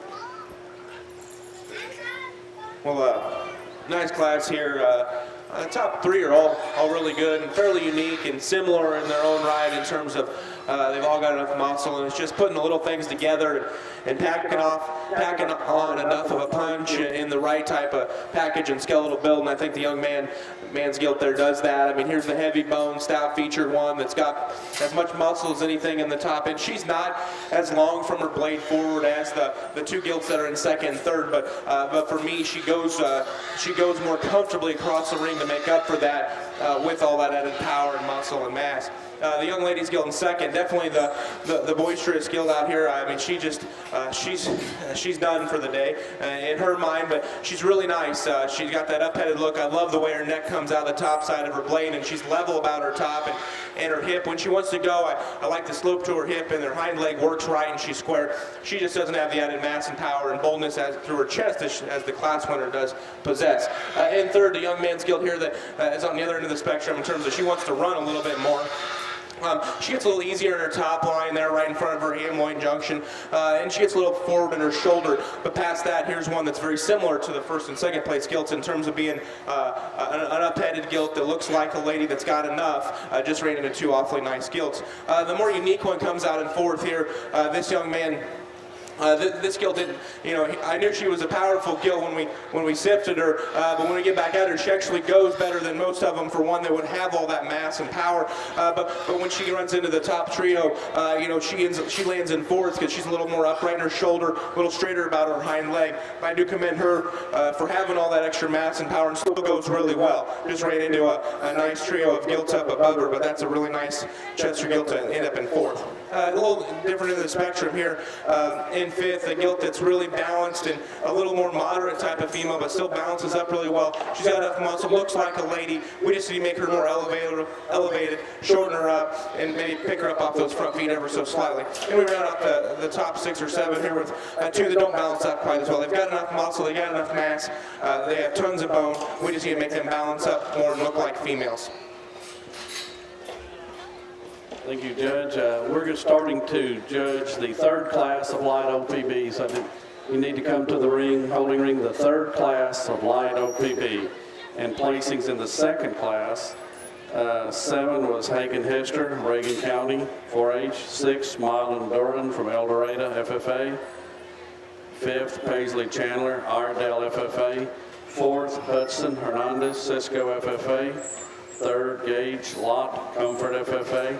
2nd, Gigi Steeling from Kendall County 4-H. And our class winner was Jeremiah Madrano from Brady FFA. There you go. And now we're judging class 3.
Could I have your attention in the barn, start Gilt sale.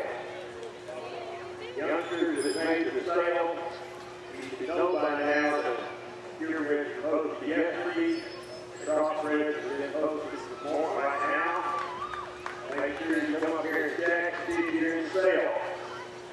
If you're not in sale, you're released to go. Make sure you get back up in there, loaded up. Sale lot kids though. We're going to start putting sale lot numbers on pins, and you'll be able to bring your gilts over here to the sale pins. They're located on the north side, or the northwest side of the barn. You'll need to bring them over because we're going to be paint branded, taking pictures. We'll explain that process just a little bit later on when we call you again. But make sure you're around because you'll need to bring your gilt over to these pins. We'll have the sale order posted. When we do that, you'll know your sale lot number. So please wait, but make sure that you're ready to go when we call for you. Once again, start gilt sale, pigs, exhibitors, don't be leaving.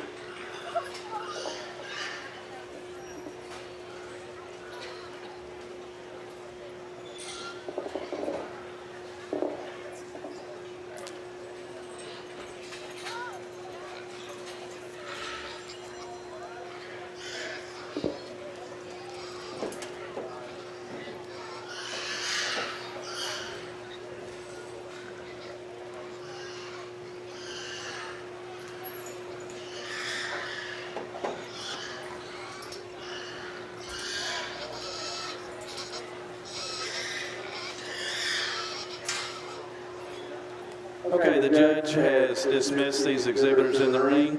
You guys can go back to your pens, and thank you for coming. If you want to give them a round of applause, it'd be appreciated.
Okay, we're going to go ahead and call the fourth class of light OPB, the fourth class of light OPB. You can make your way to the ring.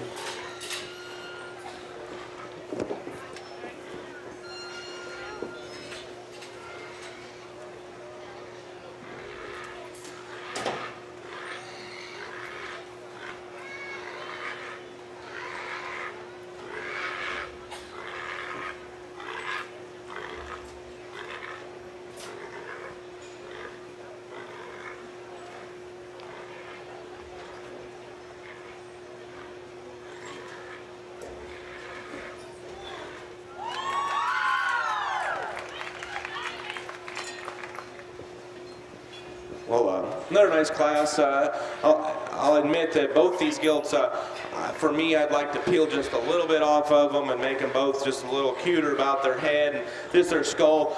But if we get down to brass tacks of it, the young lady's driving the gilt that's taller shouldered and shorter body. She is becoming a little bit ornery out here, but she's still going. Her angles are right. I'd like to pick her up off those front feet just ever so slightly, but I'd say the same about the second place gilt as well. Both of them, they have similar issues, but one of them just a little shorter body and taller shouldered, and both have more than enough power. I mean, my goodness, both of them are extremely powerful Chester females. Coming up next is easily the one that's got the fewest issues of the top three in terms of one that just gets out and goes, and she's very comfortable. I like the way her shoulder works, her hind leg works, everything works.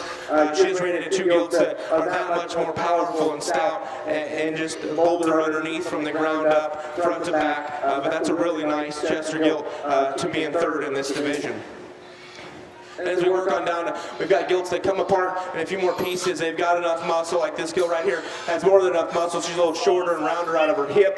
The gilt that comes out next, very similar story. She's got enough stuff. She just wants to break get slope out of her hip, get a little straighter there behind. And the young man rounds out the top 6 with one that's definitely as wide as any as we've seen in this division. She has a little extra set behind and doesn't go quite good enough there out of her hip and hind leg. But a really nice class with some power at the top. All right, placings in Class 3, Light OPB. 6th, Landon Mitchell, Midland Lee FFA. 5th place, Madison Jones, Belton FFA. 4th place, Gigi Staling, Kendall County 4-H. 3rd, Reagan Helms, Ballinger FFA. 2nd, Casey Holton, Cisco FFA. And our class winner was Peyton Owenby from Hill County 4-H. We're presently judging Class 4, Light OPB.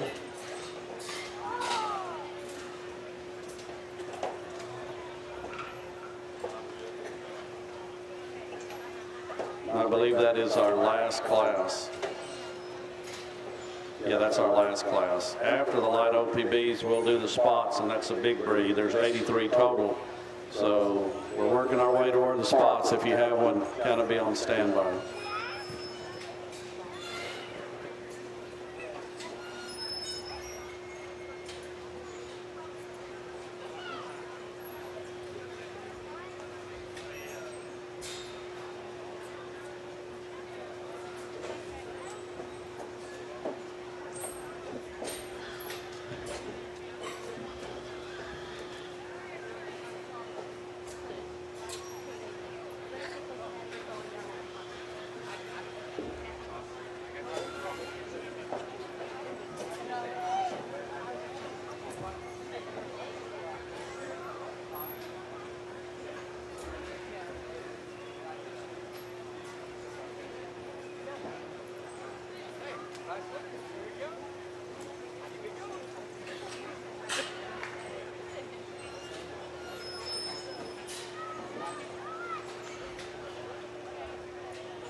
Okay, these gilts in the ring have been excused by our judge. You guys can take them back to the ring. Give them a round of applause. I'm sure they'd appreciate it.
Okay, while we're finishing up this last class of light OPBs, if you are first or second place in the light OPBs in the 1 through 3 classes, please make your way to the holding pen so we can judge for the champion and reserve champion light OPB. The first and second places need to start making their way back up here.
Well, nice top pair here to round out our Chester division. Start with the young ladies guild. I would like to just peel a little bit off of her underneath. This one's pushing a limit in terms of flesh for me, but she's unique in the fact that she's short-bodied, tall-shouldered, and has a longer hip than most other gilts in the class, which allows her to have all that mass and power and a little extra condition and still get out and go with that hind leg good enough. I like that one quite a bit in a lot of areas, just from a uniqueness standpoint. I prefer where the young men's guild is at in terms of flesh and condition over the class winner. Where she's not quite as unique is that she's a little shorter hipped, takes a little shorter stride, and she wants to push, just try to search her hind leg, searching where to sit down when you get right around behind her. But a really nice gilt there to land second. Third, young men's gilt definitely has as much shape and mass when you get right up on top of her as anything in the class. But coming and going, this one's not as genuine underneath. She's narrower through her chest, she's narrower as she leaves me, and doesn't have as much muscle there right in the seat of her pants. Young ladies guild in fourth is, without question, the biggest scaled and long-bodied guild of the class. That still, I mean, for being this tall-shouldered, she's not, I don't call her straight-shouldered. She can get out and she can drive. She started to get a little worn out there. She's just a big hog. She's not as good in her knee as she comes right at me. Doesn't have as much uniqueness in terms of muscle shape and mass, but there's a big functional type of female that I felt needed to be rewarded for being unique in that frame size and still having muscle and mass. Young ladies guilt similar in terms of length of body, a little longer sided, not quite as tall shouldered, definitely one that needs to be picked up off her front feet ever so slightly. I'd like to drop her rib ever so slightly as well, just to make her balance up better from the side. And then young man's guilt here that rounds out the top six, one that's a little overset there up front, but I like her angles from the side, and I like the amount of bone she possesses and the muscle, but we just need to make her better balance there from the side as we view her. Congratulations all those exhibitors. Okay, placings in the last class. Isaac Salazar Littlefield was 6th. 5th, Kayla Presley Orange Grove. 4th, Bailey Jarrett from Midland County 4-H. 3rd, Owen Bunch Palapinto. 2nd, Ty Gangrose from Wall FFA. And our class winner was McKenna Irwin. We'll now be judging for the champion light OPB, which consists of Chesters and Land Races. After this, the next class is spots. If you have a first class spot, it'd be a good time to start making your way to the show ring.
We'll go ahead and give all these light OPV exhibitors a round of applause. I think it's been a nice show. There's 4 classes of them, and they all fit together out here exceptionally well in terms of balanced, and they look like females, and breeding stock is what they are.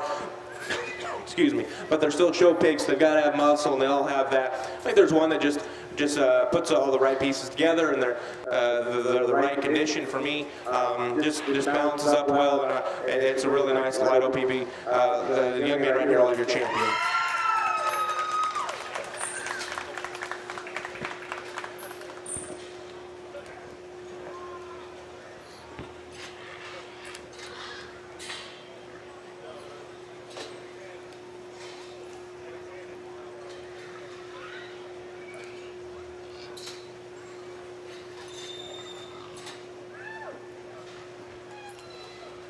Bring that second place skill out here, and like we talked to her before, she's as neat-headed and good-looking as anything that we had in that class.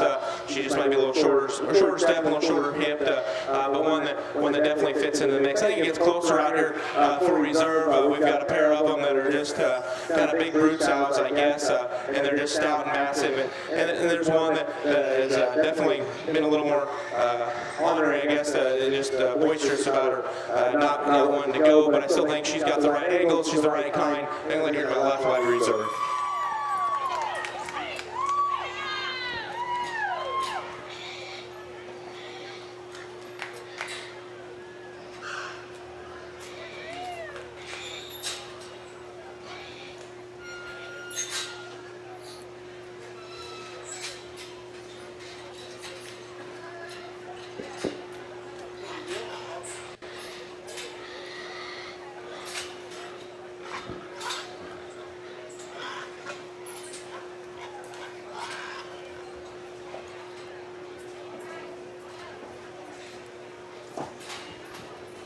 That concludes our light OPB show, and our champion was shown by Jeremiah Madrano from Brady FFA. And our reserve champion was shown by Peyton Owenby, Hill County 4-H. And now we'll start with the first class of spots here in just a minute.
missing 2 pigs from Callisburg FFA, Chancellor Blunt and William Robertson. Your class is being shown.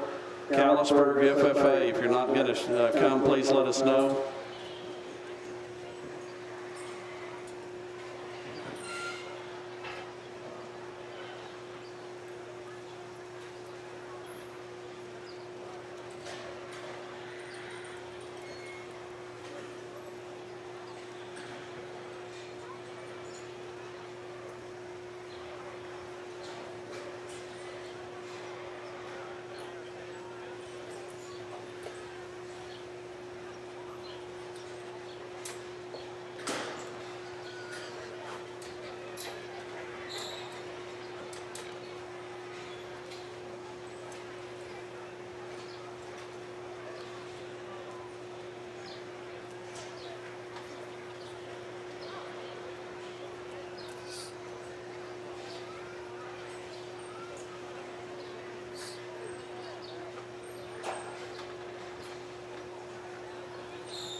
Okay, the judge has excused these exhibitors. If you guys want to take your gilts back to your pens, thank you for coming. If you could, parents want to give them an applause, I'm sure it'd be appreciated.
We're going to go ahead and call the second class of spots.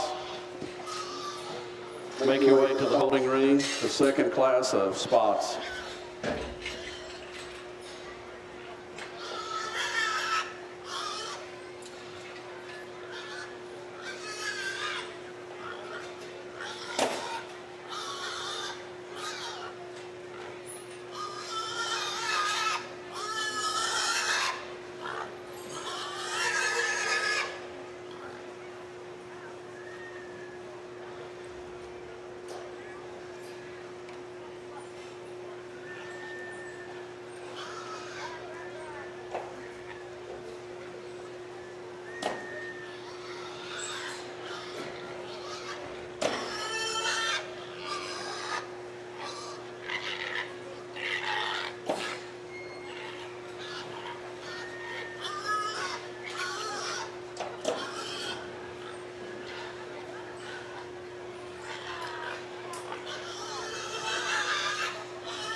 If I can have your attention, Star Gilt sale exhibitors.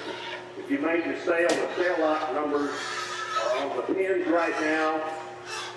Take your gilt to the pin that corresponds to your sale lot number. If you're selling the cigarette gilt, you know, as soon as you keep going that gilt, don't worry about coming over here until you get finished. Well, these top two spot gilts here don't help themselves out with their attitudes, but I feel they're easily the best two. I just wasn't sure where they fit, and then the most unique one potentially is in third, where she fits and everything. But what I finally came down to is the young man's gilt needs to win from a balance standpoint. She's wide and square and true, coming and going. I like the way her hind leg works. She's got a little extra set, which and the spotted breed is okay. It allows them to actually drive and get their hock back behind them. I like that one quite a bit, the way she balances up from the side compared to our class winner. Class winner's good coming and going. She's not as crisp there at the top side as the class winner is, but where she falls out of bed comparatively, and she isn't quite as level there, uniform, isn't as flat backed, I guess, so to speak, as the class winner is when she gets her head up. She's a little cresty there at the top of her neck as well. Very unique one coming out in third. She obviously gives up a lot of weight and pounds, and I have no idea what the age spread is, but I do know this one's got some neat pieces. Most concerning to me is that yes, she is the smallest by weight, and she's also still pushing the limit from behind, so had she grown better, she would probably be outside herself, but that one is a big-legged monster in her back leg. She's got shape, she's got muscle. We need to elevate her, shorten her up a little bit. Gilt coming out next, definitely one that's got a weight advantage and a performance advantage in the one right up above her. She's not as shapely, she's a little higher conditioner. Just her composition isn't quite as unique. I'd like to just give her another shot of muscle, but the young man does an exceptional job of showing her, gets her head up, gets her to drive her on the ring with ease, does a good job. And we round out the class with a pair of gilts that have muscle. They just don't balance up quite as well. We need to put a little condition on them to make them balance up and smooth them up there from the side. But a nice start to the spotted breed.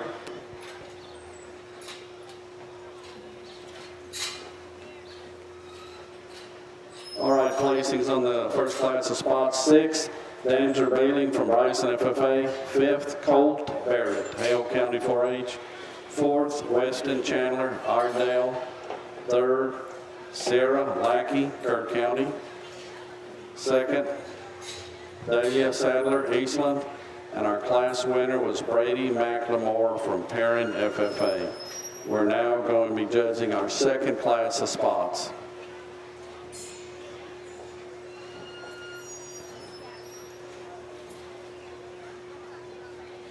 Exhibitors that have gilts for the sale, when you bring your gilts over to these pins, put them in the pin number that corresponds to your sale lot number. Do not feed or water your gilts. We're going to be taking photos later in the day, and we would like those to respond to some feed water. So don't feed water when you get to your pins. Every third pin is a tack pin. There will be no tack boxes hanging on fences that have gilt to them. We're not going to put any tack above the pins. Use that third pin from you as your tack pin. Once again, if you're re-showing for the day, when you're in the sale, bring your gilt over, put her in the pin that corresponds to your sale lot. Bring your tack over, put it in the third pin. Stick around because we're going to be taking photos as soon as we paint brand, and we're going to need your help to do that.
Okay, we're missing a hog from Hardeman County 4-H. Jacqueline Honey, your class is being shown. Second class of spots. Please come to the ring or let us know. Jacqueline Honey, now is your time to bring your pig.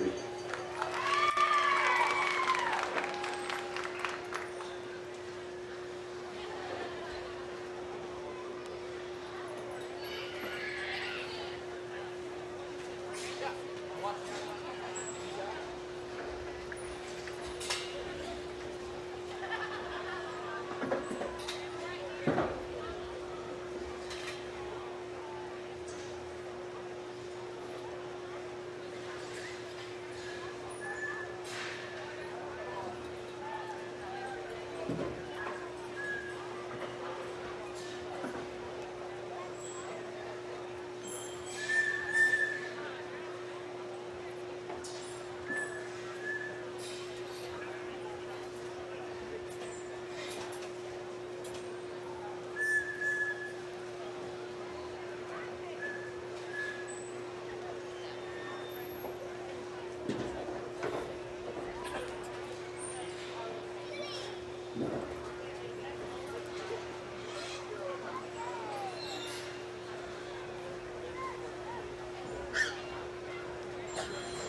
Oh yeah. Well, I know you. So.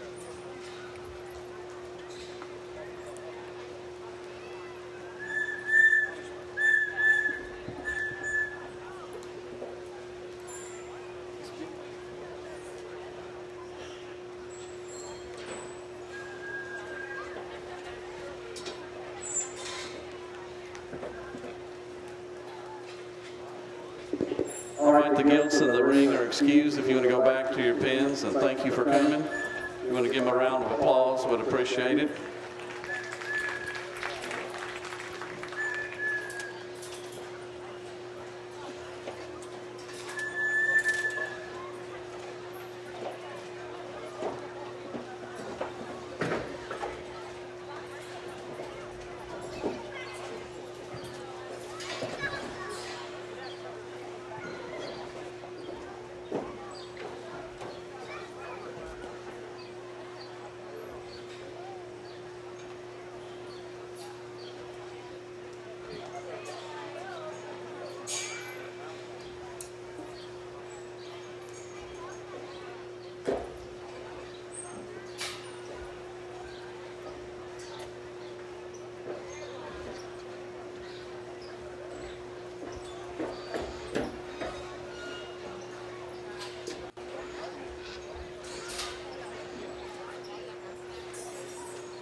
All right, we're going to call the next class of spots. The next class of spots, class 3, make your way to the holding ring.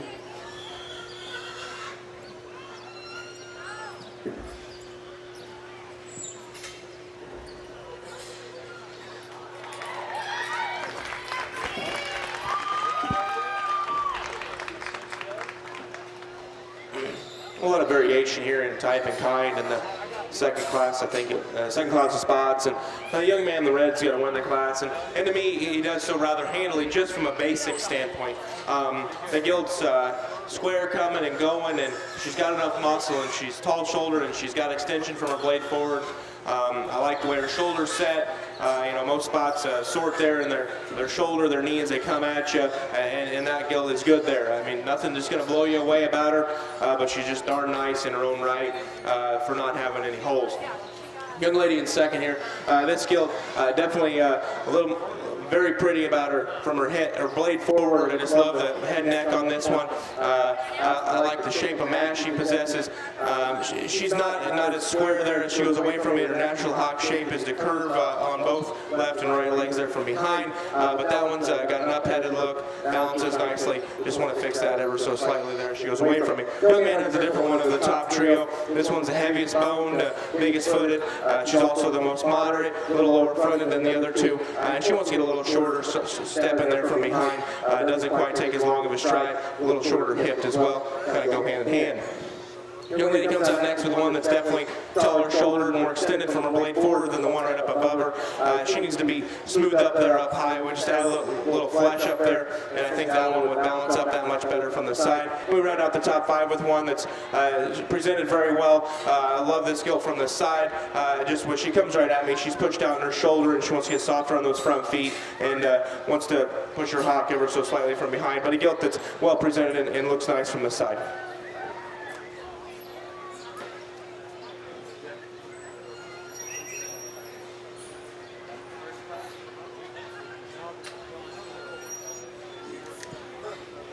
Placings in Class 2, 5th, Sawyer Owenby, Hill County, 4H. 4th, Adalia Jones, Lockney FFA. 3rd, Ryland S. Rogers from Baird FFA. 2nd, Brooklyn V. Smith from Callisburg FFA. And our class winner was Dakota Garner from Great Creek FFA. And now we are judging the 3rd class of spots.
Once again, you exhibitors that are bringing gilts over to the sellout tent, do not water or feed those gilts. Please keep the water and feed away from your gilts. I'm not being inhumane, I'm just being practical.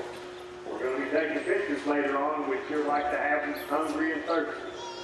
They're not going to look that much different, I promise you.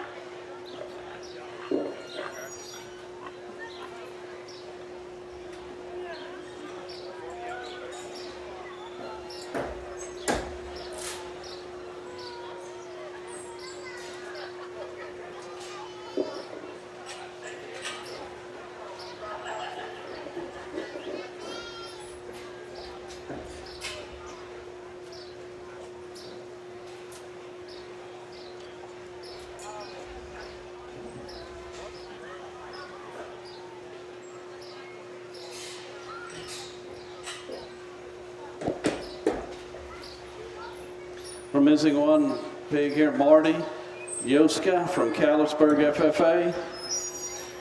And one more. Riley Sanders Langford from Parker County 4-H. Your classes are being shown.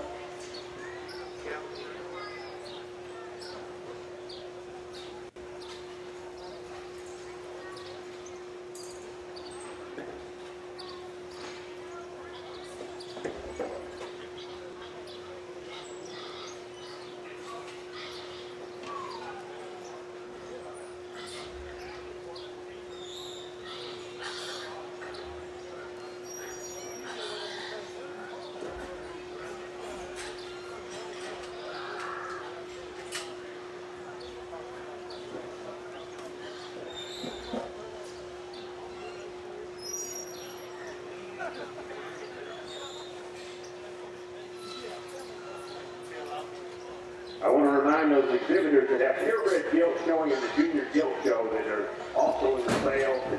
Don't worry about getting over here until you get through showing. But please, once again, do not feed or water until after we take pictures.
Okay, these exhibitors in the ring have been released. You can go back to your pens.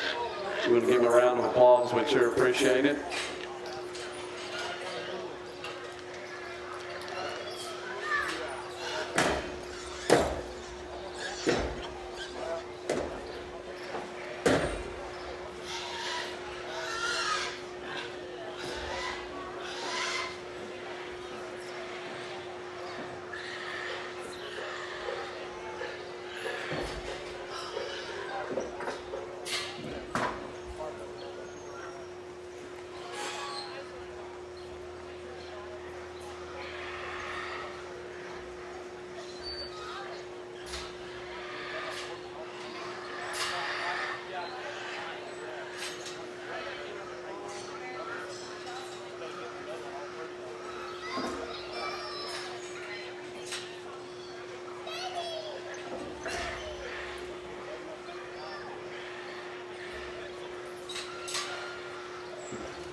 Again, nice class of spots with a lot of variation in type and kind and just differences, and we got some class advantages down in the fifth slot here. So it's unique and it's fun to judge classes like that. Young man, his gilt starts the class, and to me, honestly, does so rather handily. She's the one that's got the most of everything with the fewest issues, and that's simply what we're trying to do. This one's stout and wide and square coming and going. She's got muscle up high. She's got muscle from behind. She's square-hocked. She's bold-ribbed and uniform in her depth of body. She's not too fluffy, and her hind leg works well. Young lady's gilt that's in second, definitely not as pushed in as 12 o'clock today in terms of readiness, but one that's got all the basics down in terms of her general basic build. I like her shoulder angle. I like the way her hind leg works. She's square, coming and going. Just a nice gilt there that gives you a really good look from the side. Young man's gilt, similar story here in terms of one that's good built from the side, good looking, tall shouldered. She's not as neat coming at you through at her knee and the way her foot hits the ground. Similar story as she goes away. She wants to roll her hock ever so slightly. Then the two come out next. Here's the two creatures in terms of bone and foot size and just stoutness of overall skeleton. Young man's gilt definitely has muscle. That's where he beats the one that's in fifth. His gilt, though, a little shorter around her hip. Young lady's gilt that rounds out the top five. Definitely, in my opinion, the biggest legged, especially her rear bone, is extremely large compared to everything else in the class. She doesn't have as much muscle there at the top side and wants to get a little more concave there as she comes at me, and as she leaves me, just runs out of gas compared to the ones up above.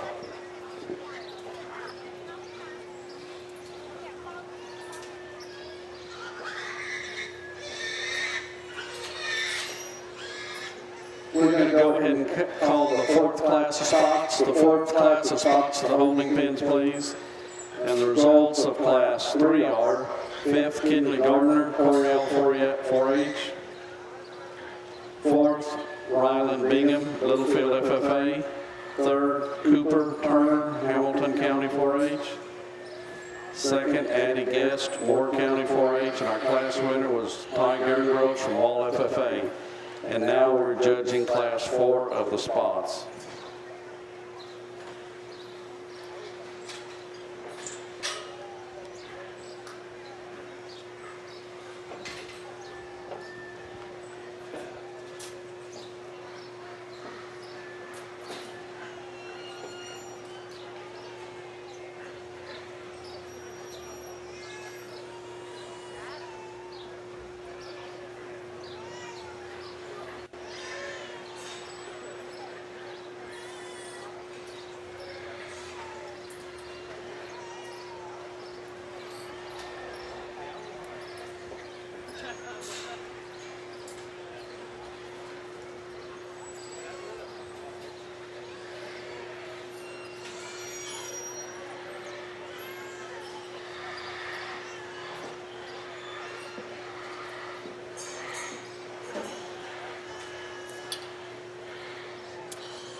Okay, the judge has released these exhibitors in the ring. You go back to your pins.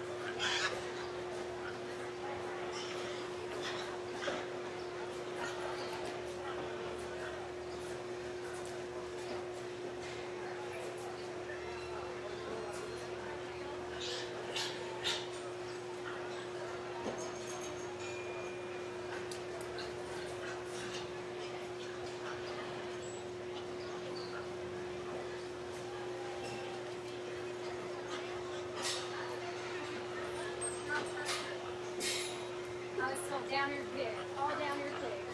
But not fun.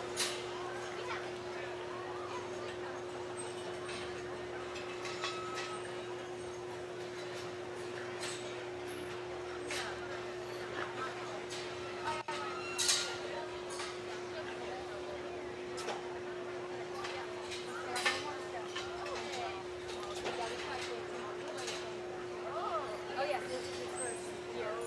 He did it work. Okay.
Attention exhibitors, if you have a gilt in the sale out here, please open your pins because we're coming back hand granted.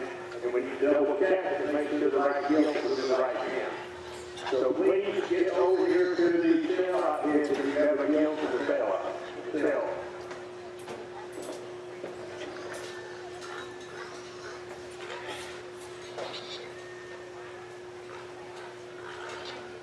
Crossbred gilt exhibitors in the sale, you will need to get it because we don't have a pedigree. We need pedigree on your crossbred gilt. Okay, we're going to go ahead and call the last class of spots, class 5. The last class of spots, make your way to the holding pen.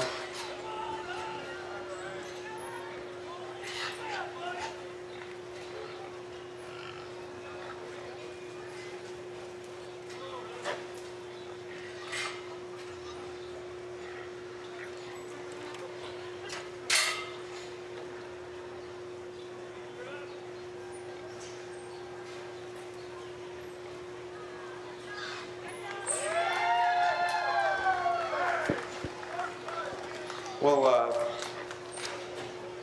unique class here. We got 5 or 6 out here that they're all very nice and they've all got parts and pieces that I like and there's just differences. There's not one that just reaches out and grabs you, but I feel that the young lady's skill here, when she does drive across the ring, she's the tall-shouldered, good-looking, feminine one that's square coming and going. She's the best in the angle to her shoulder, and as she comes right at you, she's the most correct in the way that her shoulder, her knee, and her foot all set and hit the surface. for one that is that neat from the side. Young man's gilt definitely has an advantage in shortness of body compared to the class winner.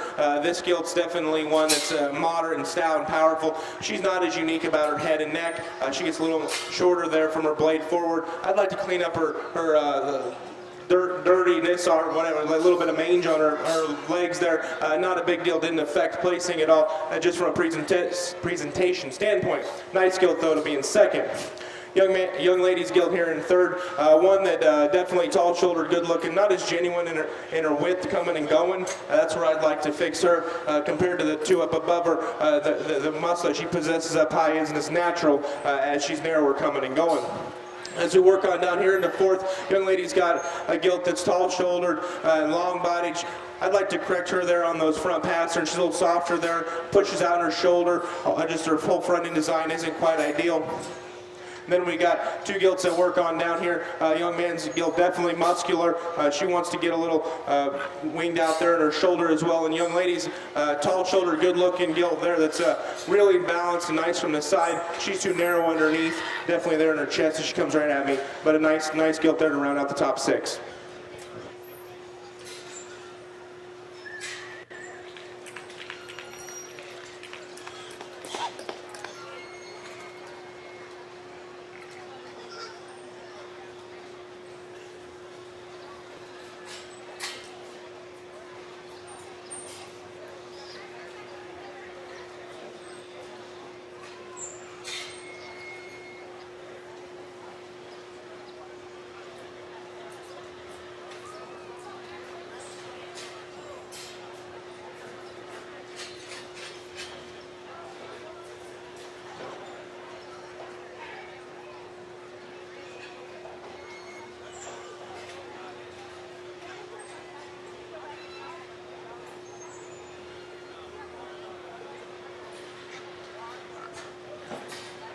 Okay, the placings on the Class 4 spots were 6th, Peyton Walker, Snyder FFA. 5th, Trent Helms Ballinger, FFA.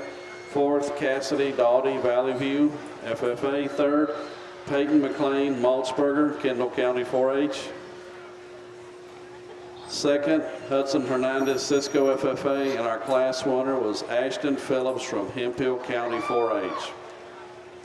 Now we are judging Class 5 spots, which is the last class.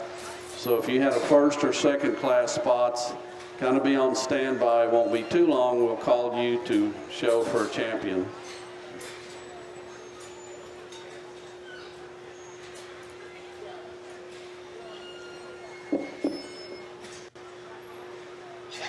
Crossbred gilt exhibitors, you need to look at the complete sale list for your lot numbers, not the crossbred list. That was just a list of crossbreds that were in the sale. They were numbered, but that's not your sale lot number. You need to look at the sale lot sheet to find out what lot number you're in. Go to that pin. So if you have a cross right now, you better double check, make sure you're in the right pin.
Okay, the judge has released these exhibitors in the ring. You can go back to your pins, and thank you for coming.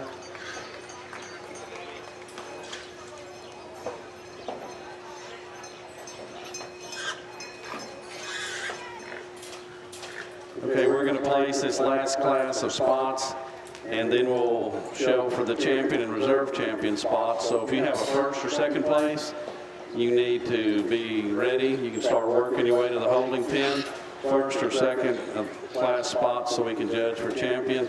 After that, we'll start with the Yorkshires, which is our final breed.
Okay, like we said, if you have a first or second class spot, please make your way to the holding pin. A first or second class spot in the first 4 classes. Kind of head up here so we can judge for the breed champion.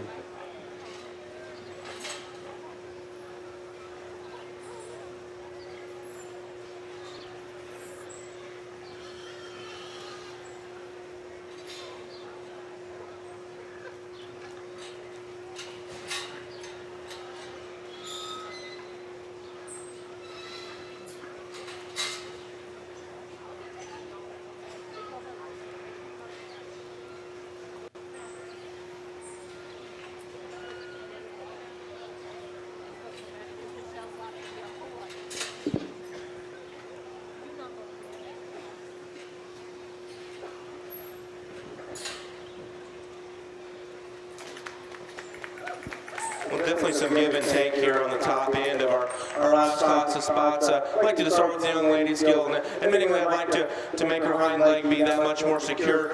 She gets a little bit shorter stepping and stands on the outside of her hoof, but from there forward I think she's easily the best in the class, and she's the heaviest boned, especially that rear bone.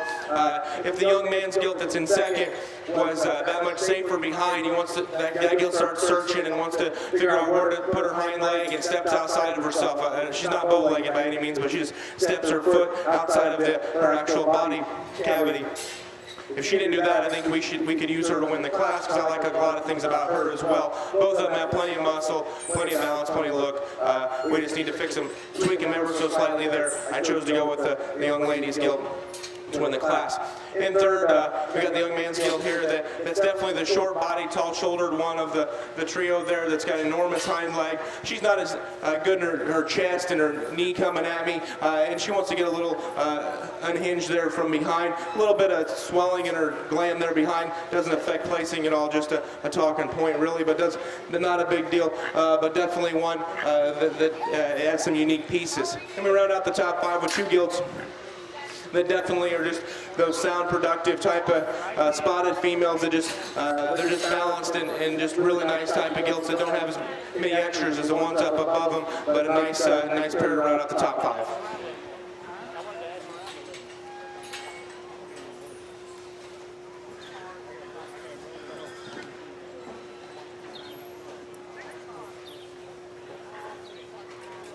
Placings in Class 5 were 5th, Avery Solis, Rawls FFA. 4th, Nano Turner, Sterling City FFA. 3rd, Braxton Bugner, New Home FFA. Second, Cash Wheeler, Hansford County 4-H. Our class winner was Jasper Kanzler, Parent FFA. And now we're getting lined up to judge for the champion, Spotted Poland China. After this, we'll start with the Yorkshires. There's 57 head, 4 classes. So that'll be our last breed.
We're going to go ahead and call that first class of Yorkshires, should be 14.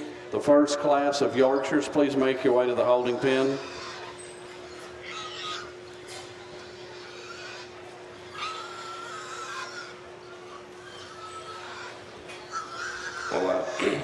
Go ahead and give those kids a round of applause that are out here in the second place. And you know, it was a good spotted breed. I think it's maybe the second largest breed by number here, and it was good. I mean, the depth of quality, and like any breed, they come in all different shapes and sizes. But I think out here we've got 5 good representatives of the spotted breed. In terms of, they look like females. They have muscle, so I mean they're going to work for a show pig operation, but they're just good livestock. I think there's one out here that they hit me pretty hard in class, and the young person gets that one stuck. When he gets her stuck, she's pretty dang neat to look at. Young man over here in the purple shirt will be your champion.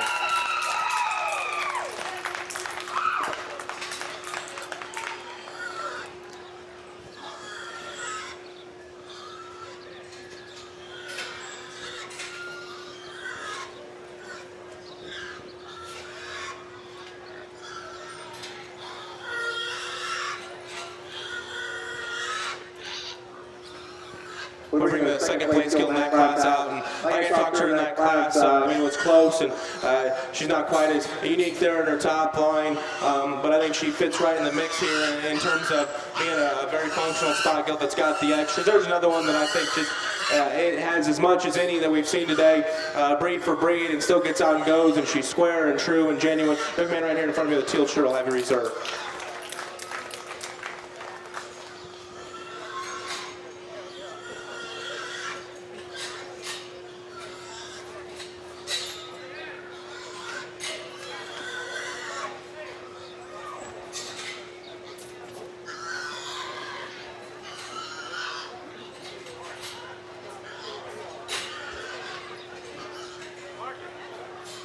All right, that concludes our spot show, and our champion was Brady McLemore from Parent FFA, and our reserve was Ty Gerngross from Wall FFA. And now we are judging the first class of Yorkshires. No, as soon as he gets back, we'll get him on.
Attention exhibitors, we're going to start taking some photos of sale gilts.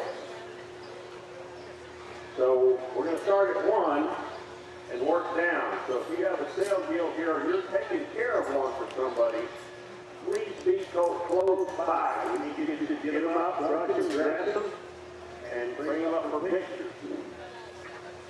So we're not done at this moment, but we are ready to start any moment. So make sure that you get close by.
Folks, if you have a sale gilt that she's in a pen and she's overheating, go ahead and spray water on her and get her cooled down. There's nothing wrong with that. Don't let those things sit there panting.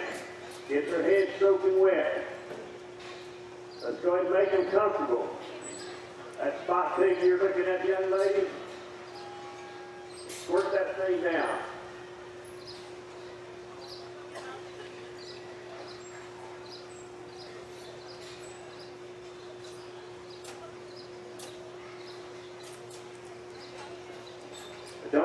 Don't be giving them big gulps of water to drink. Squirt the head there. Get them cooled down. Who's with lot 1? Are they here?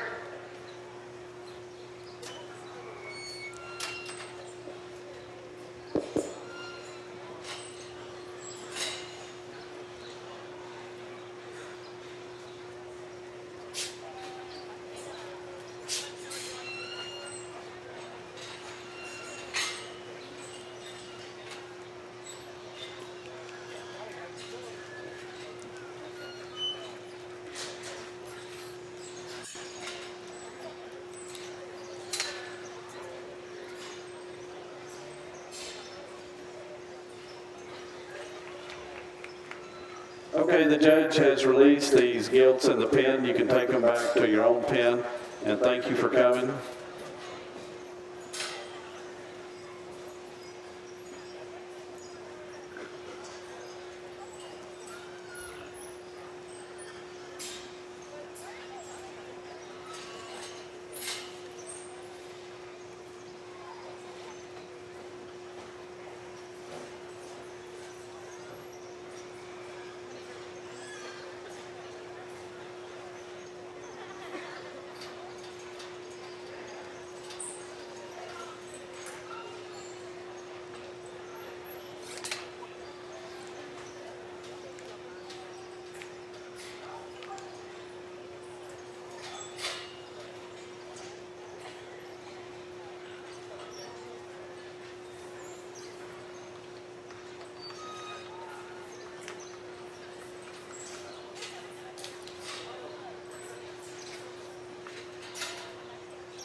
Attention, please do not feed these sale gilts.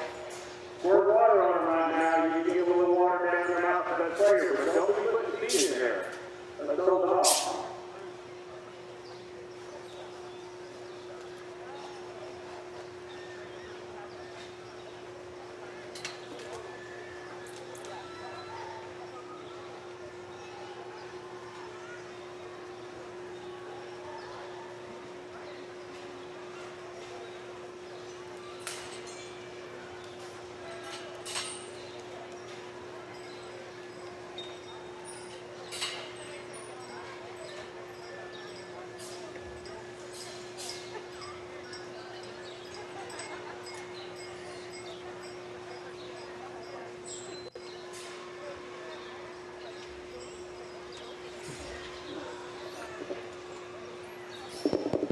Okay, we're going to go ahead and call the next class of Yorkshire Gilts, which would be Class 2, I believe. Class 2 Yorkshire Gilts, please make your way to the show ring.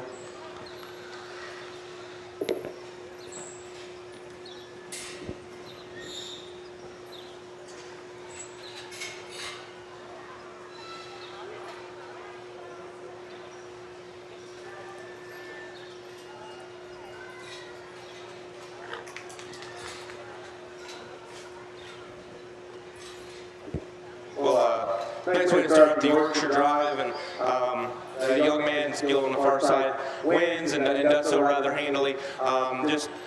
She's what I imagine good Yorkshire females looking like in terms of being big scaled, long enough bodied, but not so long bodied that they're out of proportion. She's long fronted, she's long hipped, and that's the big thing there. She's long enough hip to allow her hind leg to push back and move, get her hock behind her butt, and she just goes, and she's a really nice gilt to start with. There's some parts and pieces here I like as much or better in second, third, and fourth. In second here, this young lady's gilt I felt most closely followed the class winner in terms of length of hip and length of stride and just basics.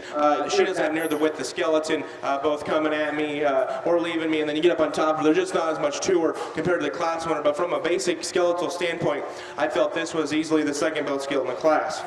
And we roll out into third and fourth. Those gilts are very similar in terms of ones that have genuine shape when you get right up on top of them. They're just a little shorter and more compact off either end of their skeleton.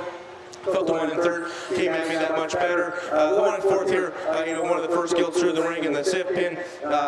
This one I was curious there. When she gets out here, the front 2/3 is really, really good. She's just a little shorter hipped, which makes her a little shorter stepping, and she jabs that hind leg in the ground ever so slightly. But in terms of shape and mass and muscle, we like that one quite a bit. And here into fifth and sixth, we got two gilts that have the basics down in terms of balance and correctness. They just don't have the extras in terms of the extra bone, the extra body depth and dimension, and just balance compared to the ones that are up above them. But a nice way to start the Yorkshire Drive. The placings in the first class of Yorkshire were 6th place, Lath Leach, Albany. 5th place, Caden Bingham, Littlefield. 4th, McKenna Irwin, Collin County 4-H. 3rd, Shayla Jones, Meridian FFA. 2nd and 1st both went to the same exhibitor, Dylan Ladeau from Bernie Champion FFA. And now we are judging our second class of Yorkshires.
Okay, the judge has released these gilts in the ring. If you exhibitors will take them back to your pen, and we appreciate you coming today.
We're going to go ahead and call the third class of Yorkshires to the holding pen, please. The third class of Yorkshires.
There's definitely some give and take here, the top end, especially this initial trio. I like to start with the young lady's gilt over there. Admittingly, she's not near as muscular as the second and third place gilts when you get right up on top of her or when you get from behind, her. She is easily the shortest bodied, tall-shouldered, good-looking one that can still go good enough.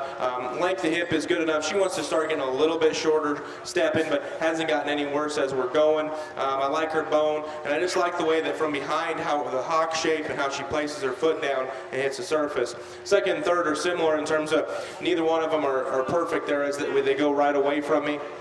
The second place gilt is definitely bolder up high when you get right up on top of her in terms of shape and mass and muscle. She wants to push out of her front end ever so slightly, and she's a little more fragile compared to our class winner in terms of her foot and bone size. Third place Gilt is definitely one that hits you like a ton of bricks when she comes out of the pin there, just in terms of that enormous back she possesses and hip, and gives you a really nice look. The young man does a good job presenting her. She's not as correct there. She comes right at me in her knee, and as she leaves me, she's just a little too wide for this guy today. She's on the edge behind. I'd like to just pull her hocks inside of her skeleton ever so slightly. Fourth and fifth here was really close to me. Similar type of gilts in terms of ones that have genuine shape and muscle and width, and they're up-headed and they're good looking. The fourth place gilt here is a little longer hipped, a little higher in her tail head compared to the one that rounds out the class here, the top five. This gilt definitely higher performing and heavier bone. She just wants to get steeper out of her hip and tuck her hind leg ever so slightly when on the move. All right, that was Class 2, and placings are 5th, Peyton McLean Maltzberger, Kendall County 4-H. 4th, Grady Lackey, Hamilton County 4-H. 3rd, Jonathan Vadnais from Kendall County 4-H. 2nd, Carter Holton, Cisco FFA. And our class winner from Valley Mills FFA was Mallory Burton. And now we are judging Class 3 Yorkshires.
Okay, the pigs in the arena are released. You can take them back to your pens, please, and thank you for coming.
Okay, we're going to go ahead and call the fourth class of Yorkshires, please. The fourth class of Yorkshires. A variation here in our third class of Yorks, and I'd like to start with the young lady there with her gilt against the rail. I think this is the one that definitely is the tall-shouldered, good-looking one that has enough of everything in terms of bone and stoutness and muscle. And as she goes away from me, she's as square as anything. As her foot hits the surface, that's what I've noticed. These Yorkshires, I mean, we got to watch their hind leg, both length of hip and the way that they are from behind in terms of squareness of hock, and she does that well. I'd like to pick her up off her front feet, just make her more comfortable there. For me, she still wins the class today. In second, the young lady here in the gray shirt, that's one that's definitely heavier boned and bigger foot. I mean, her forearm is enormous for a Yorkshire female. That's still that feminine about her head and neck. However, you get around behind her, and she wants to roll that hock. Just her natural hock shape isn't good enough. And then she's a little forward in her shoulder, and she compensates by maybe a little softer in that. She just breaks down that front foot ever so slightly. One and third, definitely, I like the way her front feet hit the surface better than the first and second gilts in the class. Where I have trouble with her is her length of hip. She just wants to get a little shorter, steeper out of that rump. Gets a little narrower as she goes to the ground from behind. But a nice basic type of Yorkshire female. And this one's definitely the most unique Yorkshire gilt we've seen so far today in terms of muscularity with the skeleton. I don't know if I've seen one this age that's got this big a back. This is absolutely ridiculous. I mean, there's the shape and mass she possesses up high. And still, I like her angles from this side. She's a little frailer for all that muscle she possesses up high. She's a little softer up front. It comes in a few more pieces, but from a muscularity standpoint, still handling it relatively well. I think that one there in fourth is awfully neat. We're right out the top five with a young man's gilt that's definitely heavier boned and bigger footed than the one right up above her. She just gets too straight and narrower as she comes at me there. But a nice class of Yorkshires as we move on through the Yorkshire Drive. Okay, and in class 3, the fifth place was Connor Heffernan from Georgetown. Fourth, Kara Scobie from City View, FFA. Third, Kyla Elizabeth Morgan, Medina, FFA. Second, Larissa Hampton, Gorman, FFA. And our class winner was Mallory Burden from Valley Mills, FFA. We're now judging class 4 Yorkshires, which is our last class of Yorkshires. So if you had a first or second place in the Yorkshires, kind of be on standby. And likewise, after we finish the Yorkshires, we'll do Supreme and Reserve Supreme. So if you're a breed or reserve breed champion, kind of be getting ready. We'll need you in about 20, 30 minutes.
Okay, the pigs in the arena can be released and go back, and thank you kids for coming, and if you want to give them a round of applause, I'm sure they'd appreciate it.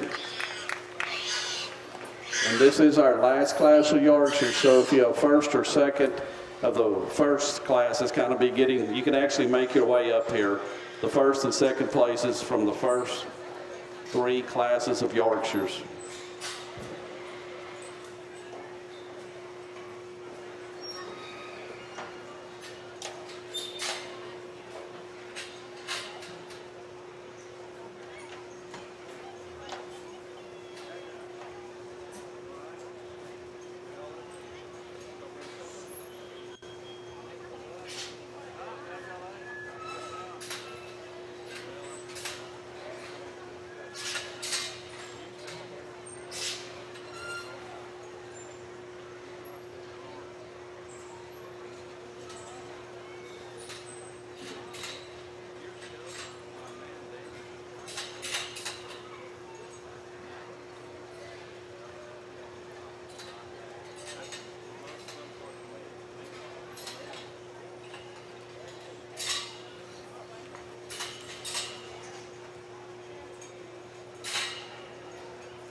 Star Gilt sale exhibitors, if you make a sale, we're going to wait until this junior breeding guild show's over, and then we're going to make some announcements that are extremely important for tomorrow and the next day. So stick around, bear with us. You're probably going to get out of here earlier than we ever have. Once again, we're going to wait until after the junior breeding guild show is completed, and then we're going to have some pretty important announcements for you starting tomorrow and Tuesday for the sale.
Okay, well, we're rounding out this last Class 4. If you have a first or second place Yorkshire, please head this way so we can judge them for champion and reserve champion Yorkshires.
A really nice class here.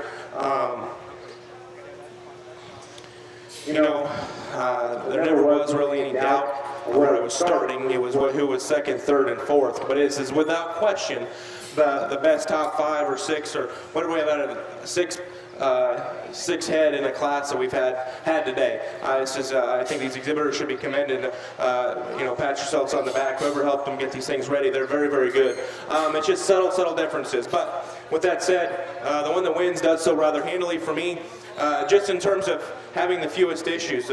She comes at you through her chest, through her knee squarer than the ones that's in second. She's longer hipped and takes a longer stride than the one that's in third, and she does all this with having the same amount of muscle and mass and bulk and boldness of rib, whatever words you want to utilize. And then she still looks like a lady about her front end, as much as any of them. So I like that one a great deal. Her right front foot toes in a little bit. I can't ever, I got to say something that's not quite right with all of them, but just ever so slightly there, you got to get nitpicky. The one in second kept moving up. This one, she's not as unique. The way she comes right at you through her knee and the way she sets her front foot down, and off the side, she doesn't appear to be as square hawked when you view her from the side as she is from behind, but I like the way that one goes with all that power. She's still feminine enough. We fix her in her front end a little bit, and she pushes that class winner as hard as any of them. This one, in the sit pin, it's hard to study this one in a smaller ring because her hip is shorter, and your mind thinks that she's not going to go as good as she does.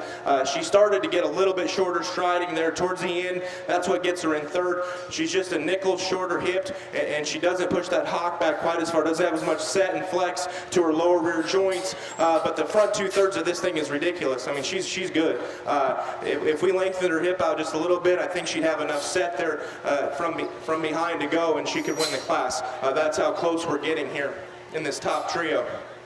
Another gilt that's right there in the mix in terms of one that's tall-shouldered and good looking. She's just a little plainer. There's not as much genuine shape all the way through. Just doesn't look as unique. A little past her prime, maybe not as show gilt presentation there.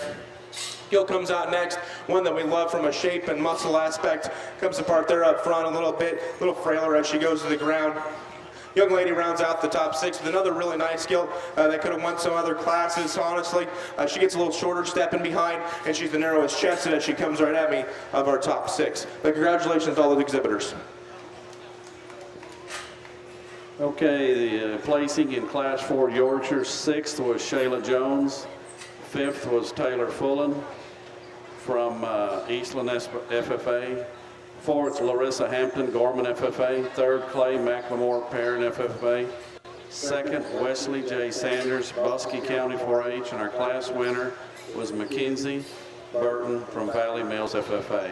And here we're going to judge for the champion of the Yorkshire breed.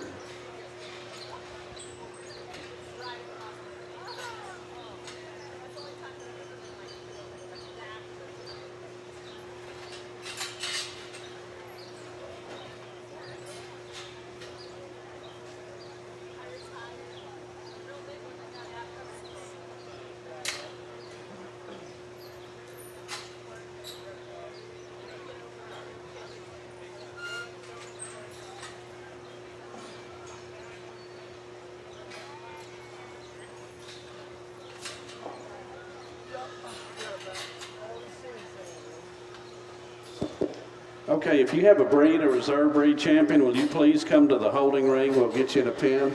And a breed, a reserve breed champion of the Junior Gilt Show, please make your way up here.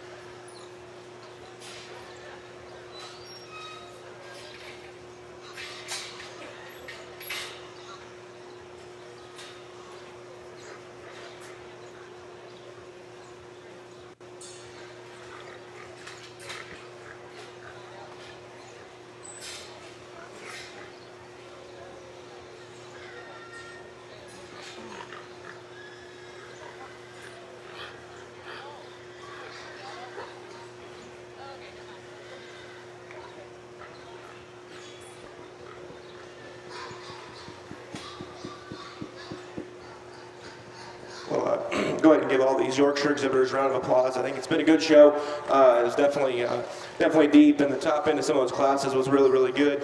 And I think it fits together here. I mean, we've got Yorkshires that all look like Yorkshire sows. I mean, that's, they're supposed to be, they're the mother breed, but they've all got muscle and they're all show pigs. But first and foremost, their skeletons are correct, and and they're just the right kind. But there's one out here I like quite a bit, and I think it'll be neat when we drop in the second place out of that class to see how she fits within the other three class winners. We have a young lady right here, the last cross lever champion.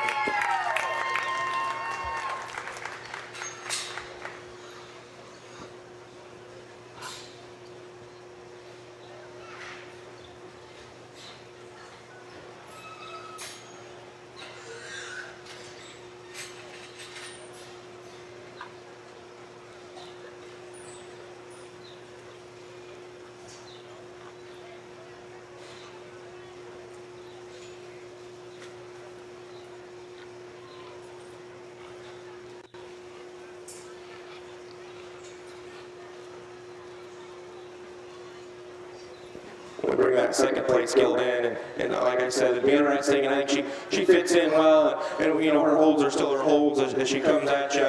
She's not as unique as that champion was there as she hits the surface, but still one that's got a lot of neat pieces and looks like a show gilt. She'll be a reserve champion.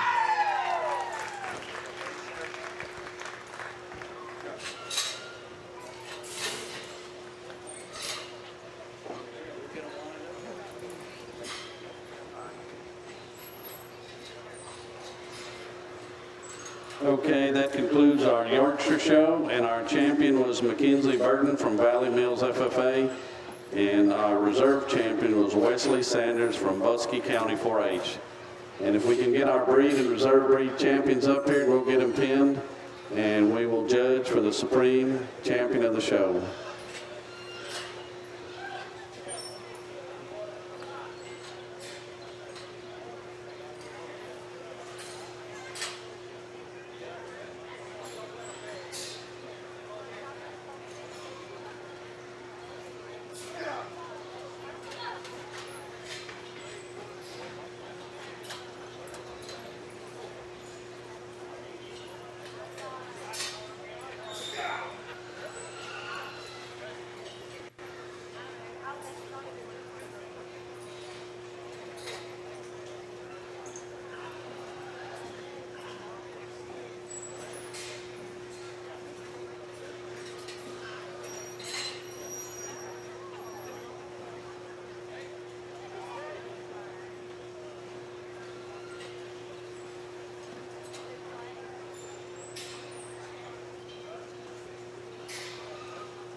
while we're lining these champions up, I want to thank everybody for coming. I think this is the 19th year we've had this show, and really appreciate everybody coming. And you know, it's a lot of work. You know, the reading of the health papers the other day. It was a challenge since we had to bleed these gilts, but I appreciate everybody, you know, reading the website and having their paperwork done, health papers, so we could do that. And you had good pedigree work. And appreciate all the exhibitors and the parents and the ag teachers, county agents for coming out here and doing such a good job on y'all's end. Also want to thank all the ring help. They do a whole lot. John Lange does a lot. We have the Aller Comps and my son Blaze and DJ's and nephew. The people on the outside, Harvey Swertner, Denny Heathcott, Stuart Gully. And I'm going to forget a few. And then the girls, the Pate girls. We had an intern help us, the ribbon girl, Cassandra. Did a wonderful job, kind of kept us straight. And I also want to thank our judge for coming. Because when they come, you know, someone at home has to do their work. And he runs over 100 sows. He's a young married man with 2 little kids. And will y'all give him a hand for coming and giving his opinion?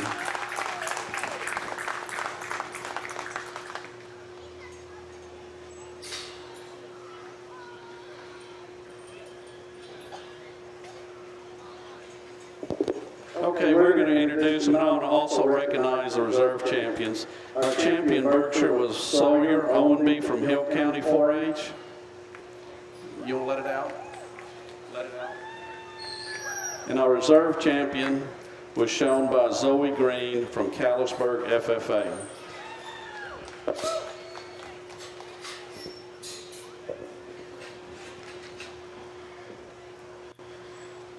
Okay, our champion light OPB was Jeremiah Madrano from Brady. No, I'm sorry, I'm on the wrong page.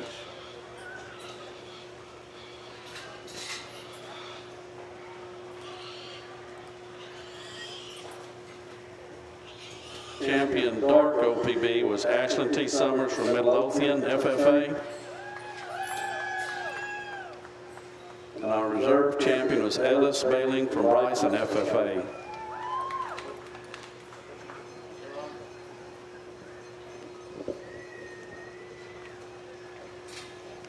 Okay, our champion Duroc was Mallory Ladeau from Bernie Champion FFA. And our reserve champion Duroc was exhibited by Amanda Simpson from Belton FFA.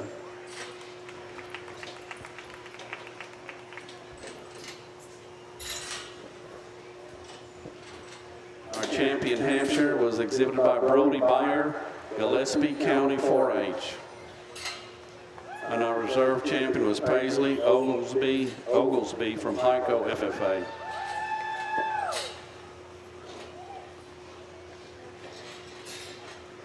Now we have our champion light OPB, Jeremiah Madrano from Brady FFA. And our reserve champion was exhibited by Peyton Owenby from Hill County 4-H.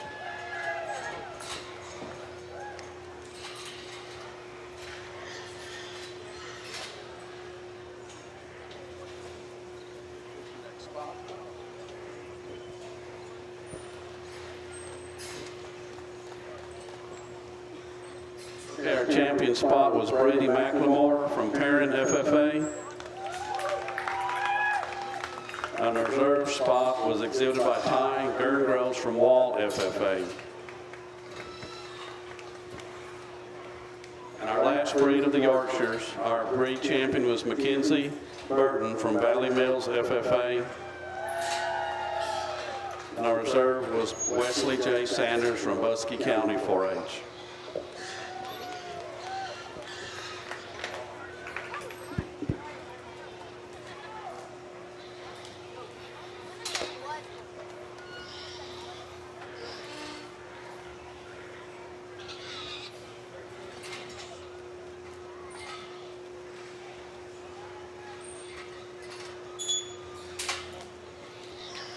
Well, it's been an exceptional show today, and we get all these breed champions out here, and I think they're very good representatives of their breeds. And you know, I'm not one to make speeches or anything. I just want to tell the kids to thank whoever brought you here or got you here. You didn't get here by yourself, and just go ahead and thank them. And I mean, no matter if you're out here right now or you you got the gate. Every time that you brought pigs through the ring, you're very privileged to be able to do what we do in the industry, and just thank someone, because someone helped you get there. I had people that helped me along the way, and it snowballed into having too many darn sows at home, and you never know where this thing can take you in terms of the future, no matter where you're at, if you're in here or if you didn't do as well today. So I just want to go ahead and tell everybody to do that, and I think that goes a long way, and be very appreciative. But back to the hogs. There's a couple of them out here that I like quite a bit. They both, they hit me really hard in their respective breeds, but there's one that just hit me the hardest, and I think she's very challenging to make. The Yorkshire Gilt will be your grand champion.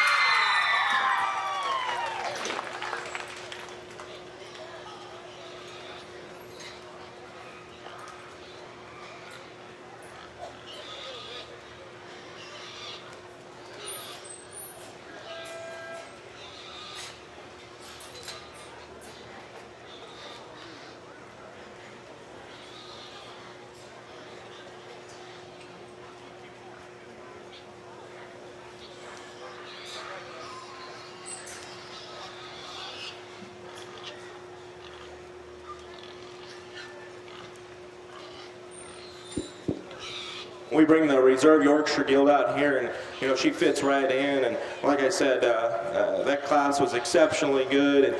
And even though that the Grand, kind of won handily in that class, in my opinion, I still think the Yorkshire's Reserve Yorkshire fits right in. And there's a couple different ways you could go, because none of them are perfect. I mean, we're all striving to make unicorns, I guess, and just make them very unique and have the most positives with the fewest issues. And I think there's one out here that does that. Just in terms of being really, really good, great looking, great built, square underneath, has enough, and I use that term a lot at home, and just having enough of everything. I don't like extremes in any one way other than good, and the Duroc is the next one that I think is the next best animal out here.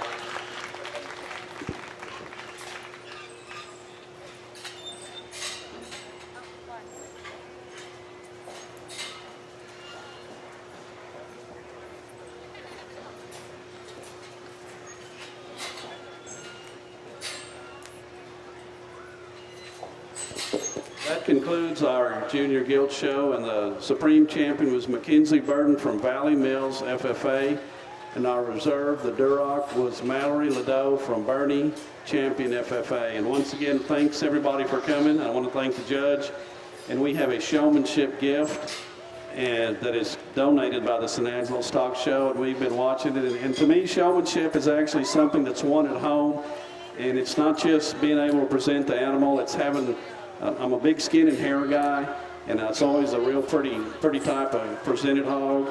And likewise, they're courteous to the other exhibitors, they're courteous to your judge, and courteous to the ring help, and that's a big deal. And it's a young lady we picked this year. Her name is Mallory Burton from Valley Mills FFA. She'll win our showmanship for 2020. And once again, thanks everybody. Hope y'all come back next year.